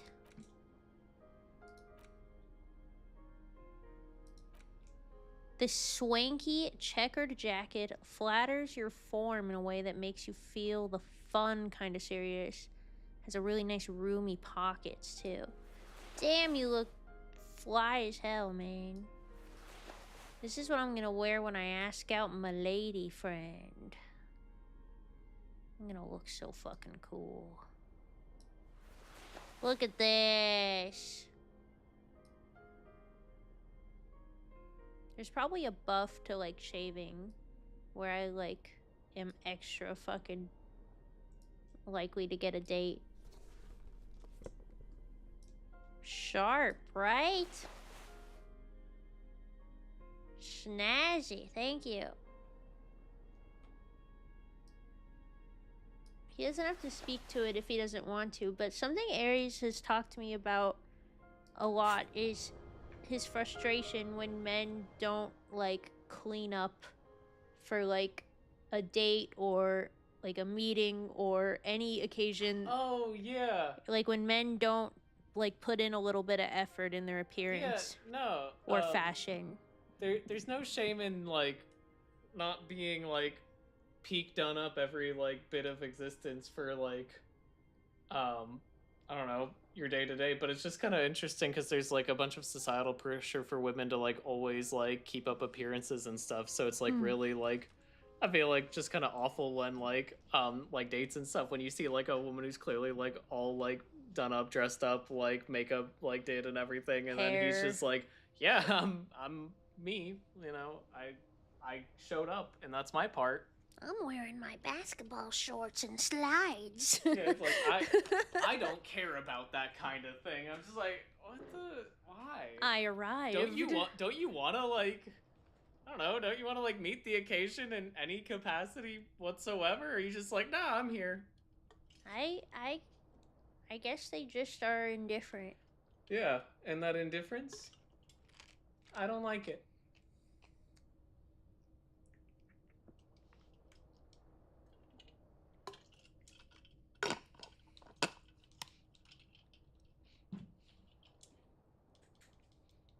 I blame him being on fit when he was a teen. That wouldn't do anything. That's the fitness board. Or not fit, sorry. The fashion one. FA. Sorry. I don't know all the fucking categories. I used to get shocked the way some men would show up to job interviews. Yeah. I think it's sad because I think some people just didn't have, like, authority figures that, like, taught them these things. Parents or otherwise.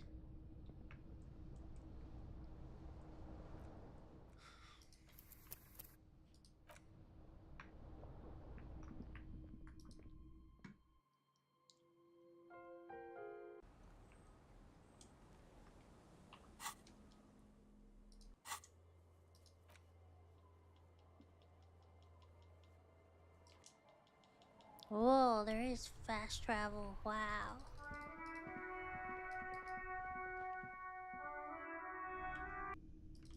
Good, I really did not want to fucking...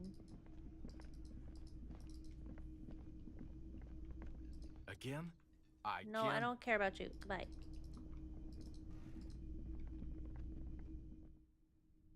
Also, I'm probably gonna play a little late chat.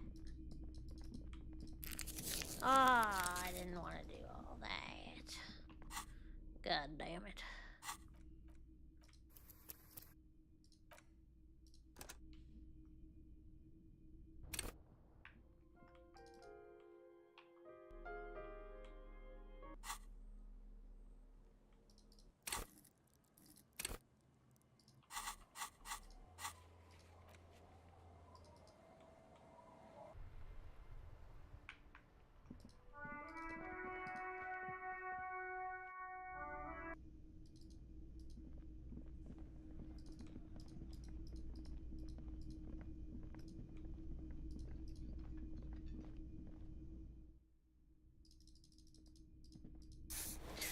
I keep doing that shit on accident. I'm like, do I load? I'm thinking probably don't need to, but I just more want to see if this check here is available. Had this shit on for ages.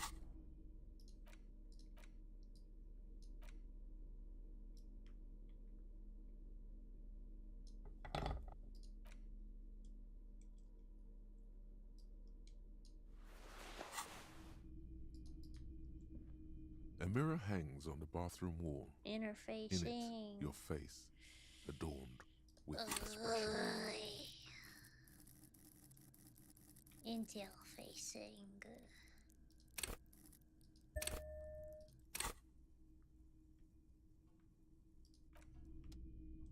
A mirror hangs on the bathroom wall.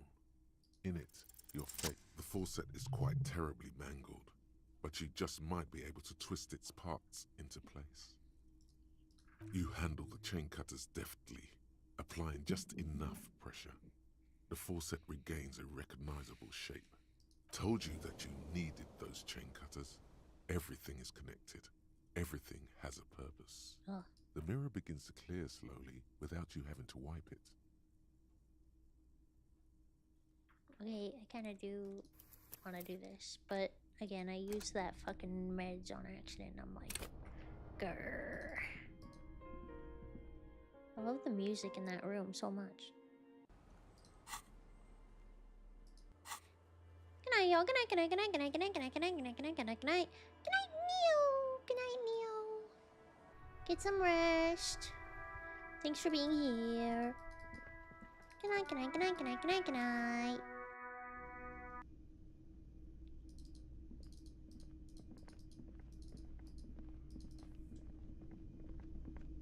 Oh, hello, dear. No.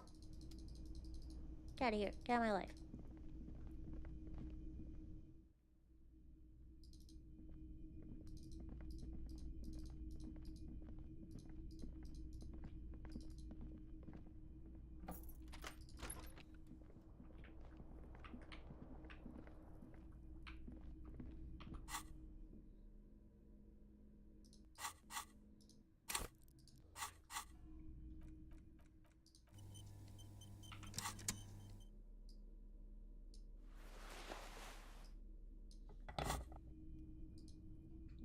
A mirror hangs on the...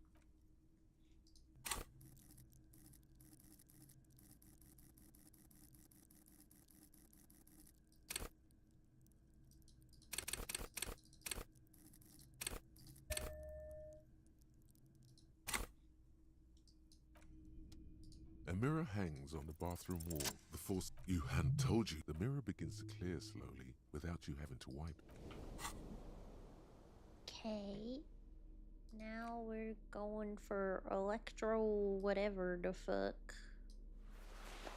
Electrochemistry, yes. The trousers.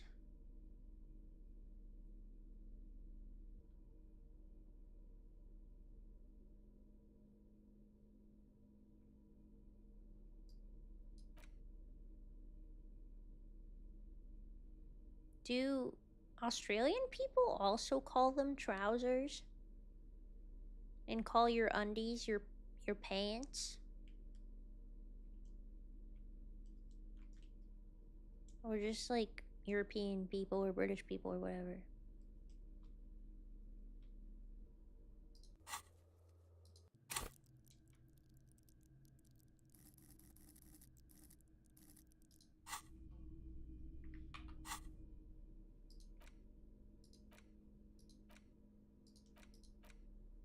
We don't say trousers much except for formal pants.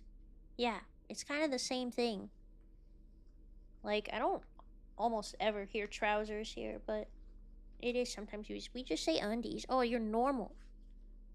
I always knew I liked Australians and Kiwis better. Don't tell the Brits, though. They'll just get jealous.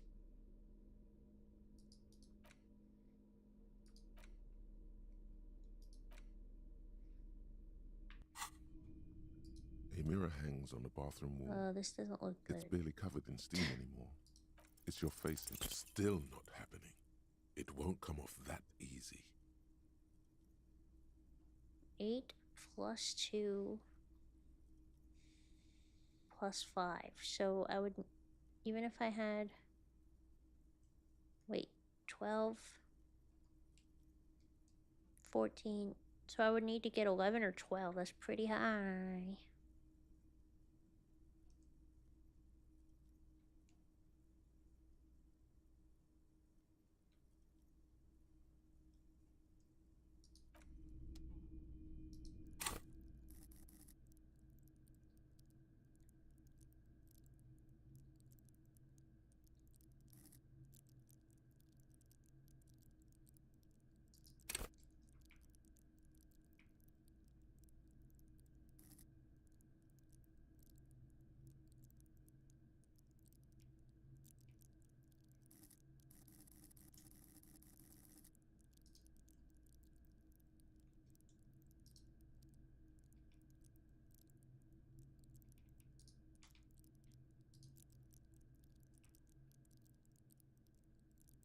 I need to borrow Drop D, and I see him in Taco's chat, but I can't just like steal him. Maybe I can whisper him to Drop D.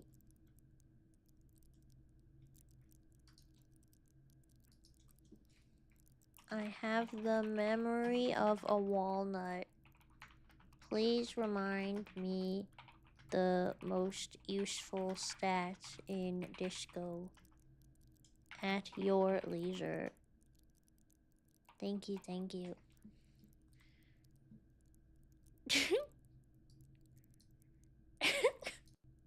And now we wait, chat. Okay.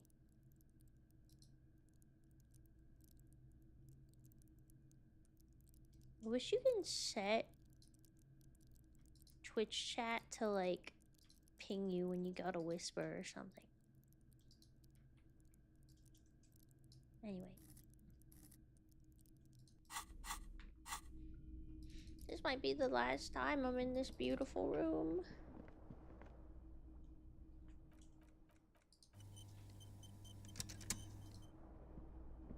The fan stands still. The lights are on. The switch must be broken. The lights are off again. The window stands broken in it. The morning light hurts your eyes. The morning light. Now's your chance. Kiss Kim in this romantic setting. Kim, Yes? why did the 41st precinct send me? I wanted to talk about What you. about me? Tell me a secret about yourself. No. Your brain sends the signal to your lips, but they refuse the order. The eyebrow is exercising. The lieutenant relaxes his eyebrow, and you seem to regain control. He doesn't want yourself. to kiss me, chat. That's so sad. Good.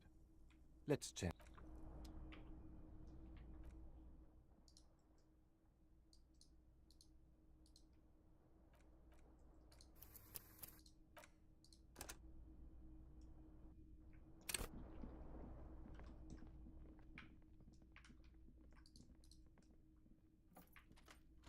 Are we just letting ourselves in now? That's interesting.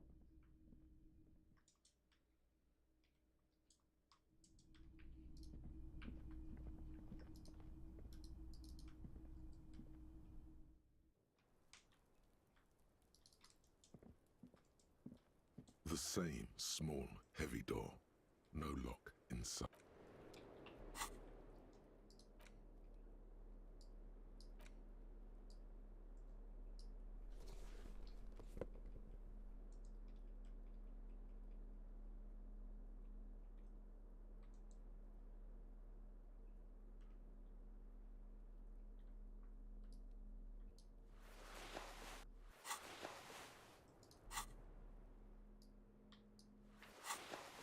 The same small.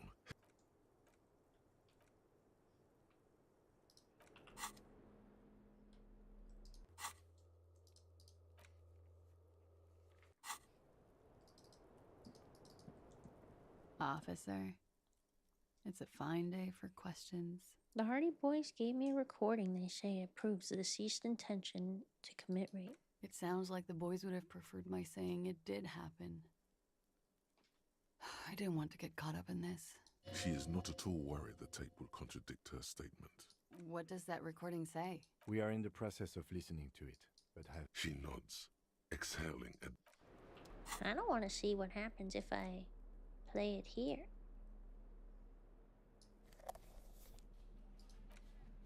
Ooh.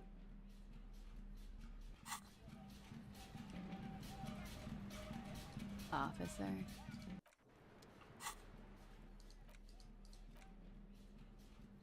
Yeah, the boombox is fucking hysterical. I love the way he holds it. The porter reel. You push, command set, and the tape starts spinning. Violent static and machine sounds fill the air. This isn't Revachol. This is a fucking village. I can almost see the elephants. Sorry for your ears. The harbor. That's the son of a Kvalson crane. When this shit is done, I'm gonna tear that place up. Soldier of the apocalypse style. Kill shit. Dogs and chickens, too. Gonna run a room, Cordy. A real nice room. I don't give a shit. I'm fucking done. I'm done mentally. I'll fucking do them all in. Rape that disco cunt on the counter. You know, the dance a whore upstairs. Do it Kohoi style. Kohoi style.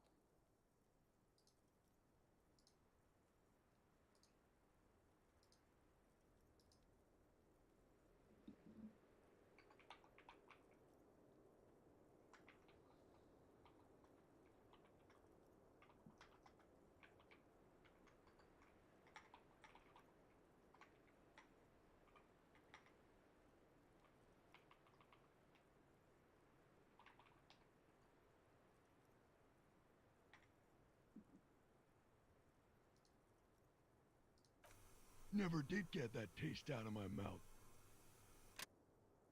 The lieutenant presses the button marked Arrete on your portal-reel. The tape stops spinning.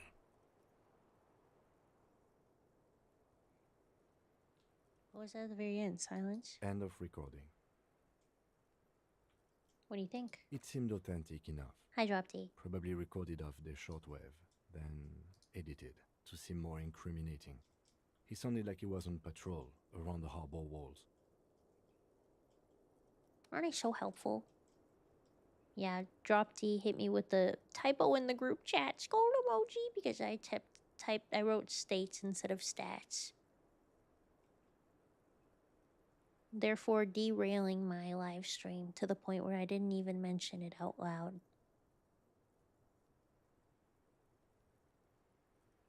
I'm biting your frontal lobe. Still.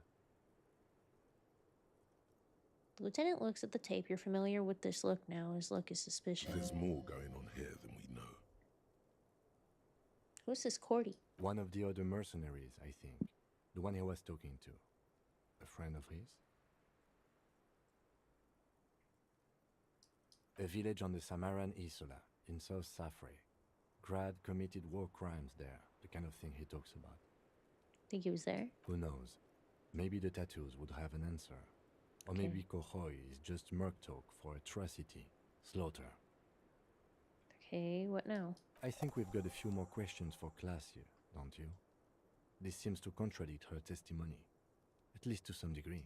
As you take out the tape, the boombox tunes itself back to the cheery radio again, spewing out beats like it's a Friday night. The contrast feels chilly, inappropriate.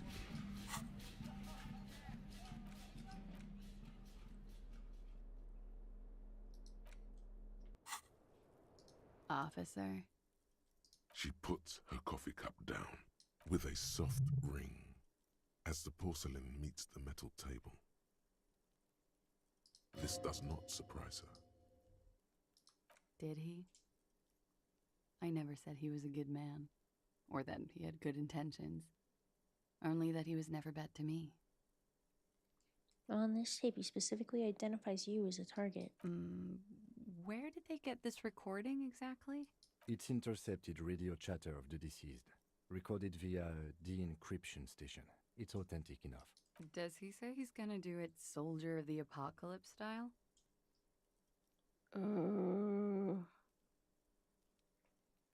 Did he say that? I don't remember.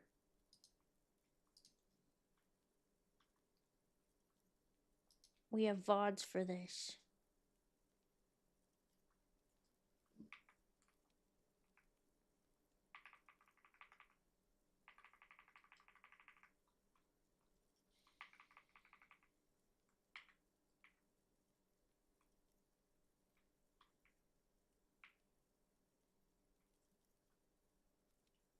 Yeah, he did say Soldier of the Apocalypse style.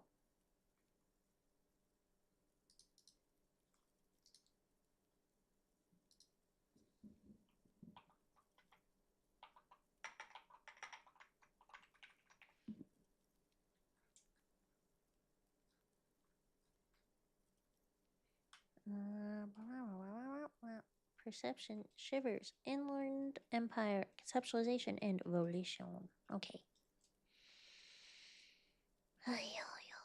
Yeah. That was practically his pickup line. She picks the cup back up. A memory surfaces in her tired neocortex. It's not entirely unpleasant. Did he say whores a lot? Was he pretty much on the verge of doing it Kohoi style? Did he say? I already forget. Yeah, I think he said whore. He liked the way it sounded when he said it. As to Kohoi? Young woman lights a new cigarette with the butt of her old one. Well, that's style. I like that. He wasn't actually there. He didn't do a tour, or at least didn't tell me he did. Would have been overkill anyway. He lived his own little Kohoi. It wasn't his everything. Do you think he was trying to scare people? No. I'm pretty sure he did all those things. And then had to internalize them to keep on living. Until they just sort of turn into his, what's the word I'm looking for?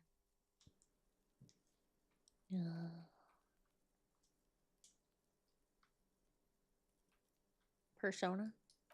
Running joke. I was gonna say running joke. And it sounds like you didn't even get the good bits. Lely's punchlines got way, way funkier than that. He was like the Seminoles conflict, the Kohoi massacre, and the 36 famine in Yezut all rolled into one person, then cast in Orani ceramic armor, which he wore in bed and in the shower. Weren't you afraid? Afraid of what? That tape the Hardy Boys recorded? Your mother probably never told you this, but girls are evil. Had I the physical robustness and social support, I'd be in Kohoi. I would be tearing it up Soldier of the Apocalypse style. She wouldn't. She doesn't have the full Hoi in her. Did he tell you he had actually done any of those things? He and Martinez, I mean? No. We were too busy laying waste to our own nervous systems to direct any of the fury outward. He seemed happy, I guess. At ease. As much as a man like him could be. There is a small measure of pride in her that she could quell the rage in such a being. What kind of man was he? Before you go, ask for details. She seems okay to talk about it. Thank you for clearing that up, miss. Whenever you're ready. I'm interested to hear what Titus Hardy has to say now. She takes a very small sip of her coffee and smiles. Now that you've had some time, can you tell us more about the victim? Like, for example, his name? Actually, officer, I didn't know his name. I just called him Lely. A nickname? I guess. He came from Lelystad. It's short for that. And it was his army name, apparently. He said his real name wasn't his. I tried to pry it out of him, but it was no use. Lelystad. That's a good start. We have a few questions you can help us with. A few things a field autopsy alone can't answer. The young woman cranes her neck, trying to catch a glimpse of the page the lieutenant passed to you. On it is a list of autopsy observations recorded neatly in blue ink, the last missing pieces of a puzzle of flesh.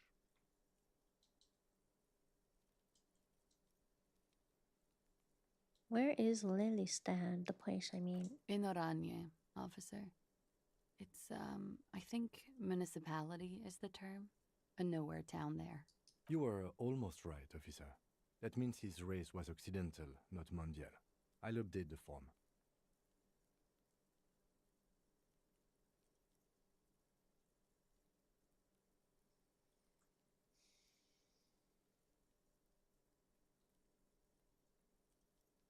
Both from Oranje. Yes. We were compatriots. Did that bring you together? No. He was too old for that. And from another part of Oranjenrek. I didn't even understand his accent. What brought us together wasn't Oranje. It was bad habits. Sex, alcohol, speed, probably also sildenafil. How old was he, miss? He was 42. 42? Are you sure? I would have had him above 50. He had many scars that made him appear older. But no. The memory makes her smile. We even celebrated his birthday like some weeks ago. It was a funny 2 days. He had little reason to lie to me. We were slightly off then. Thank you for clearing it up.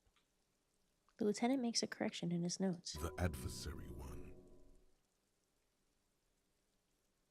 His eye color? Blue. Light blue. They were like little blue galaxies, you know? It was strange, seeing those eyes in his fucked up face. She stops, her eyes half closed, and then continues. Pardon the swearing. I do him an injustice. He wasn't ugly. And he had a beautiful, soft voice.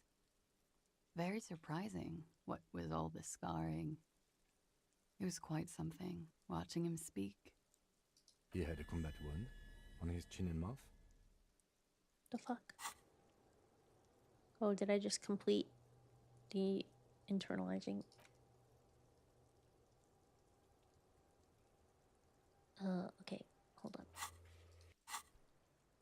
Yes. Severe. She seems It to made him enjoy look the like word. half his face was cracking away in some strange smile. That and those eyes. Those eyes. Those goddamn Oh, eyes. yes. His hair, if you can remember. It was light brown, almost blonde. He darkened it with brilliantine, made oily. Not nice to stroke. I couldn't convince him to leave it alone. Interesting, I too have stroked his hair. Oily, isn't it? We have that in common now. She says unfazed. She draws on her cigarette and lets the smoke linger for a moment in her mouth. Yeah, she doesn't even give a fuck that I stroked this man's hair too. He had a tattoo. What did it mean? Oh, that.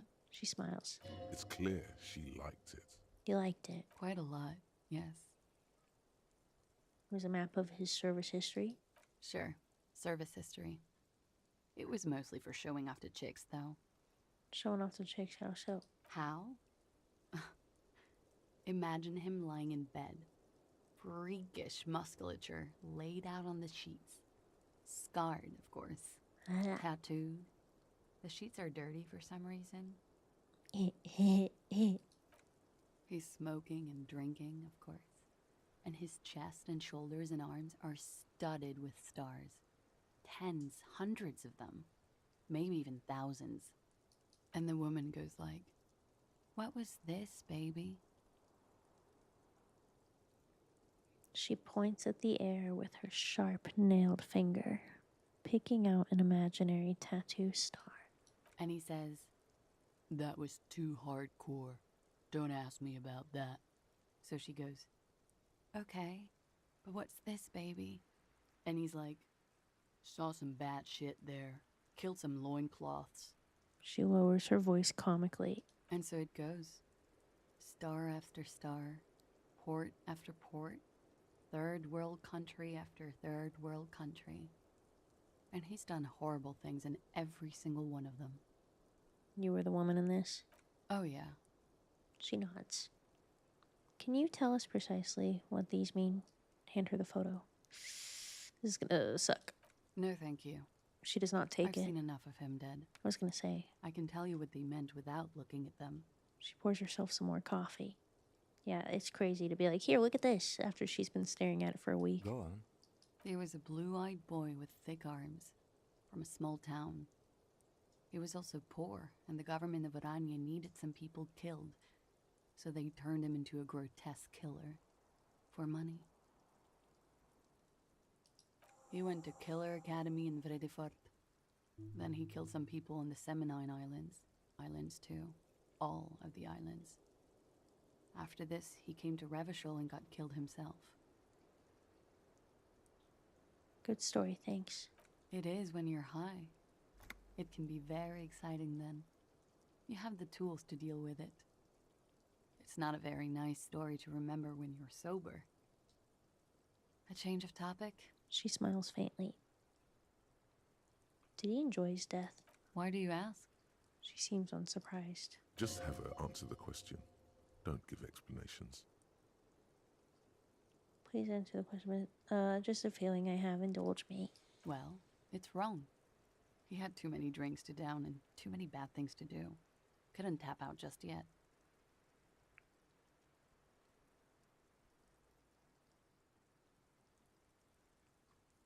That's interesting. How Why she do you answered ask? Just that. have her answer the question. Came to me in Don't an give occult explanation. vision. Wow. A mystic. How intriguing. I have no doubt this is all adequate and true. I do not doubt the signs, but maybe... She draws it out. Maybe you're interpreting them wrong? He enjoyed life, you see. A little too much, if anything. Up to the point where other people had to pay for it. We ordered a toxicology report. Any idea what that will show? A real rainbow splattering of pharmaceuticals, I bet. She grins. Barbiturates, amphetamine, sildenafil. Hear that? Sildenafil. Just like you suspected. You have a great nose for this stuff. What is sildenafil? It's for maintaining an erection. Uppers are vasoconstrictors, so that feat becomes problematic. Why would you be like, you have a real good nose for this stuff and like being proud of it when it's literally a fucking boner pill? Because you're a scientist, of course. He's like, dude, I just try random pills I find. I've tried every pill. How much does the toxicology report cost the police of Revachol? I can do it for half of that. Save you some money, make some myself. It's quite expensive, miss. But we'll manage without your help for now. I think we're finished with this line of questioning. Hand the lieutenant back his notes. All right. The lieutenant puts the slip back in his notes and observes the young woman for a moment. Coolly, gracefully, she pours herself more coffee. Dude, she needs to stop drinking so much fucking coffee. She's gonna vibrate off of the building. Is her heart gonna explode? Motorway south. Oh. The lone vector stretches in your mind's eye into the wild pale yonder, for an unimaginable distance, forgetting, until you can no longer remember anything. No cities, no mountains, no oceans, and finally, no vector. Nothing remains. A blank space with no point of reference, where only one type of motion is possible. The motion of a human throat, swallowing, and then it comes to you. To reach the end of the motorway south is to be unborn. You've had this thought before, while aimlessly wandering the streets of Jamrock. A lost piece of the man you were. A dark hope. Oh.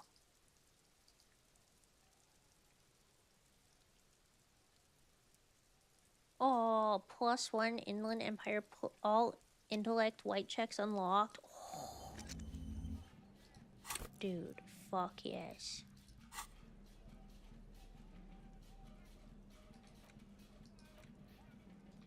Boombox.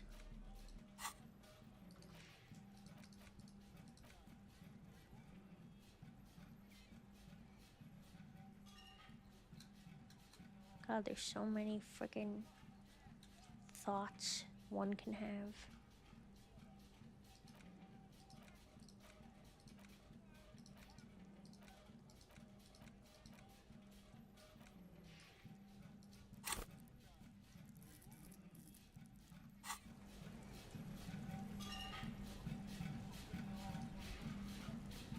The same small, heavy door. Fuck this door! Lock in sight.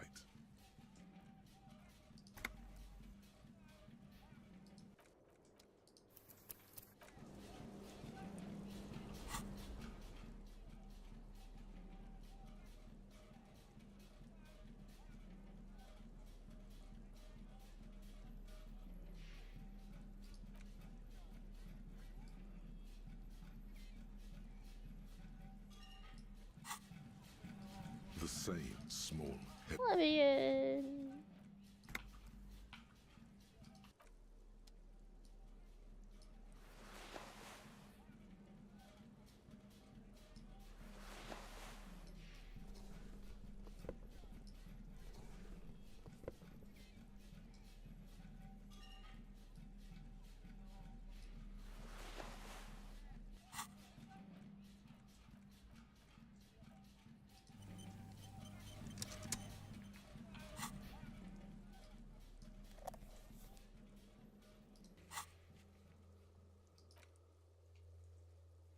talk to Titus about it. Okay.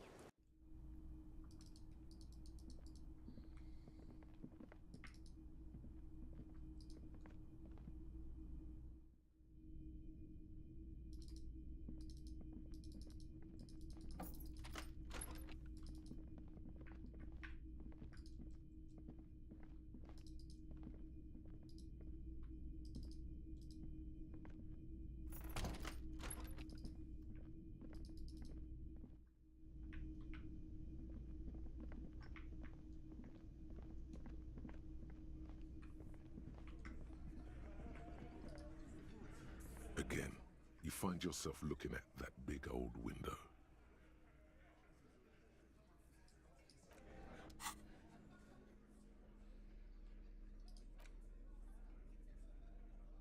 I think I already have my perception all the way up.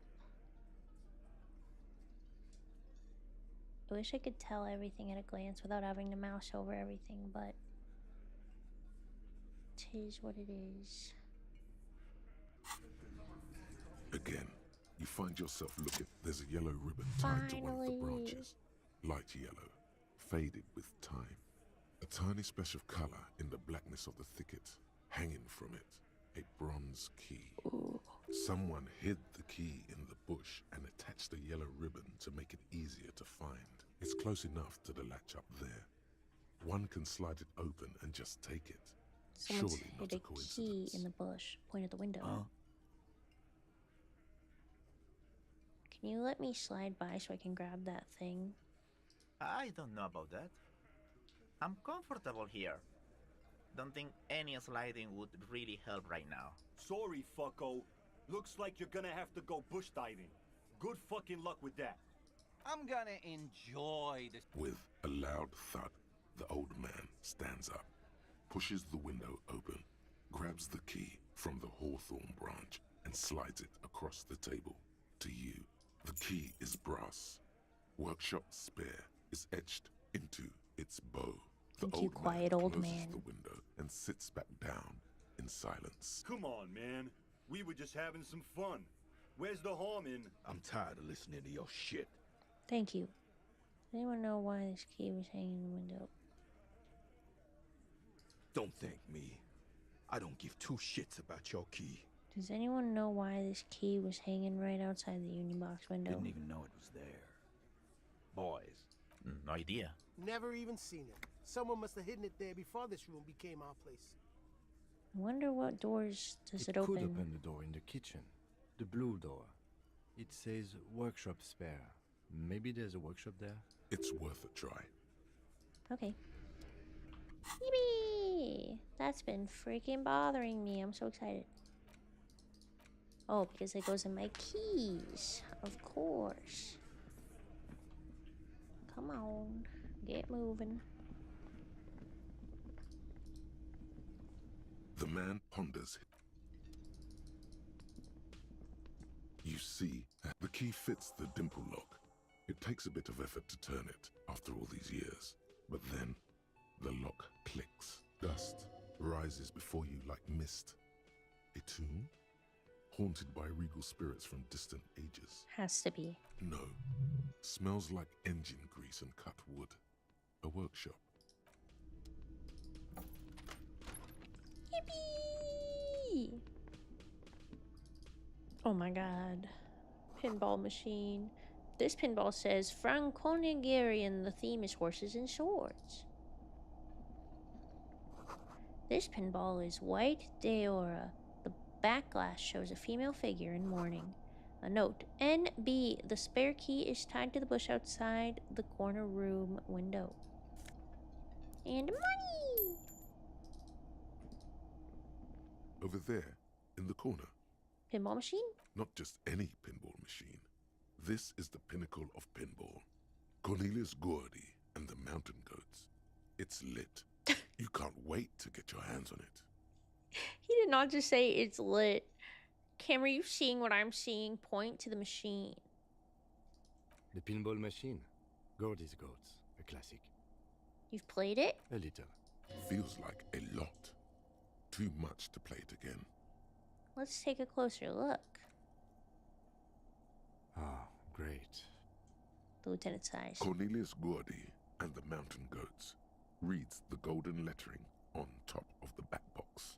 There's a small column of text underneath. The machine is coin operated. Get the game on, Fingerboy. Those flippers are ready.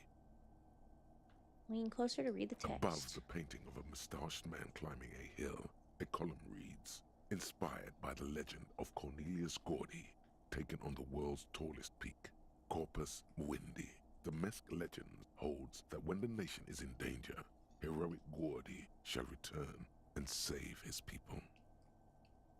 Inspect the playing field. The theme of the game is to explore Gordy's climb through the perspective of goats and to ascend to the top of the mountain in a time of trouble. The peak of the mountain is at the top of the playfield. All the balls have small goat icons on them and represent the goats as they race up and down the mountain. Areas around the playfield represent Gordy's climb, places he was said to have camped, which the goats can discover. Get them to the summit. What's with all the goats? Indeed. Think of them as bulls. Pinball isn't for me.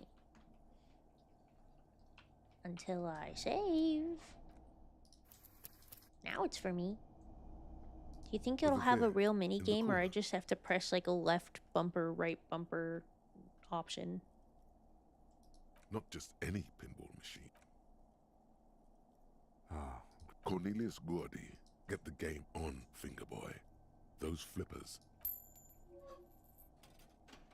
It takes a while to get into a rhythm, but pretty soon you're able to keep 3 goat-faced balls in play with relative ease.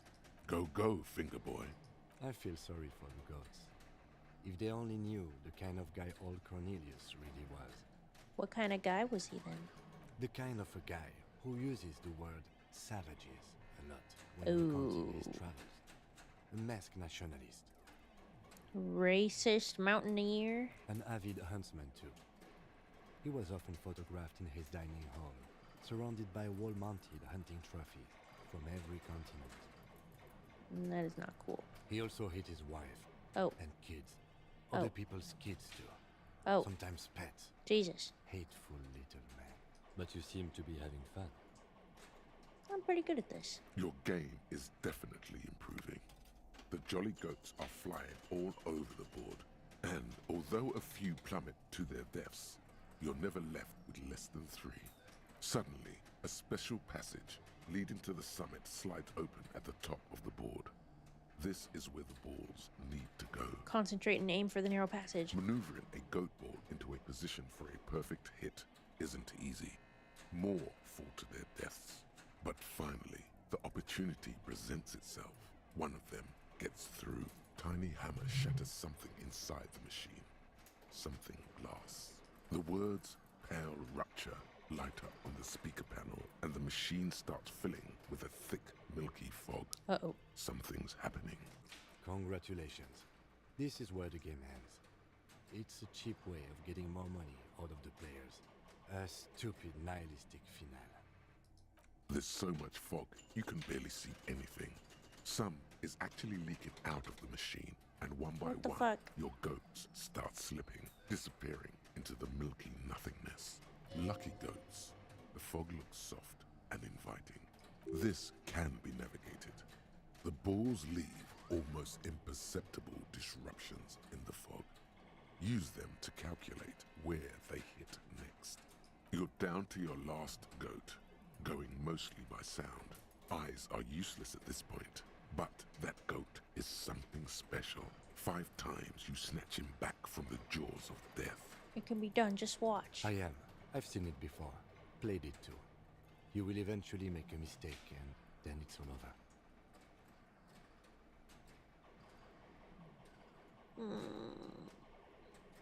This ain't looking good. I should have put on my reaction speed. With automation-like precision, you keep the fog in play, reacting to the tiniest stimuli, floating in the flow state. The fog is clearing, and suddenly, the old speaker crackles. Oh my god, I got a near perfect, near critical success. Gordy ball, is lit. Goldie ball is lit. Huh? Huh? A panel opens up at the top of the playfield, and a new ball charges downhill. It's larger than the goats and matte black. Cornelius spell the white letters running across the equator. So violent is its descent, it immediately knocks the last goat into the abyss. Then proceeds to bounce all across the board as if carried by some demonic otherworldly inertia. High score announce the speakers, and the whole machine lights up. Then the flippers retract, leaving a perfect opening for the Gordy ball to join the goats backstage. Cornelius vanishes, and the machine powers off. That's amazing. Oh, he sounds a little out of breath. I think I won, Kim. You didn't just win. No one I know has ever beaten Gordy's goats. That is a monumental achievement, Detective. Who's the king of pinball, Kim? Hold out your fist. Congratulations, Your Highness. That was really impressive. The lieutenant replies, his knuckles touch yours, and he smiles. Holy fuck, this is better than winning. The machine needs a good service before anyone else can even attempt it again. Oh my gosh, it's a celebrity! A celebrity in our midst. It is the partner of Jage. Hello, dude. You're kind of ruining my swagger right now. I'm not gonna lie to you.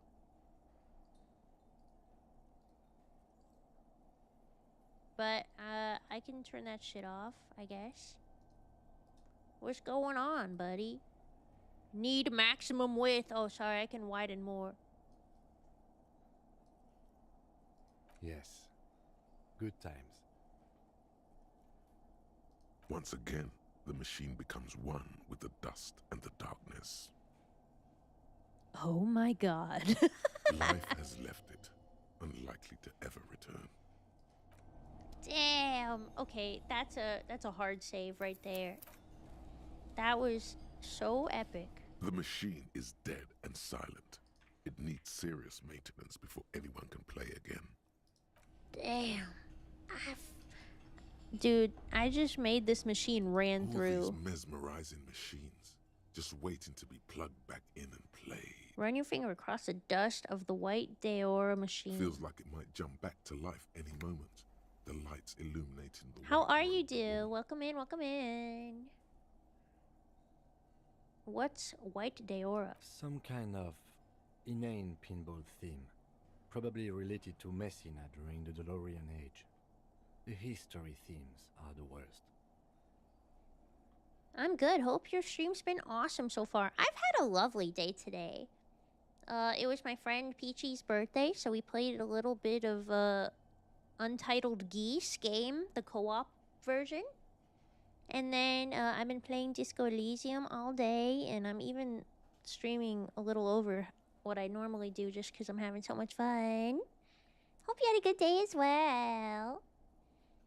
Pleasantly surprised every time I get to see a Jeej chatter in here, so it's even better that it's you. You're like a celebrity. Like Aries. Aries is my partner. This one. Me. Ah! He just teleported next to me. I didn't even know that was co-op. Disco Elysium's great though. Yeah, it's my first time playing it. Yeah, they made it co-op where you can do Steam, what is it, remote play, or couch co-op, which is really cool because it's not like split screen or anything. You just share the screen, and so then you're two evil little geese. It's awesome. The lieutenant grimaces, looking at the machines. How about we fire one of these bad boys up and play some ball? You can't fire them up. They are broken. It is that one fun. machine in the main hall works. The You and royalist Jeej should pinball. play sometime, even if it's off stream. It's just really fun and relaxing and cute. What a dumb name. Royalist Pinball. If they weren't broken, he would kick one of these machines about now. Sounds like you don't enjoy pinball, Kim. No, I love it. I love pinball. Who doesn't love pinball? Let's move on. What about the other one? Gregarian Ball. Want to play that? No. Oh. Do I have anything for... Wait, was it encyclopedia? What was this stat? Oh. That's why we save, folks. I didn't realize it was like that. Probably will someday. We've been replaying Dinkum slowly. Hold on, I have to Google something. What is this? It's so cute. It's like a farm simulator game. Simulator games are so wholesome.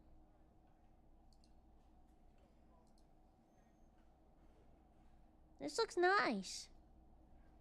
It's like Animal Crossing, but Australian. Dinkum. Oh, it's Dinkum. Very nice. Must be Aussie with a name like Dinkum. All these mesmerizing Pagan spaghetti machines just waiting to be is plugged Australian. back in and played. Fair dinkum. Yeah. Fair dinkum, mate.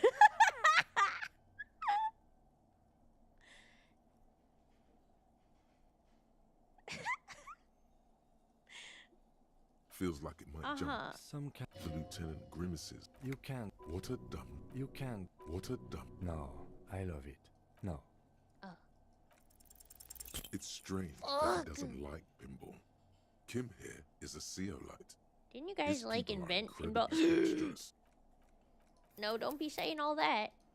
I was fine failing that, but I was not about to say, didn't you guys just fucking invent pinball? That's fucking crazy. All How these could you say mesmerizing- that? Feels like it might. Some. The lieutenant. You can't. What a dump. No, I love. No.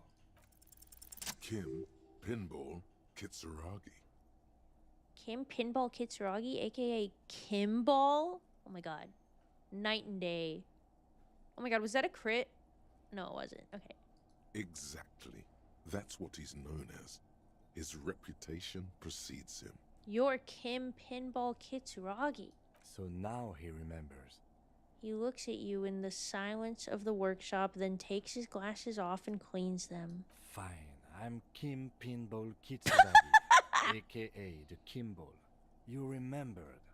Congratulations. You don't seem to really like pinball. No human being should.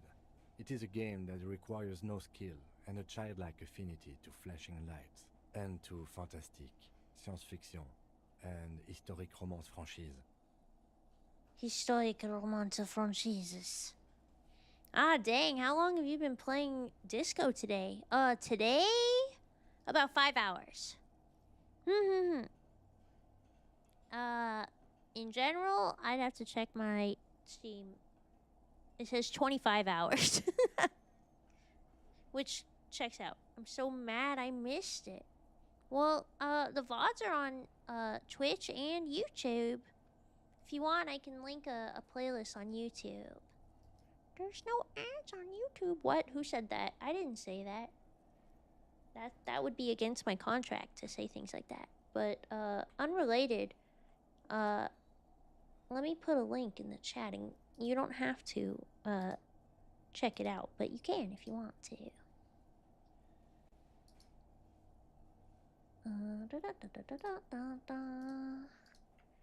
How are you? Welcome in, welcome in. Don't worry, there's plenty more where this came from.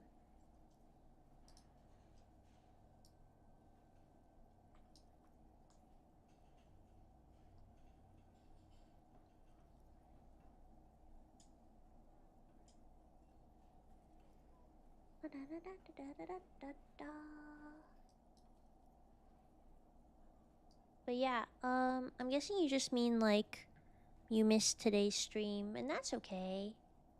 That's okay. I've been streaming like every day for this game, so if there's anything you want to see, you can catch up on the VOD after I end. And I'll probably just be on tomorrow to play some more, so don't worry about it. It's just nice to see you again. It is lame. No, it's not. Why are you called Pinball? I am not called Pinball. It was used to taunt me a long time ago, before I became a homicide detective and got my lieutenancy. How did you... Fine. I was a juvenile police officer for over 15 years. It's how I started out in the RCM. Once I had to infiltrate a pinball ring, as you do when you're a juvie cop. Okay. It was not okay. I needed to become a pinball champion. I trained for 9 months. The job was successful and I was moved out of the juvenile wing to homicide. End of story. You were a juvie cop for 15 years? That time is over now. I was already a 38-year-old man. It was unbecoming, as was playing pinball. So that's why he doesn't want to talk to Kuno. Trauma and stressor disorder from being a juvie cop. It's kind of a shitty take, but I want to say it anyway. It's best if you handle the juvenile delinquents. I'm gonna call you Kimball now. No. You're gonna call me Lieutenant Kitsuragi. Or, on rare occasions, Kim, because it's shorter. Let's go. Any plan to call him Pinball or Kimball is immediately wiped from your neocortex, as if with some sort of mind-altering device. It is simply not going to happen.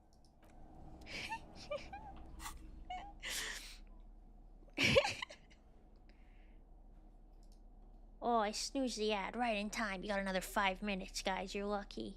You're lucky I'm here. What was I doing before this? My meds have fully worn off. My brain is like gelatin. Oh, I remember. I was gonna refresh this.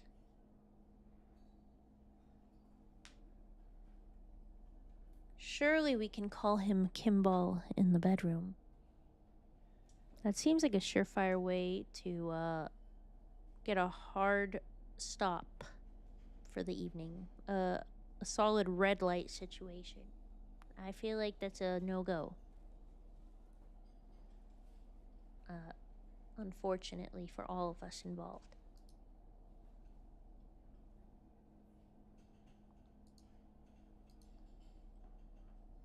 There we go.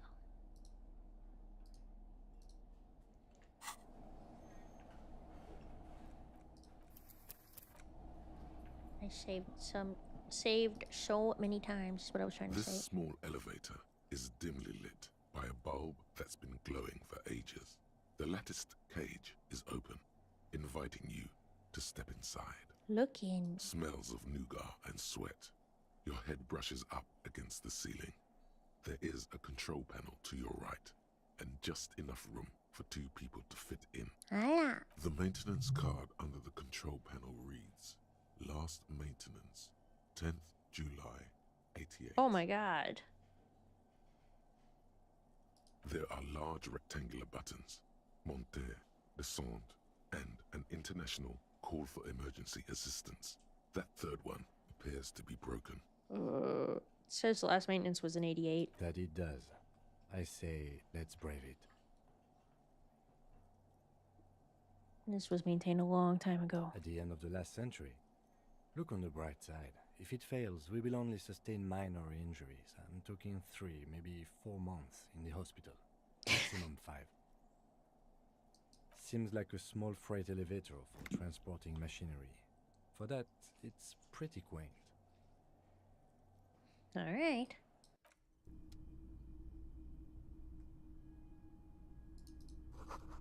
Small windows taped shut with black plastic you can't see outside. Boxes of tools and replacement parts line the shelves. Schematics for a pinball machine, futurism themed. +1 empathy, +1 hand-eye coordination. Oh my god. Where is it?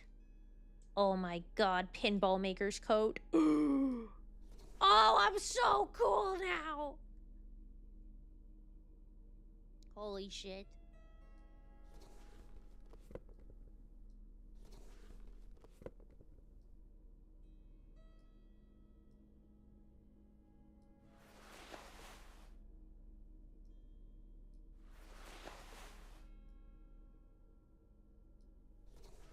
Oh my god, I'm so cool. This is awesome.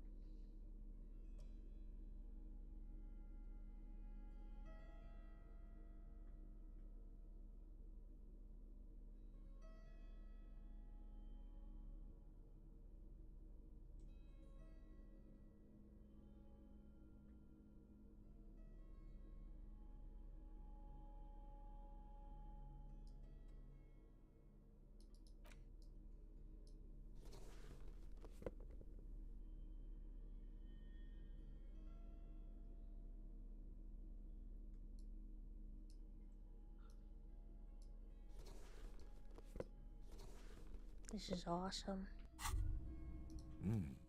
These are some wonderfully regular pants. Not too tight, not too loose, moderate in every sense. You'll blend right in at some pleasant dinner party. I like regular, normal things. I know you do. These Inter-Isolari pants are like wearing a perfect compromise in your nether regions. They're trying to make No me a one will centrist call again. your intern on you like this. That's for you're a little more moralist now, buddy.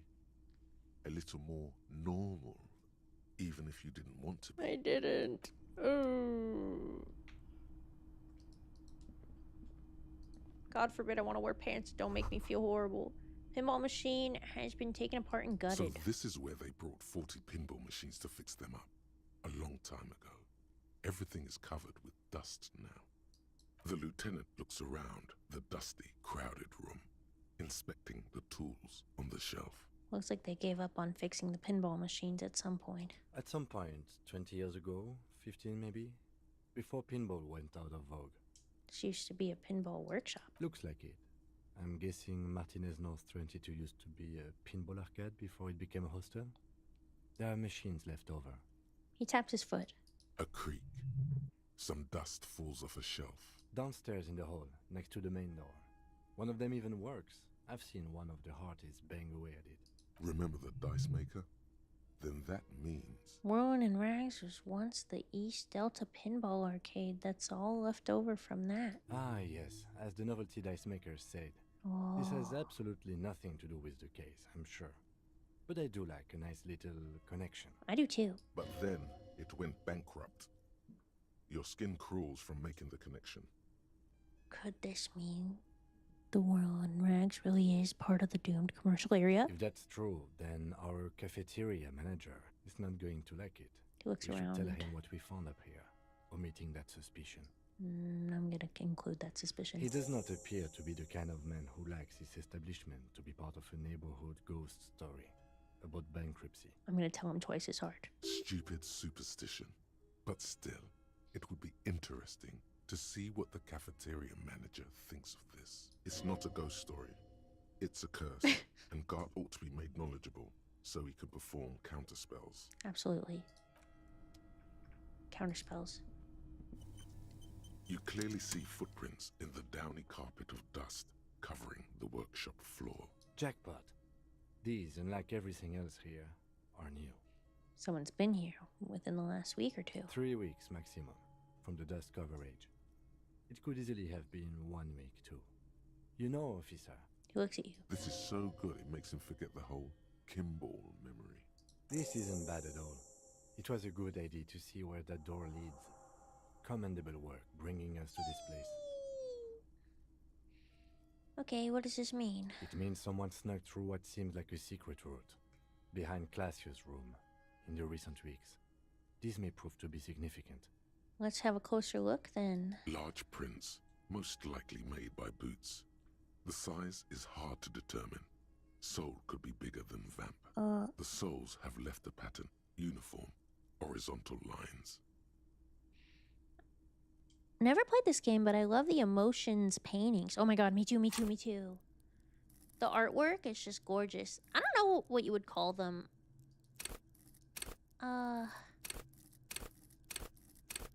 Traits, I guess? Character traits? Aren't they beautiful? You know, Drop D, one of our regulars here and our temporary mod, he does charcoal art. and it looks so similar to this. I love this, like, negative space, like, dark shadows, like, smeared, like, charcoal kind of look. Beautiful. I love art so much. One person has been here. They've gone back and forth. The tips point both ways. Prints look like one person went back and forth. Between that and that. He points to the elevator door in the corner and to the barred door. This print doesn't look like the odd-souled print we found at the Hanging Kim. The size looks about the same, actually. They're not the same shoe, but they could be the same person.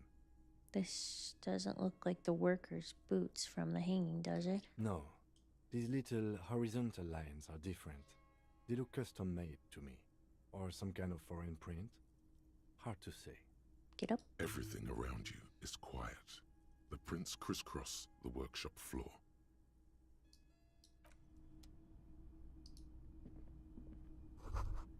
There's a tiny hole in the wall. You see a bedroom on the other side. You can almost see the shape of a man and a woman writhing inside. Oh my god. Bathed in drug sweat and dirty linens.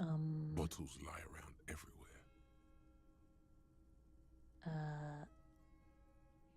Think I can see Claus's bedroom from here. You can barely see through. Better not to jump to sensationalist conclusions here. The footprints on the floor, however, definitely suspicious. He points at the marks nearby on the floor. Boring footprints. I want to jump to sensationalist conclusions. What were these people doing in there? You lean closer to the peephole instinctively. I bet they're doing something quite unnatural there. Sensationally unnatural. Finish that. Okay. Anything else? You clearly see footprints in the downy carpet. Jackpot. These, unlike everything else We already here, said are new. this. It means someone snuck through what seems like 3 weeks maximum. This isn't bad at all. Large print. One person. Everything around you is quiet. Wonder why it's still lit up.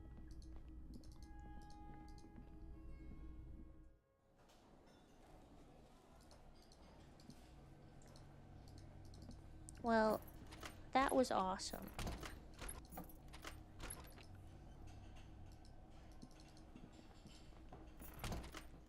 That was honestly like the best side quest ever. The man ponders his. I couldn't tell my cool chef friend about it. Whatever. The line Can I cook help should you? know. Another thing. Great. I love those. God, what if I told you I got into the back room behind the blue steel door? Oh, okay. Well, I did hear you make noise back there, so good for you. He controls his excitement well. It takes a lot of willpower not to ask. Obviously, he's been wanting to know what's behind the door. Aren't you gonna ask me what's back there? Okay, what is back there? Mausoleum of the Dead. Yes, haha. What's actually behind there? Pinball machines, a pinball workshop. Ha! I knew it. I've always wondered where those machines by the door came from. And they told me there was some kind of pinball thing here too. I knew it. Were there any back there? In working order, I mean. Why do you want to play? Because I might be up for a game. No, I was just wondering if you found pinball machines there. He appears to be making a calculation in his head. They gonna turn this place back into a pinball arcade? No, but we could He scowls. diversify the entertainment options, seeing as you've opened the door back there. The machine we have in the corner now is broken. It wouldn't hurt to get a little life in here. Other than the hellish karaoke machine. That one's always causing trouble. Yeah, those numbers he's adding up must be making good sense to him right now. Sounds like he cares about the place. He's not going to be overjoyed to hear that it's part of the doomed commercial area. He should still know. You have to be forewarned about these. I have to warn you, I may have discovered that the whirling is part of the doomed commercial area. What? Why would you say He that? looks mildly We're at a startled. completely different address from that whole thing. So he knows of the doomed commercial area. You know of and the curse. its address. He's thought about this. Everyone knows of it. The whirling is listed on the intercom outside as one of the businesses in Building B. You should get your wiring fixed. I tried to call and couldn't reach you. I've been working here for a long time, and that intercom has never been used by the whirling. Isn't that already a sign of decline? It's a sign of the whirling in rags not being part of the doomed commercial area. If anything, we're revitalizing this neighborhood. Relax, Mr. Gart. I'm sure there is no doom. He simply wants to share his discoveries with you. The whirling was once the East Delta Pin arcade before it failed. It only is a matter of time before the whirling fails too. Does this look like part of a doomed commercial area? He makes a sweeping gesture. Pre-revolutionary tilework, these high ceilings, the nice rooms, well, most of the rooms. For 14 years, man. That's how long I've worked here. I've kept this place up through hail and through sleet. Fuck me, if some doom ghost... He steadies his voice. He's done a fine job too. Though he's spoken of the place dismissively before, the hostel is actually very important to him. Really care about the whirling, huh? Yeah, it's slowly growing on me again. It's beautiful in its own way, especially for this neighborhood. I've been trying to keep it that way, even if it is part of the damn doomed commercial area. You finally admit it. Yes, your police skills have delivered. I'm sure you'll get a commendation, maybe even a promotion. Who owns this place? Some real estate management company. They never come around here, just collect money from afar. Honestly, I think some money laundering might be involved. Who named it Whirling in Rags? Well, it sure as hell wasn't the real estate company. It was you? You look surprised. What? It's a great name, I know. Cafeteria managers come up with great names too. It's from a song. Song? Hail, Holy Queen, by the Ateneers. Oh, brother. Hail, Holy Queen of the Sea. You're whirling in rags, you're vast, and you're sad. Good pick.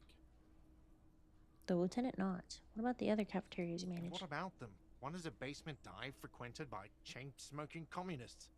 I can't tell you how sick I am of Kraz Mazov and Ignis Nielsen and all those old ghosts. He's hesitating, not sure if he should share this information with you. Encourage him. And the others? The other is a kebab cart. It's very successful in its way, but it's nothing like the whirling. Oh my god, I want to say it's all doomed so bad, but that's such a dick thing to do. I really should get him on my good side after all the shit upstairs. Luck with this place then. Luck has got nothing to do with it. I need to think about where I'm going to place those pinballs. I have a feeling they're going to help. So, if you didn't have it... What wall? Upstairs in the secret back room, right next to Clossier's bedroom. I found it when I found the pinball machines. I'll have it fixed at once. Thank you for letting me know. I assure you, the whirling does not abide spying on its guests. What a shame to fix such a good peephole. Pervert! Couldn't you keep the hole there? What if there are some hotties staying in that room? Wink. Yeah, no, let's not do that. Thank you. I'll patch it up personally. Was there something else about the establishment? Yes. That's crazy. To be like, let's leave the fucking voyeur hole. It's like, let's not. How about we don't? We say we didn't. Because it's gross. Peepholes and like being spied on like creeps me the fuck out. I don't fuck with that. Bleh.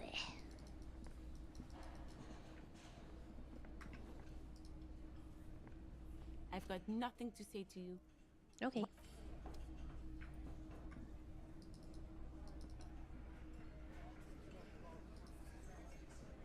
The clowns are still hanging around.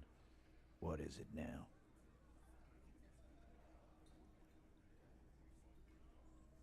I talked to Clossier about the tape. And nothing. She stands by what she said.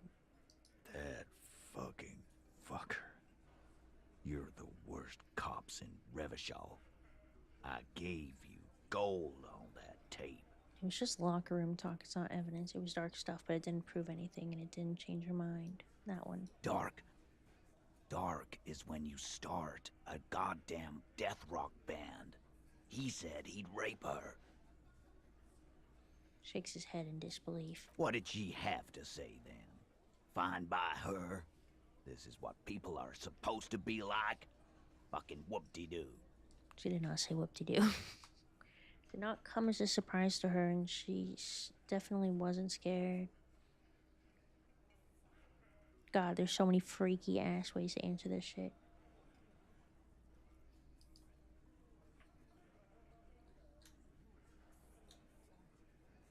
Well, I kind of like this answer too, though.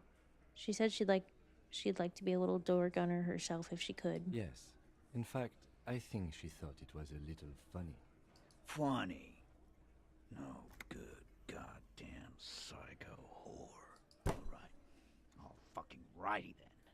I guess it's good then. That fucking... Please try to control yourself in the presence of visitors, Titus. Her voice is a bit softer than earlier. This is just perfect. Just fucking perfect. Any thoughts on this, lawman? Maybe she isn't who you thought she was. Nah. I know her. She's just a girl. He In over her head. He looks upstairs, distracted.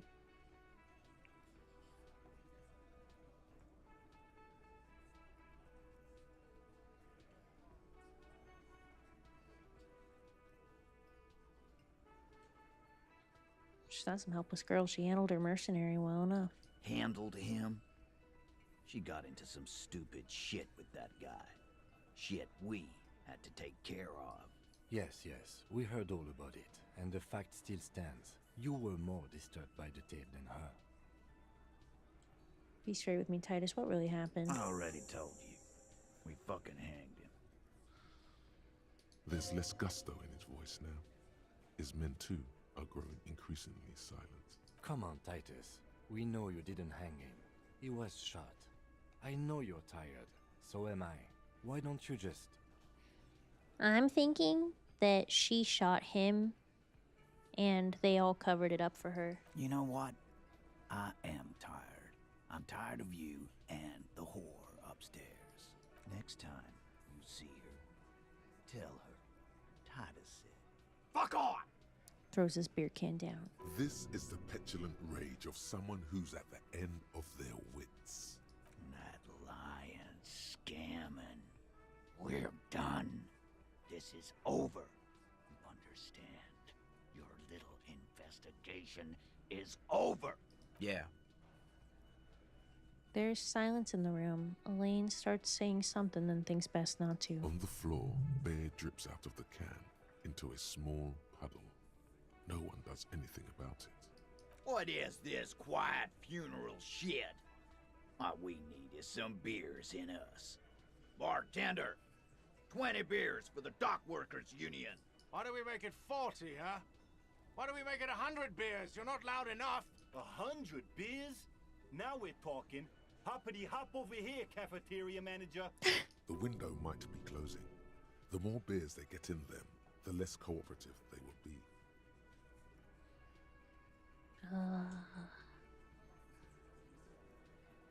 Okay, wait. Wait, I didn't remember what kind of check that was. God damn it.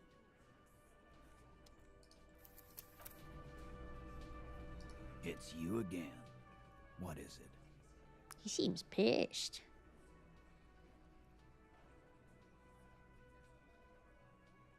Rhetoric? Oh, it's like my worst trait.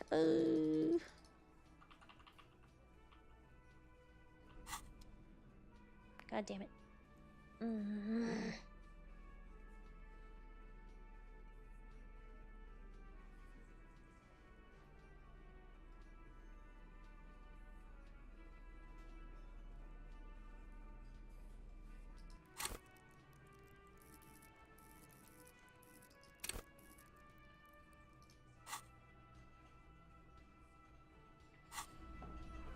It's you again. What is it? Why does it take so fucking long to walk over? It's so annoying. Clausia is playing them like a fiddle. Tell them how bad they got played, and they'll tell you the truth. There are many ways to go about it. All of them really good.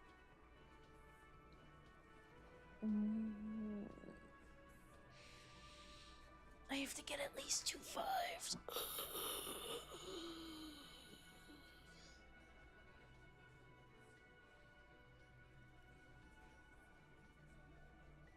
You guys are always telling me that they're good and then they aren't. Those are the other guys. My shit is solid gold. You can trust me. Can I? All those ideas look really bad. Oh, you don't like these arguments? Let's see you come up with your own then. Come on, everyone's waiting. Where are they? Why is Goldmouth mean to him? Something is wrong. It doesn't look like he's succeeding.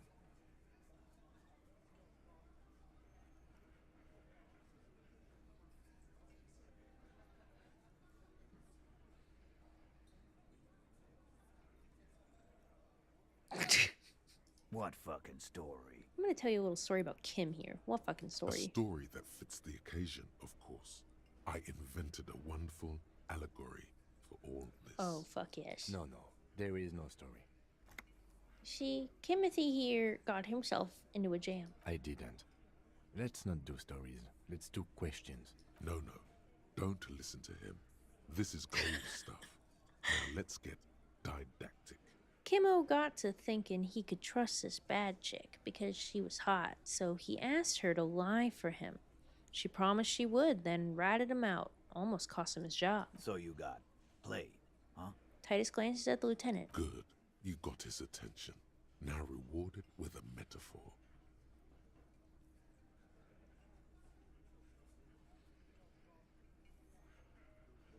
Like a 3-string banjo. Yes.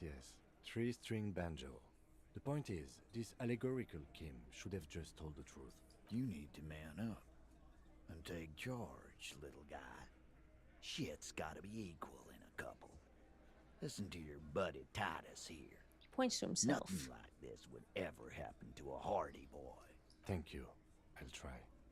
Please understand that Kim in this story was an allegory for you. You shouldn't try to hide the truth. Sure. Benaclard. Allegory. You didn't get played. Titus did. I'm gonna do you a solid and change the subject, okay? A man like Titus is way too confident to get that analogy. This man would rather live in a fantasy world where he isn't a complete loser. You need to be more forceful the next time.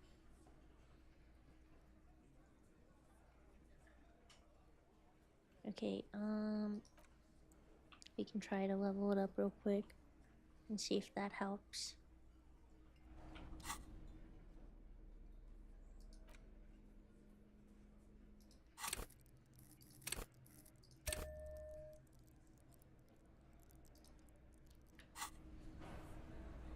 It's you again.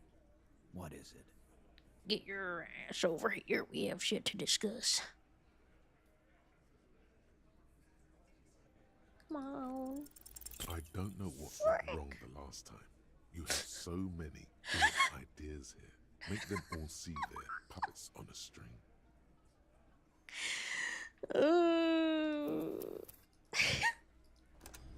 I don't know what went wrong last time. You have so many good ideas. It's crazy. It's you again. What is it?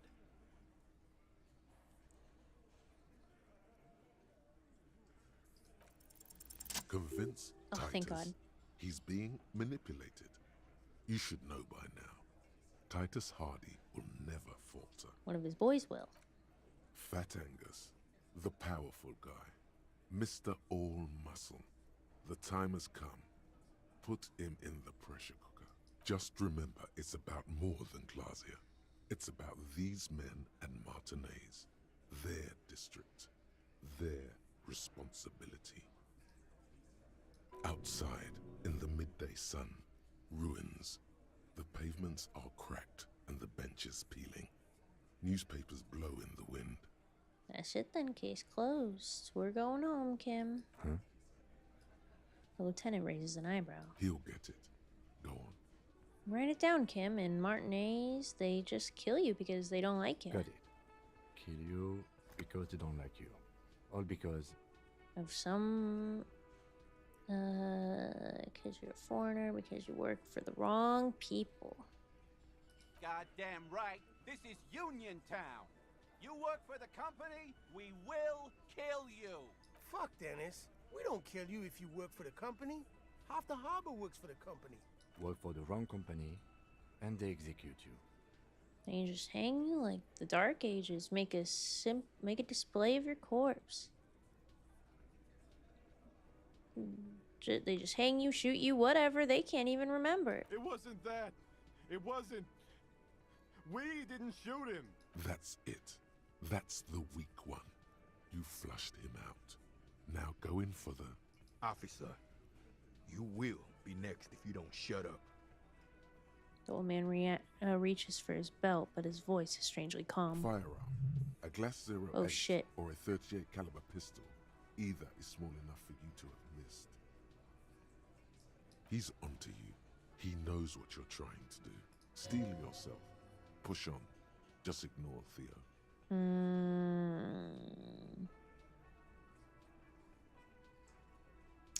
I'm gonna get shot, but look at Kim first. The lieutenant has put down his notebook. His hand is resting on his holster. He gives you an imperceptible nod. What? What does that mean? Go for it.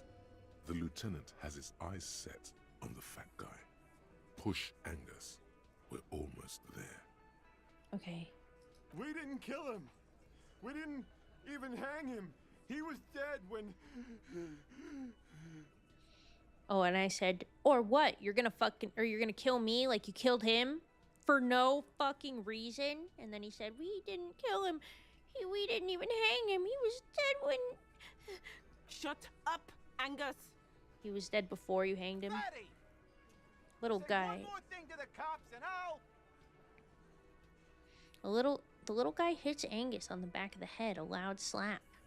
Say one more thing to the cops and I'll... Dennis, stand down, or I'll beat your head in. Theo, take your hand off the belt. This isn't 31. I've got this under control. The room falls quiet, so quiet you can hear Angus wheeze. Angie, where's your goddamn inhaler? You sound like you're dying. I left it home. I can't get it. I'm too fucked. I'm sorry. Why are you so fucking fat, Angus? Now it's all pointless. Because of you. You wasted my time. I told you, Titus. I told you just give her up. Lizzie, your help is no longer needed here. Go tell Everard. Fine. I'll tell him. After a long walk along the coast. She walks off without looking back. What just happened between these two? You're in. He's all yours. Questions?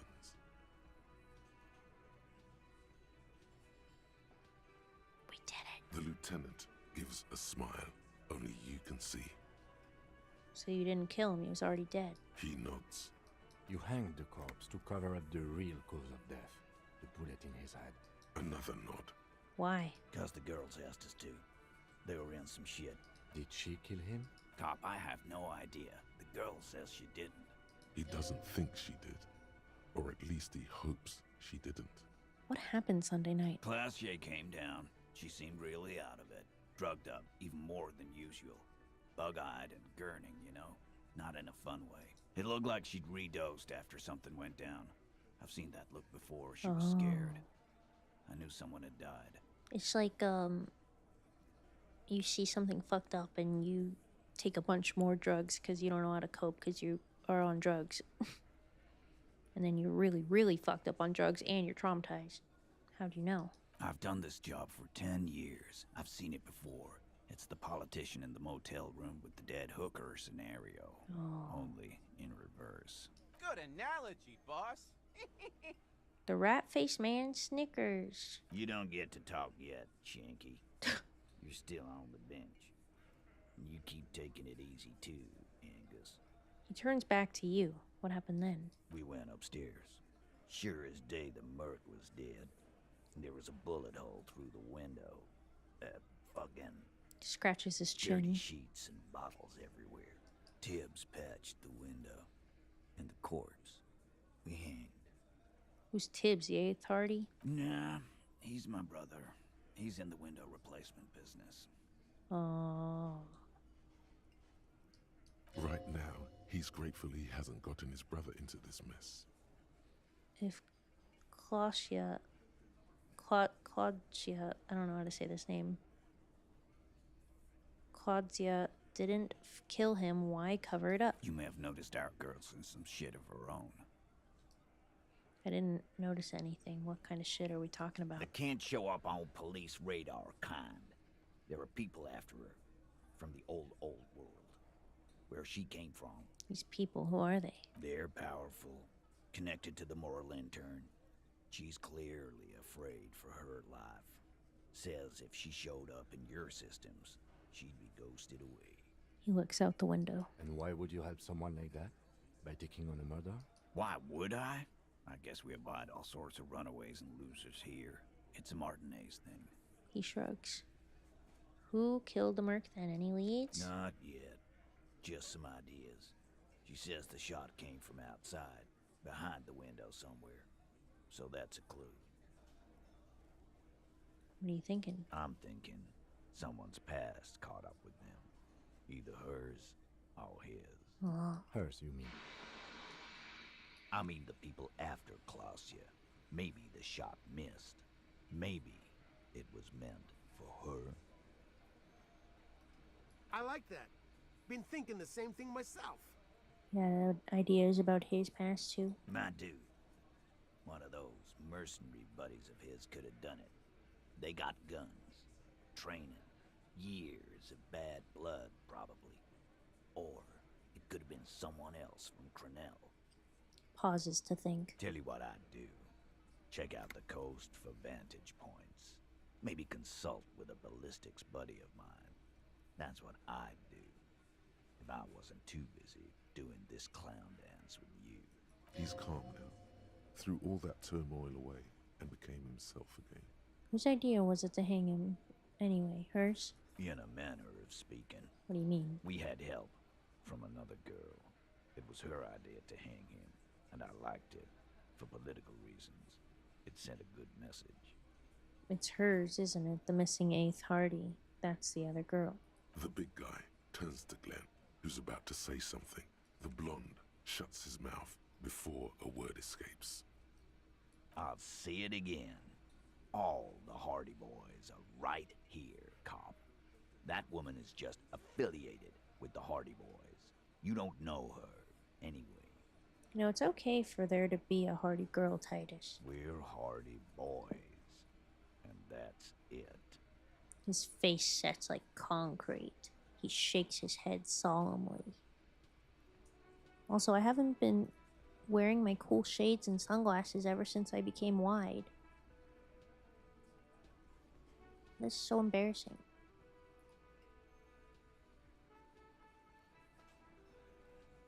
Sure, but can you tell me anything about this affiliate, name, current location? Nope. You're not getting to her.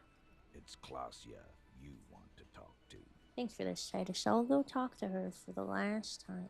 You do that. Hey, cop.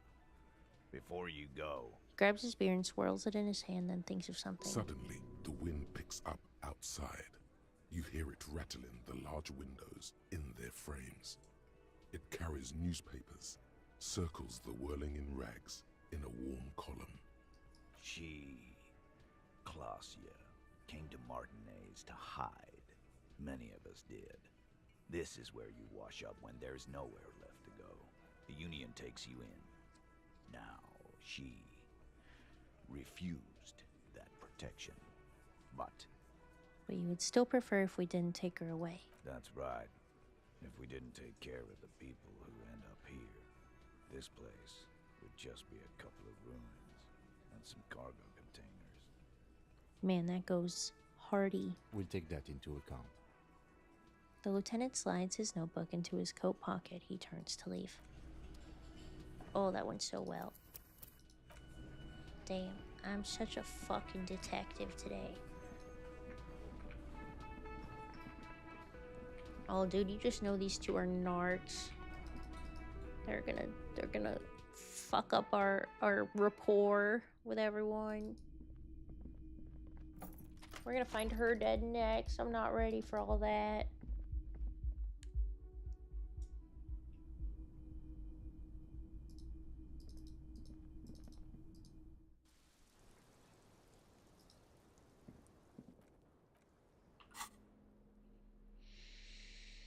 The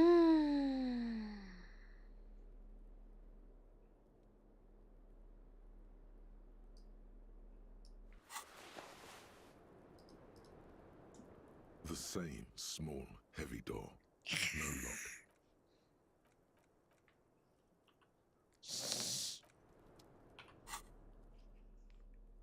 Alright. So be it. So, It's always good to see you. she cracks a weary smile, leaning back against the railing. Something in her demeanor has changed. She's tired, consigned to her fate, to being here with you and what's to come. Dude, she's gonna die. They're gonna fridge her. Hardy Boys told us what really happened. I understand. She puts her coffee mug on the table. You don't look surprised. You were expecting this. I knew there was a chance you'd get them to tell you. It's what you do. You're the police. For what it's worth, I'm sorry for wasting your time. She winces. If you knew we would find out eventually, why did you waste our time? Because of the Hardys. I couldn't just dispense with them. They were only trying to help me. She looks to her feet. Out of the shit I'd gotten into.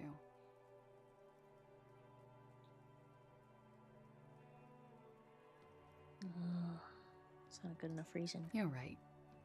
There's more. More? You answer to the coalition government, and by extension, the moral intern. She reaches for a new cigarette. Briefly glancing over her shoulder to the sea, as she's done time and time again, where the cold oceanic expanse lies, and behind it, another world. So why are you looking over your shoulder? You're afraid of moral intern. You share a database with them. You send people to their courts. She nods and lights a cigarette. What's going on? What did you do? Just business. But bad business for some people in the moral intern.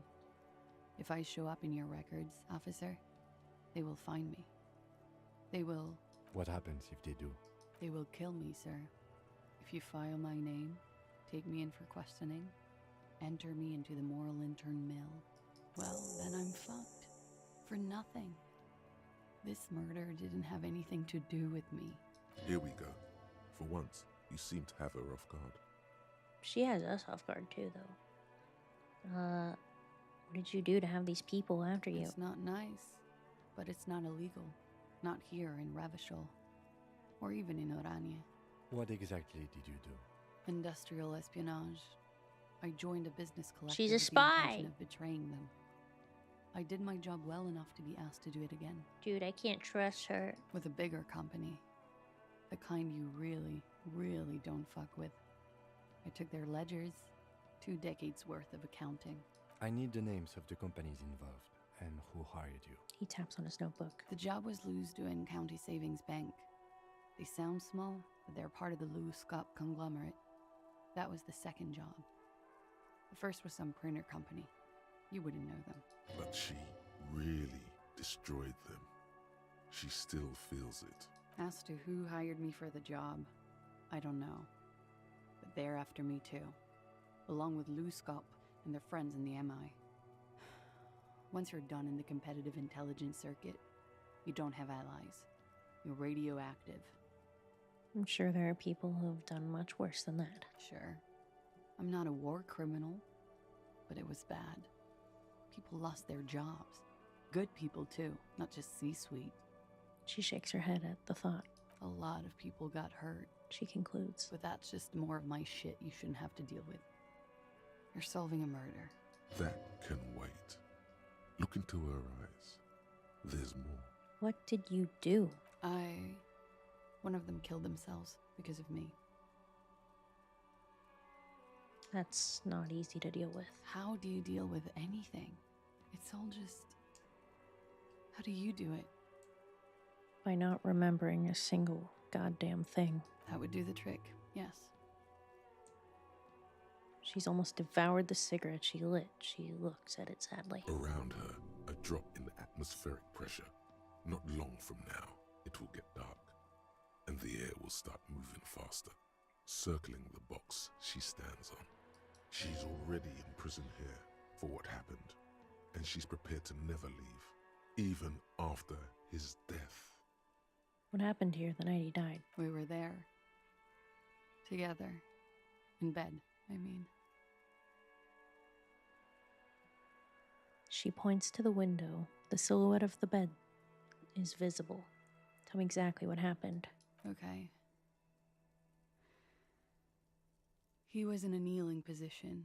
He had just entered me. I was on my back, looking at him. I heard the window behind me shatter, and I turned to look. There was a hole in the glass. I turned back to him. His eyes were looking through me, and his mouth was open, dumb. I could see. I could. A great pain moves through her, a dark and indefinite wave. She continues in spite of it. I knew he was dead before he fell down on top of me. Bruh.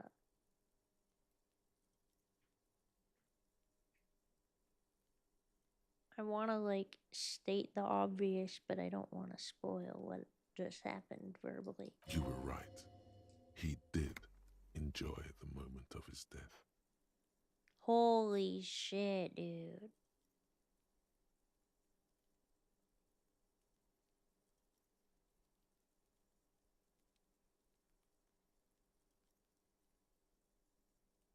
Yes, but how did you know that? He just had a hunch. Detectives have those sometimes. Then what happened? He was heavy. I pushed him off and he fell to the floor. There. He only had his boots on. I bit the pillow, not to scream, then ran downstairs. There's a long pause. She stands there, her arms at her side. I waited for the second shot to come. For me. I thought there would be one. It never came. And neither did he. She's forgotten about her cigarette. The butt has burned right down to her fingernails. Ew, doing it with boots on? I feel like you can make that work. I feel like there's something there.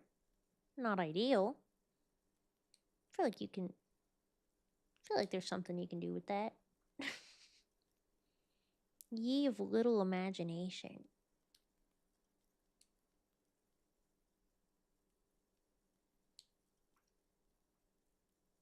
I'm sorry this happened to you. So am I. No, I mean on a man. And we're talking about men here.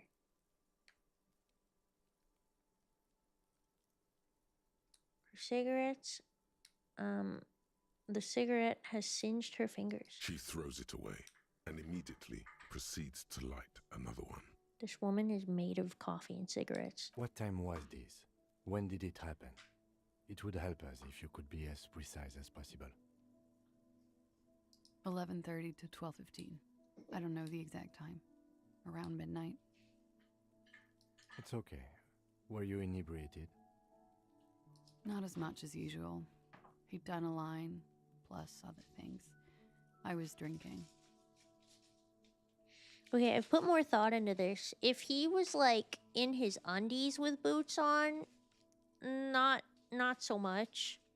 You know what I mean? Like, because then it's like, oh, thank you. Then it's like, why did he take his pants off and then put his boots back on? Like, all that makes me think of is, like, the floor is, like, really dirty or, like, splintery and freaky. And I don't like that.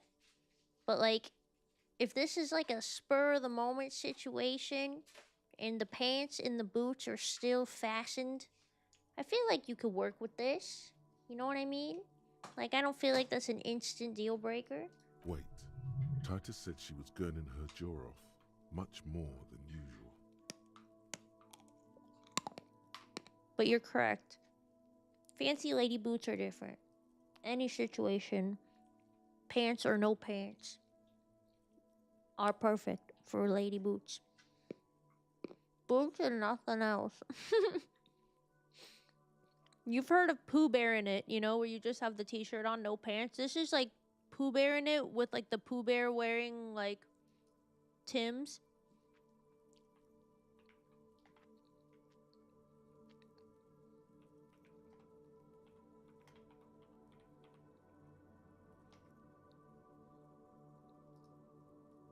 This one.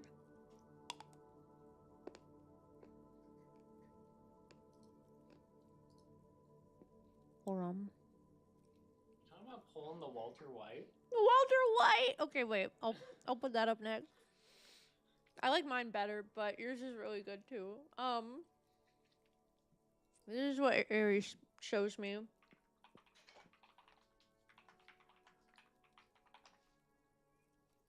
What'd you look up? Oh, this. Walter White, no pants.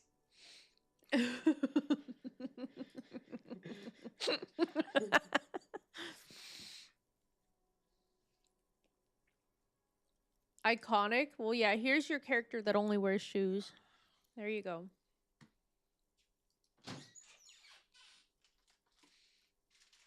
Every once in a while, I'm like wanting to watch fucking Breaking Bad again, even though I've only watched like a season of it, if that, because it made me too sad. But then every time I watch it, I'm like, oh, this shit makes me want to fucking die. It's so fucking depressing. Wait, Titus said she was gurning her jaw off much more than usual. Titus said you looked pretty high. Oh, yeah. She tilts her head. Lines, just to clear my head.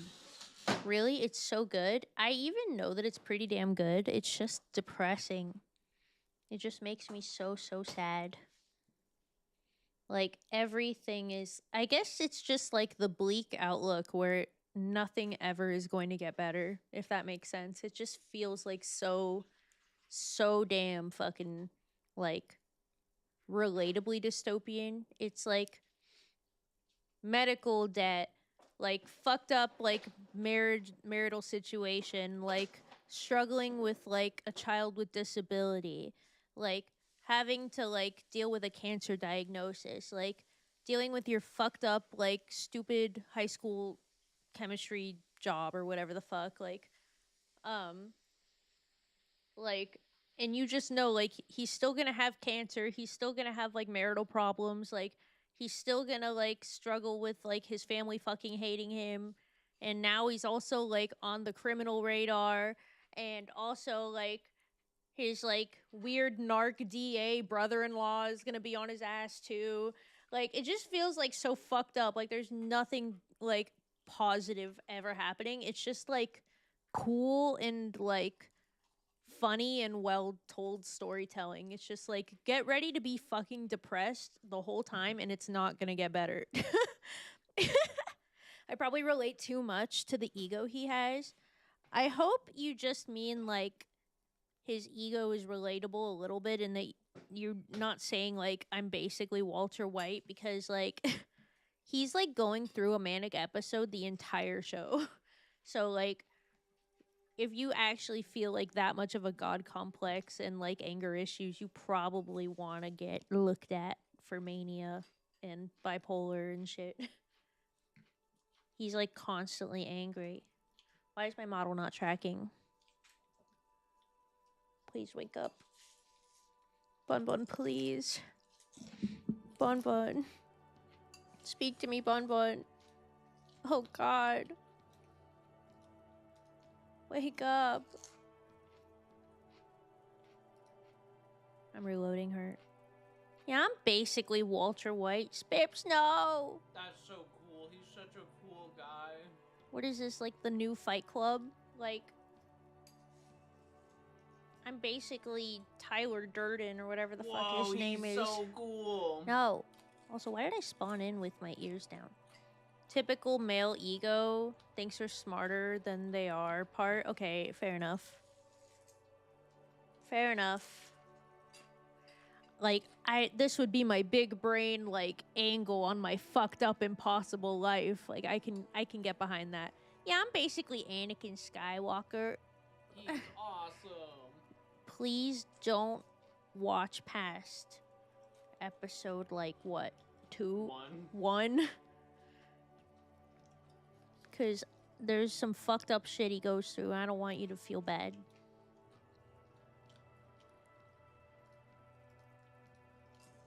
Shut the fuck up. I'm serious. I hate to be the bearer of bad news. Good thinking. Clear your head. Did you hear or see the shooter in the course of this? No. Oh my god. This whole time, Aries has been eating a bowl of cereal next to me, and he said, "This is so sad," and he tilted the bowl toward me, and it's a dry bowl, completely dry, no, like, anything, and he's been eating dry cereal out of the bowl because we ran out of, like, milk. Our milk went bad. But he's, like, eating it, like, out of the bowl with a spoon. I thought he was eating a normal bowl of cereal. It almost feels like something. No, it's so dry. Also, episode 3 is actually really good, and the prequels are really good. They're just, like... We were just saying, we were just saying, like, you're not gonna like what happens to Anakin. That was all we were saying about don't watch past episode 1. We weren't saying, like, I hate every Star Wars. I hate you. Don't try it. Man, okay. Sorry, I know you're playing a game, but No, it's okay. Give it time to... The microphone needs to wake up. Okay, there you go. Go ahead. I really liked 7, and I'm like, man, I can't wait to see what they do with this trilogy. And then I watched 8, and then I never watched 9 because I watched 8, and I was like, I don't think I really fuck with Star Wars anymore. And I haven't seen The Mandalorian or Ahsoka or The Mandalorian 2 or the Apocalypse or whatever or He fell out of love with Star Wars. That's like it's fine. It's still like a core part of your childhood. And love it. Like you have like all of the original lore from like the first 6, like and the cartoons and stuff growing up, like committed to your brain. That's the thing is like the like legends, the like Brother, listen, do not continue anything. Yes, I Vince. did. Do not do that. I was not expecting this reaction. I'm not even gonna watch Andor. I heard it's amazing. I heard it's like better than like Star Wars as a medium. I heard it's actually like a compelling sci-fi thriller. That's exactly what I heard. Is it's an amazing show that like happens to be in the setting of Star Wars, and I just can't be bothered. I can't be bothered. I'm sorry. He has you have to understand, Pagan Spaghetti. He has a rare opportunity to not absorb any more like Disney Star Wars, and like. Think about all the shows or movies or movie series or franchises where you loved it and then you just kept watching and then it got so bad that it made you strongly dislike the thing. I'm sorry, Pagan Spaghetti. I know everyone loves Andor. I know people who don't like Star Wars like Andor. I believe you. I bet Andor is fucking amazing. You underestimate how stubborn Aries is. Like this is like, and I don't mean this as a dig on you, by the way. I love my stubbornness, actually. I'm similar. Literally, people were just asking me like, or not asking, but they were saying like, I don't understand, like what you consider an ugly game confuses me, or like your taste in games confuses me, or something like that. And it's like. I have the same elitist traits that Aries has. It's like I turn my chin up and I'm like, oh, the glare on the glasses is perfect for this. I'm like, I don't need to watch that thing that other people tell me I should watch because I think I don't have to and I'm above it and I have better taste than other people. And I'm not speaking for Aries on that, but like we do have a tendency to dig our heels into the ground when we are like kind of absolute on something we are or are not going to do. That part I think I can speak for him for it. Yeah, and sorry, I'll let you get back to the game. One more thought is I genuinely have heard Andor's amazing, but I think the issue is I'm not really asking more from Star Wars, and from what I hear, it's an amazing grounded like political drama, but I don't think that that's the take that I'm really like looking for from the Star Wars universe. Part of it is the camp, the element of fantasy with the Force kind of like gives a fun blend to the universe, and even though that's like kind of the contrary because a lot of people are like, no, it's really good because it's like a political drama, and I don't know, I don't think it's really that level of like seriousness that I like want from the Star Wars universe.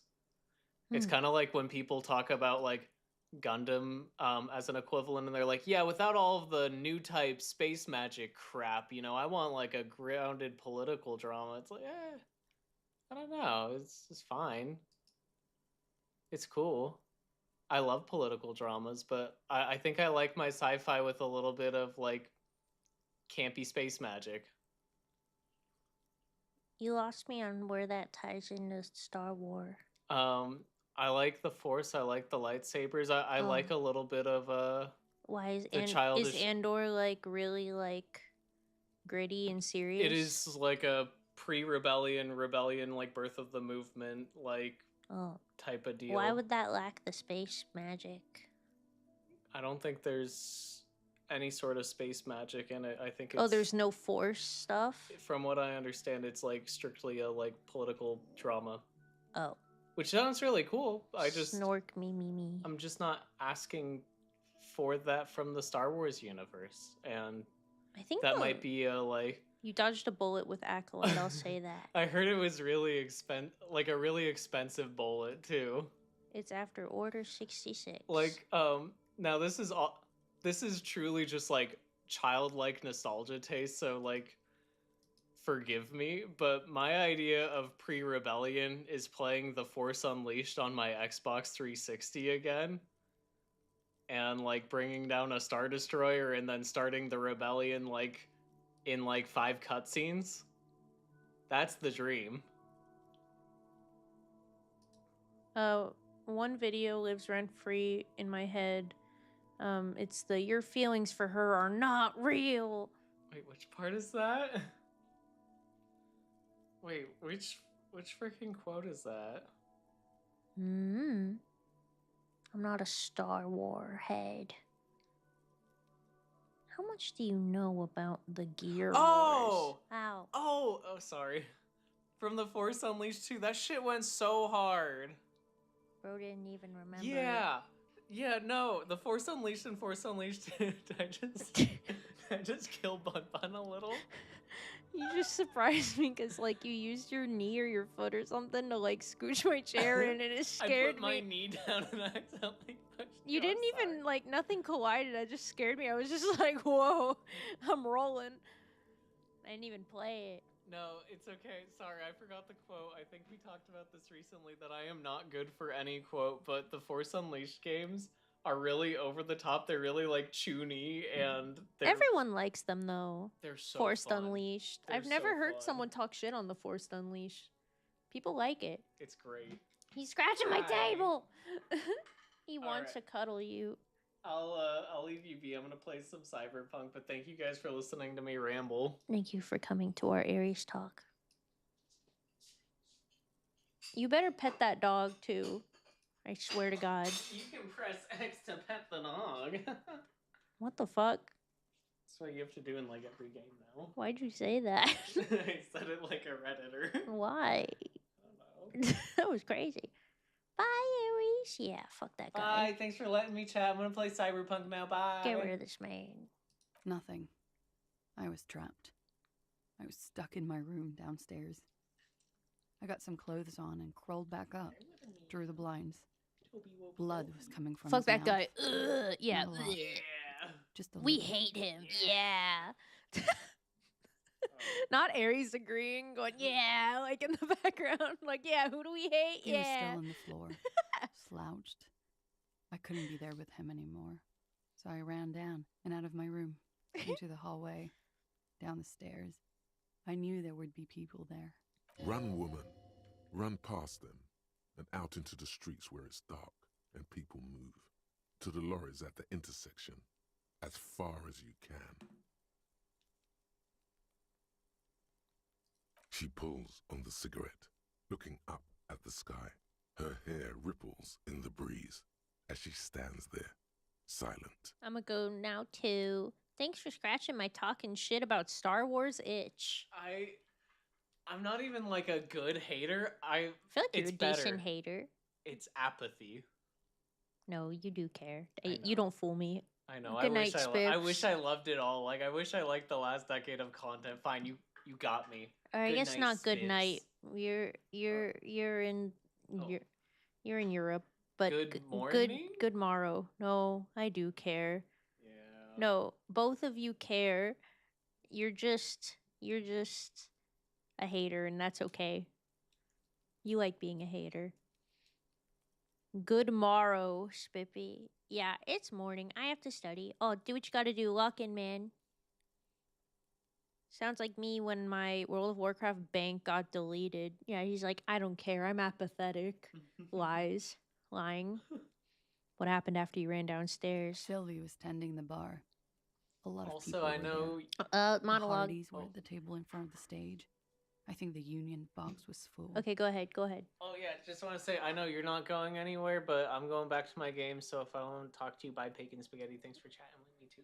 Say bye to Goomba. He's waving also to someone else, and he's here, so you should say bye to Hell Goomba too. yeah, bye Goomba. I'm locking into Cyberpunk 2077. Okay, nerd, get out of here. Bye, Ewies. That's what Goomba said. Bye, Goomba. And Pagan Spaghetti said bye. He did go bye in the far distance if it didn't pick up on the mic. Sylvia was tending the bar. She looks down. A lot of people were there. The Hardys were at the table in front of the stage. I think the Union box was full. Ruby was there too. They were having such a good time. I sat down and they all welcomed me. Go lay on I the didn't couch, even go. have to say anything. Ruby knew something was wrong. He's processing. He'll be there. Go on, go to the couch.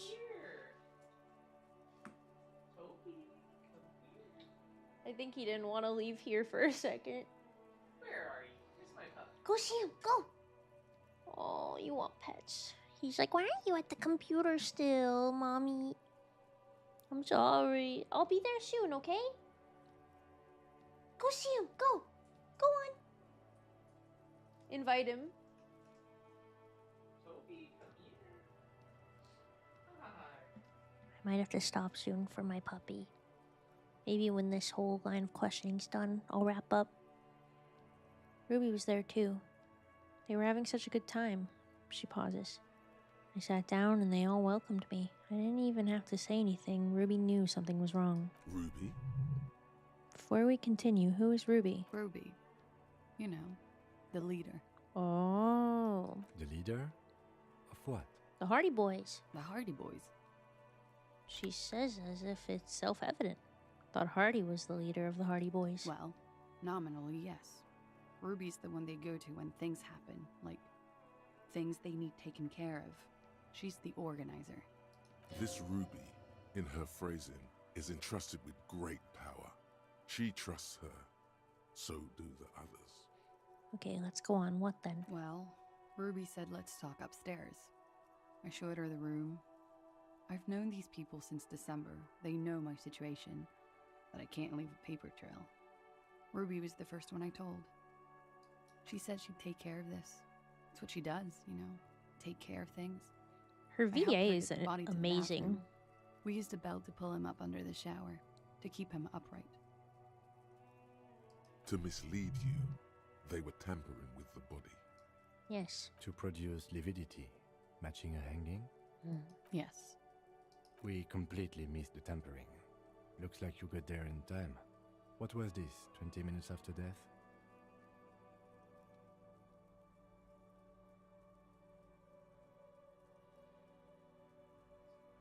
Pull him up under the shower to keep him upright. With the shower?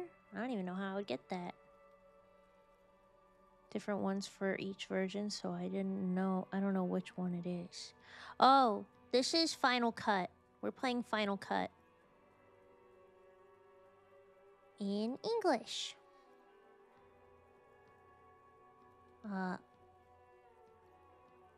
I bought it on Steam.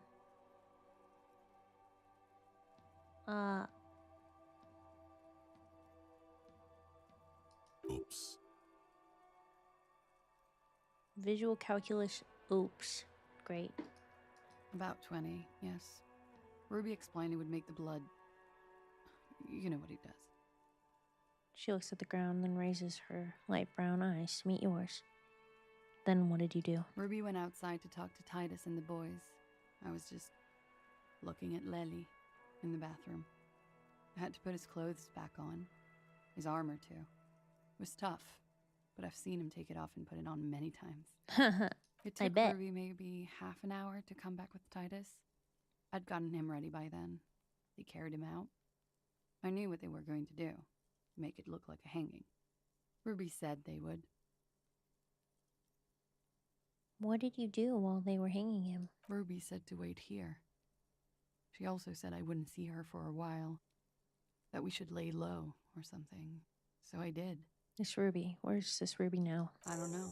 I haven't seen her since. We will need to take this question to the Hardy Boys. Interesting. Why did this Ruby go through so much trouble to hide something someone else did? Look into this later. What are you doing? Coming up with a theory. She said Ruby knew something was wrong before she said anything. How come? It was loud downstairs. She couldn't have heard the shot. It is ominous. You already coming up with theories that put the blame on someone other than Clausia. When it happened, did you hear a gunshot? When he was shot? I may have. I don't know. I couldn't hear anything over the glass exploding. The gunshot wasn't that loud. This is something to keep in mind when assessing the distance of the shot. Oh, I get it. It was a sniper shot from super far. I don't think she killed Laylee, but I can ask. What? Why would I put myself through this? Insanity. Get myself cornered like this. There's a silence. Oh, that's a really weird... Okay, I didn't think so, and then her reaction to the questioning made me think she did do it, actually. Reen Daur. I don't recognize any of her other credits. Wow. Well, she did incredible. She gathers the last vestiges of her strength. There's a silence. He wouldn't have died if it weren't for me. I know that. But I would never hurt him.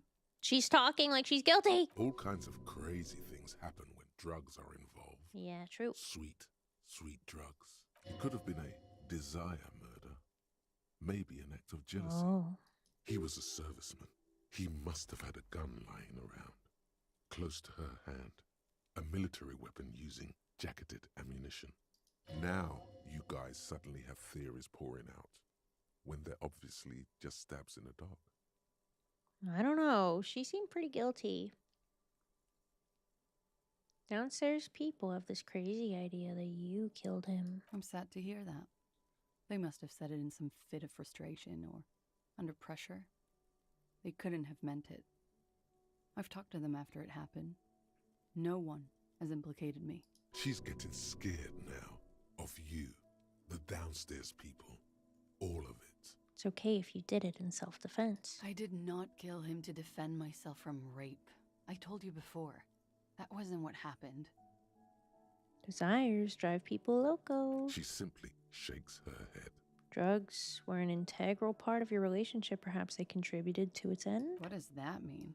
Do drugs make you aggressive? No. People don't take drugs to kill each other.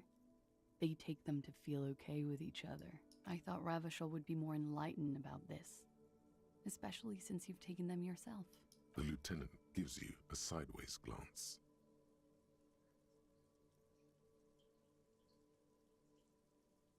I do drugs to keep working, cleaning up this shit you've created here. I'm sorry. I withdraw what I said. I didn't mean to judge anyone. He must have had a weapon nearby. Did you use that? No. I specifically asked him not to carry firearms when he was with me. He only had his stupid armor. The bullet in his head. It was jacketed, military grade. Who else here has a military rifle? I don't know.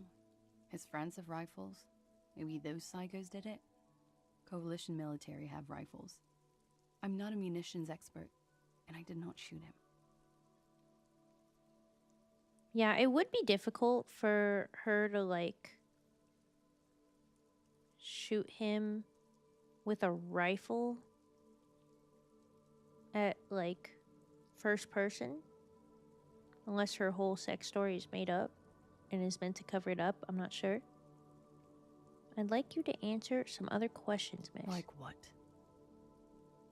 She waits, her light brown eyes wandering over the floor, over your face.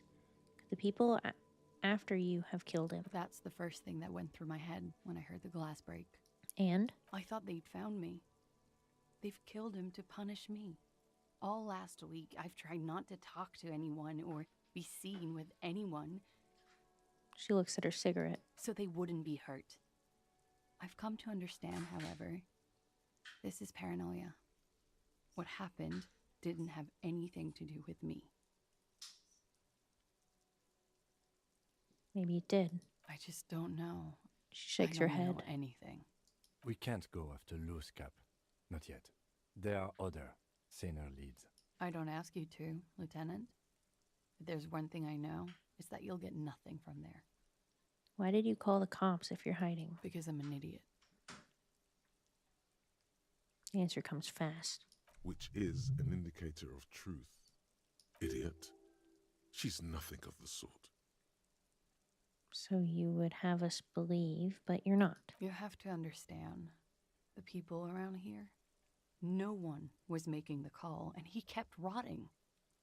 And then they picked his clothes off, and that little fucker threw stones at him. He kept throwing stones at him for 3 days.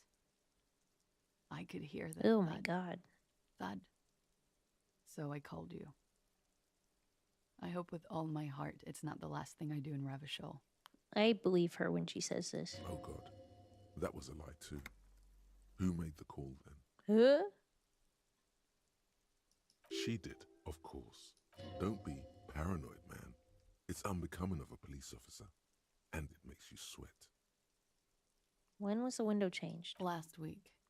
Angus and Titus's brother, I think he's called Tibbs, took care of it. She took a drag. I think we're done here for now. She nods, silently. She doesn't even smoke.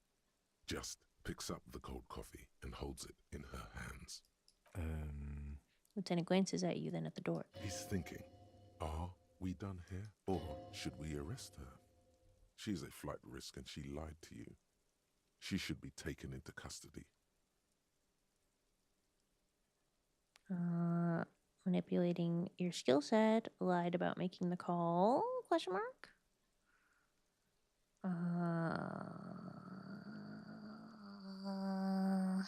No.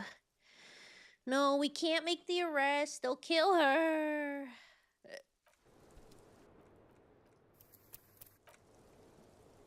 But there's a good chance she did it. That's the problem.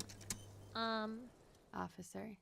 Drama. I have so much stuff for drama, too. I want to see that much.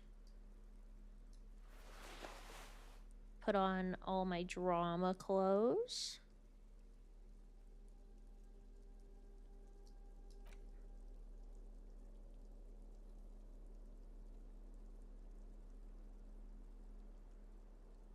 Didn't I just get something that was 2-time drama? Was it my boots? No.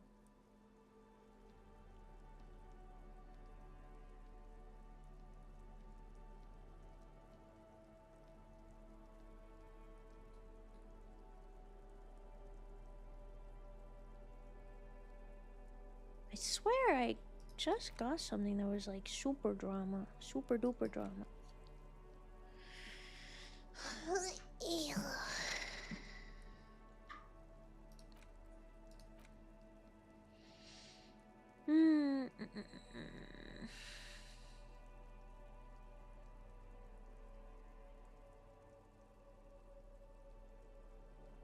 Oh yes, my bow tie.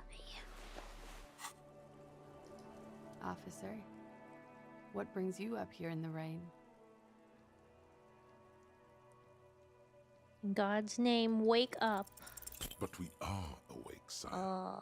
She has been forthcoming with sordid details women usually conceal. Most shocking details of the sexual kind.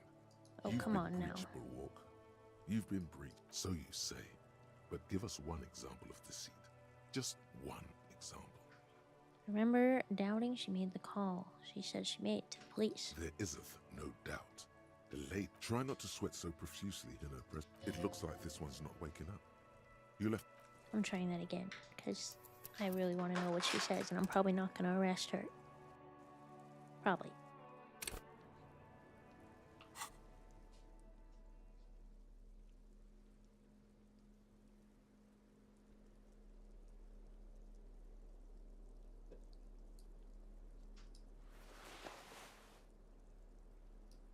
Gotta put on my drama clothes. Officer. But we are. Oh my god, please.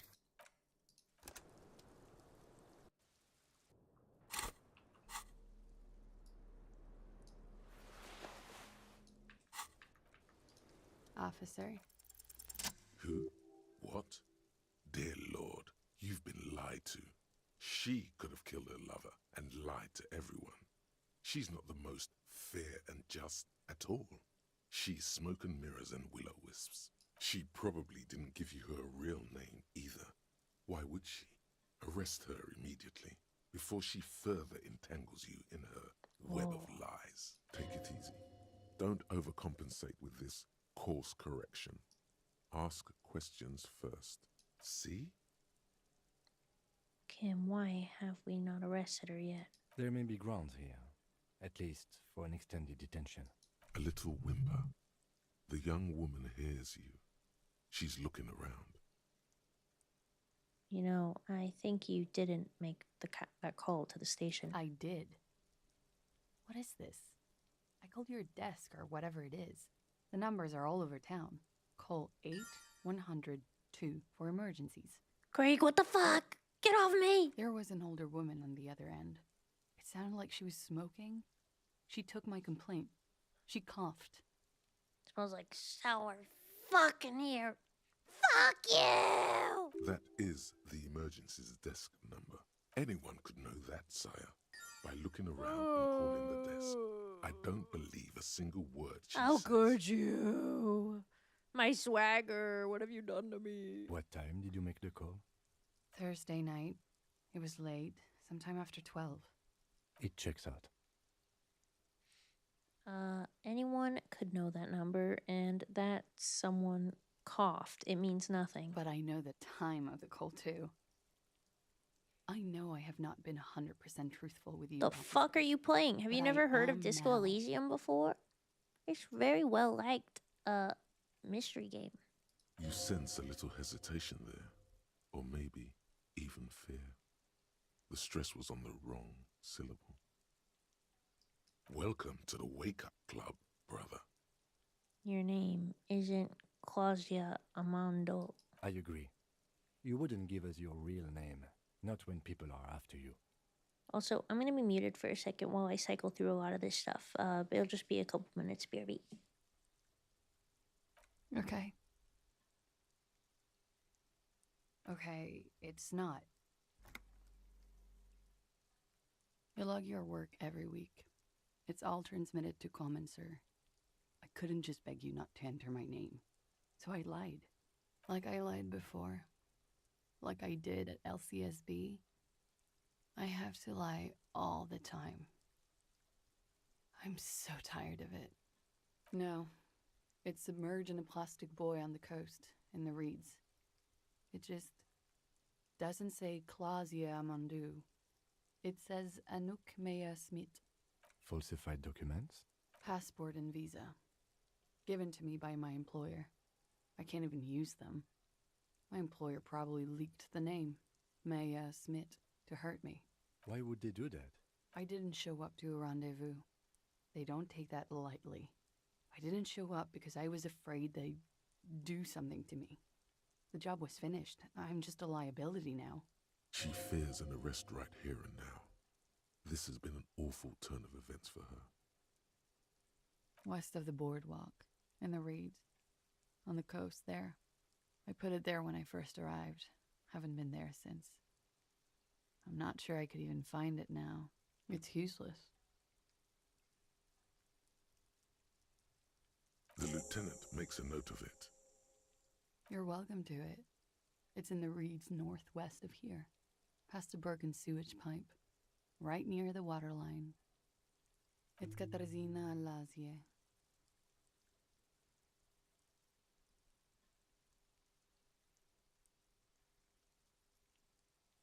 She nods. Her round eyes meet yours. They seem moist from the wind on the roof. She nods, her back straight, ready for whatever is next. She slowly lights another cigarette and steadies her breath. Okay, I'm back. As Hello. if in the presence of some tiger. You are. This is not the end of this.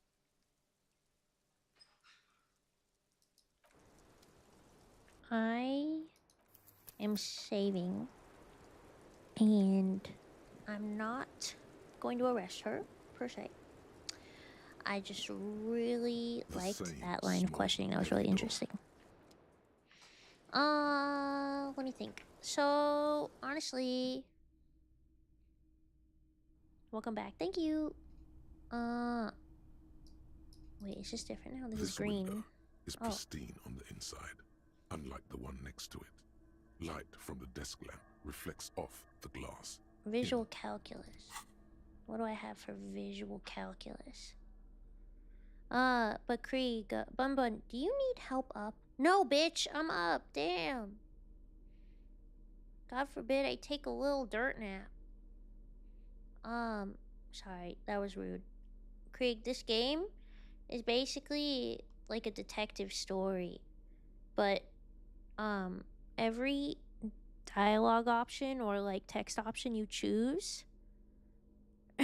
Oh, all right. Fuck, shit. I'm sorry. It came on a little strong. That happens. Every dialogue option you make, every choice you make, it like molds your character into who he's going to be.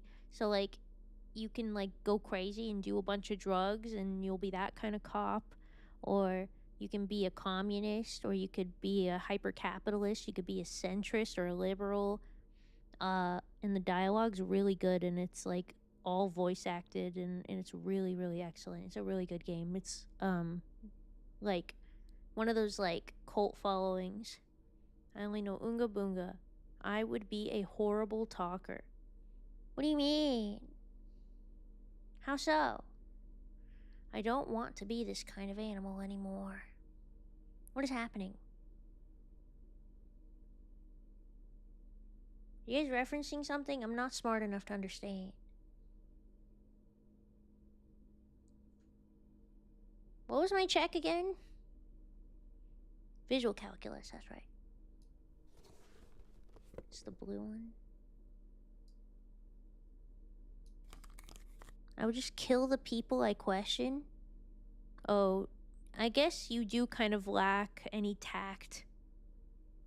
Oh my god, hi Goomba. Yeah, Goomba is the original Jeej Bun-Bun dual wielder. If I died, then they passed my questioning. Oh. You should still give it a shot. I think you'd like it. Unless you get bored by, like, copious amounts of talking. But they talk. They do most of the talking. 90% of this game is voice acted, and there's a shit ton of dialogue and, like, writing. And if that bores you, then you're probably not going to like it. But if that doesn't bore you, then you're probably really going to like it. It's kind of like being told a story. And the writing in the VA is really satisfying. This window is pristine on the inside, unlike the one next to it. Krieg just Light came from from the desk seeing lamp if reflects ladies off the floated glass or in sunk. an untarnished golden halo. He do be doing that. Golden light melts away into the blue, glassy darkness. Oh, whoa. There's In art it for are this. two neon That's sick. shapes, a man and a woman on the single bed. What position are they in? Like the witness said, the man is kneeling, the woman is on her back. It's the night of March 4th, and a shot has just been fired. The man looks directly at the woman. The shot's possible directions converge in his mouth, a ray cast from somewhere outside, entering his brain. Yeah, Pagan Spaghetti just doxed you by saying you're from Salem. From the roof outside, location A prime. Oh, the glass fractures shit. around the bullet hole. Shards face inwards like a corona behind behind the woman's back. Inspect ghostly figures. The man does not know the bullet has entered his brain. He never will. Death comes faster than the realization. Damn. Have a look at point A, the roof. The ray cast from the man's mouth unravels into a fan of possible directions, all on the roof at first. The shot could have come from any of them. This is composite location A prime, most likely of the origin points.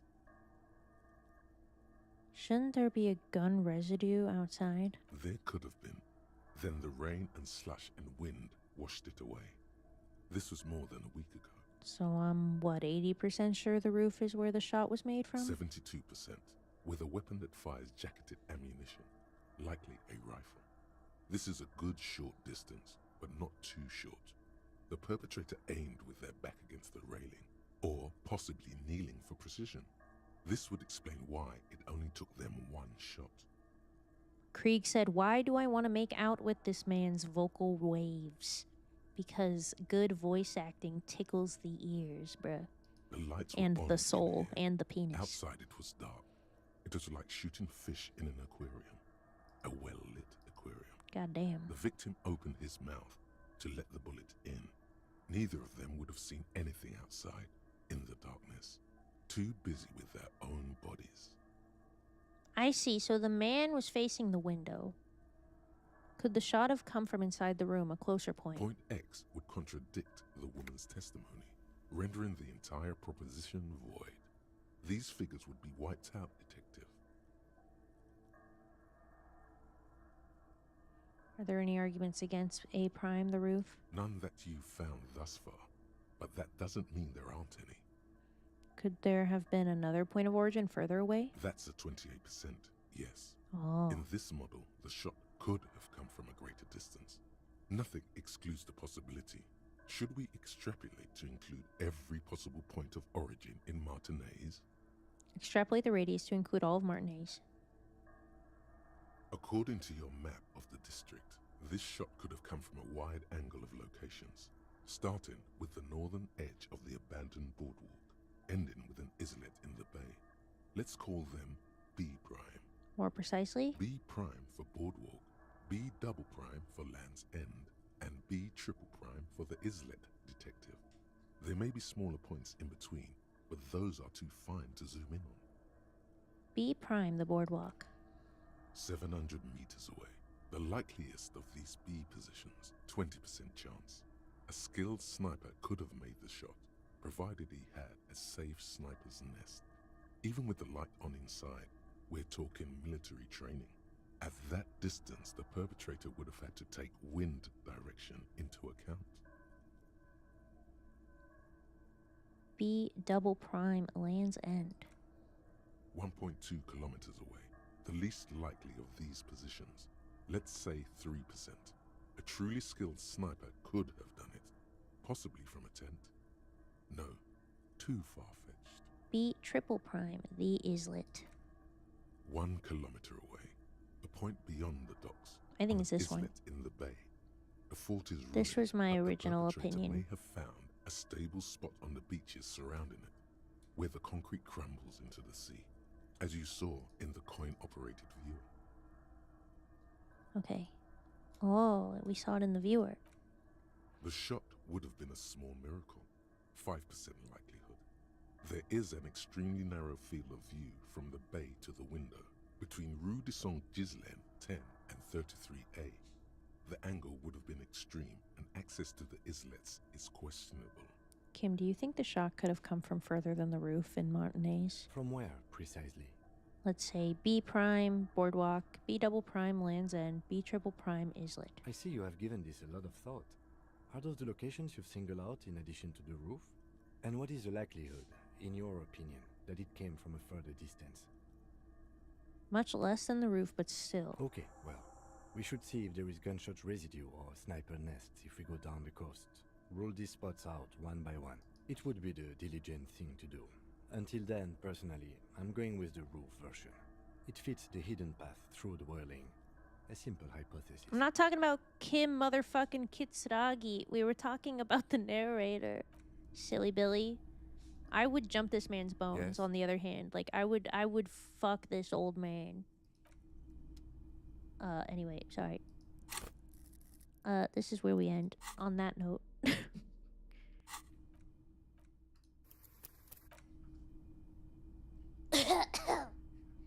Anyway. Ooh, I'm tired, actually. 9.5 hours? How did that happen?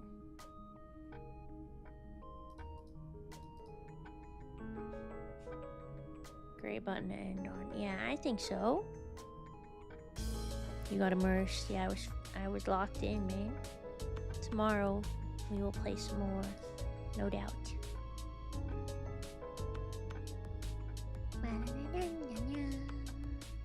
Time flies when you're stiffing out a mystery. Yes, sir. I said stiffing out. I meant sniffing out. Pop in your stream to see how long you've been streaming. And then we end, yes. Thanks for keeping us company, Bun Bun. Thanks for stream. Oh, you got it. You got it.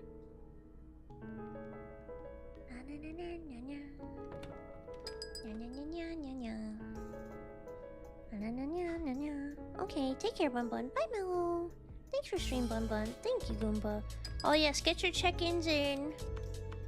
Never too late, except when it's too late. Oh, Romina's back. I can't not raid Romina when she's back again. Oh, she just got raided a litter. Oh my god. So she just got a double raid like this second. One for 38, one for 15, right? And the part of my brain that wants to feel special and good is like, cancel this raid. I'm just the third raid, and I'm the smallest of the three, and I am nobody. But I swallow my pride, and I raid my beautiful, beloved, sweet Romina, even if I am a measly 10 viewer Andy in comparison. In truth, 10 viewers is still a shit ton, especially at this time of night. And you guys are active and you're sweet. And I'm just walking you through the emotional like flip-floppies that go through my mind with this stuff. Recency bias for you. No, she has the Bun-Bun bias. She's gonna be like, oh my god, so many raids, thank you everyone. But then she's gonna be like, Bun-Bun, I love you, Bun-Bun. Because we're besties and we're in love. Alright, 10 seconds. I gotta go. Thank you for being here. I'll see you all tomorrow. See you at 2 o'clock PST. Bye everyone. Bye. Bye, bye, bye, bye, bye, bye, bye, bye. Thanks for being here. Goodbye. Yeah, she'll glaze me. Sorry. Goodbye.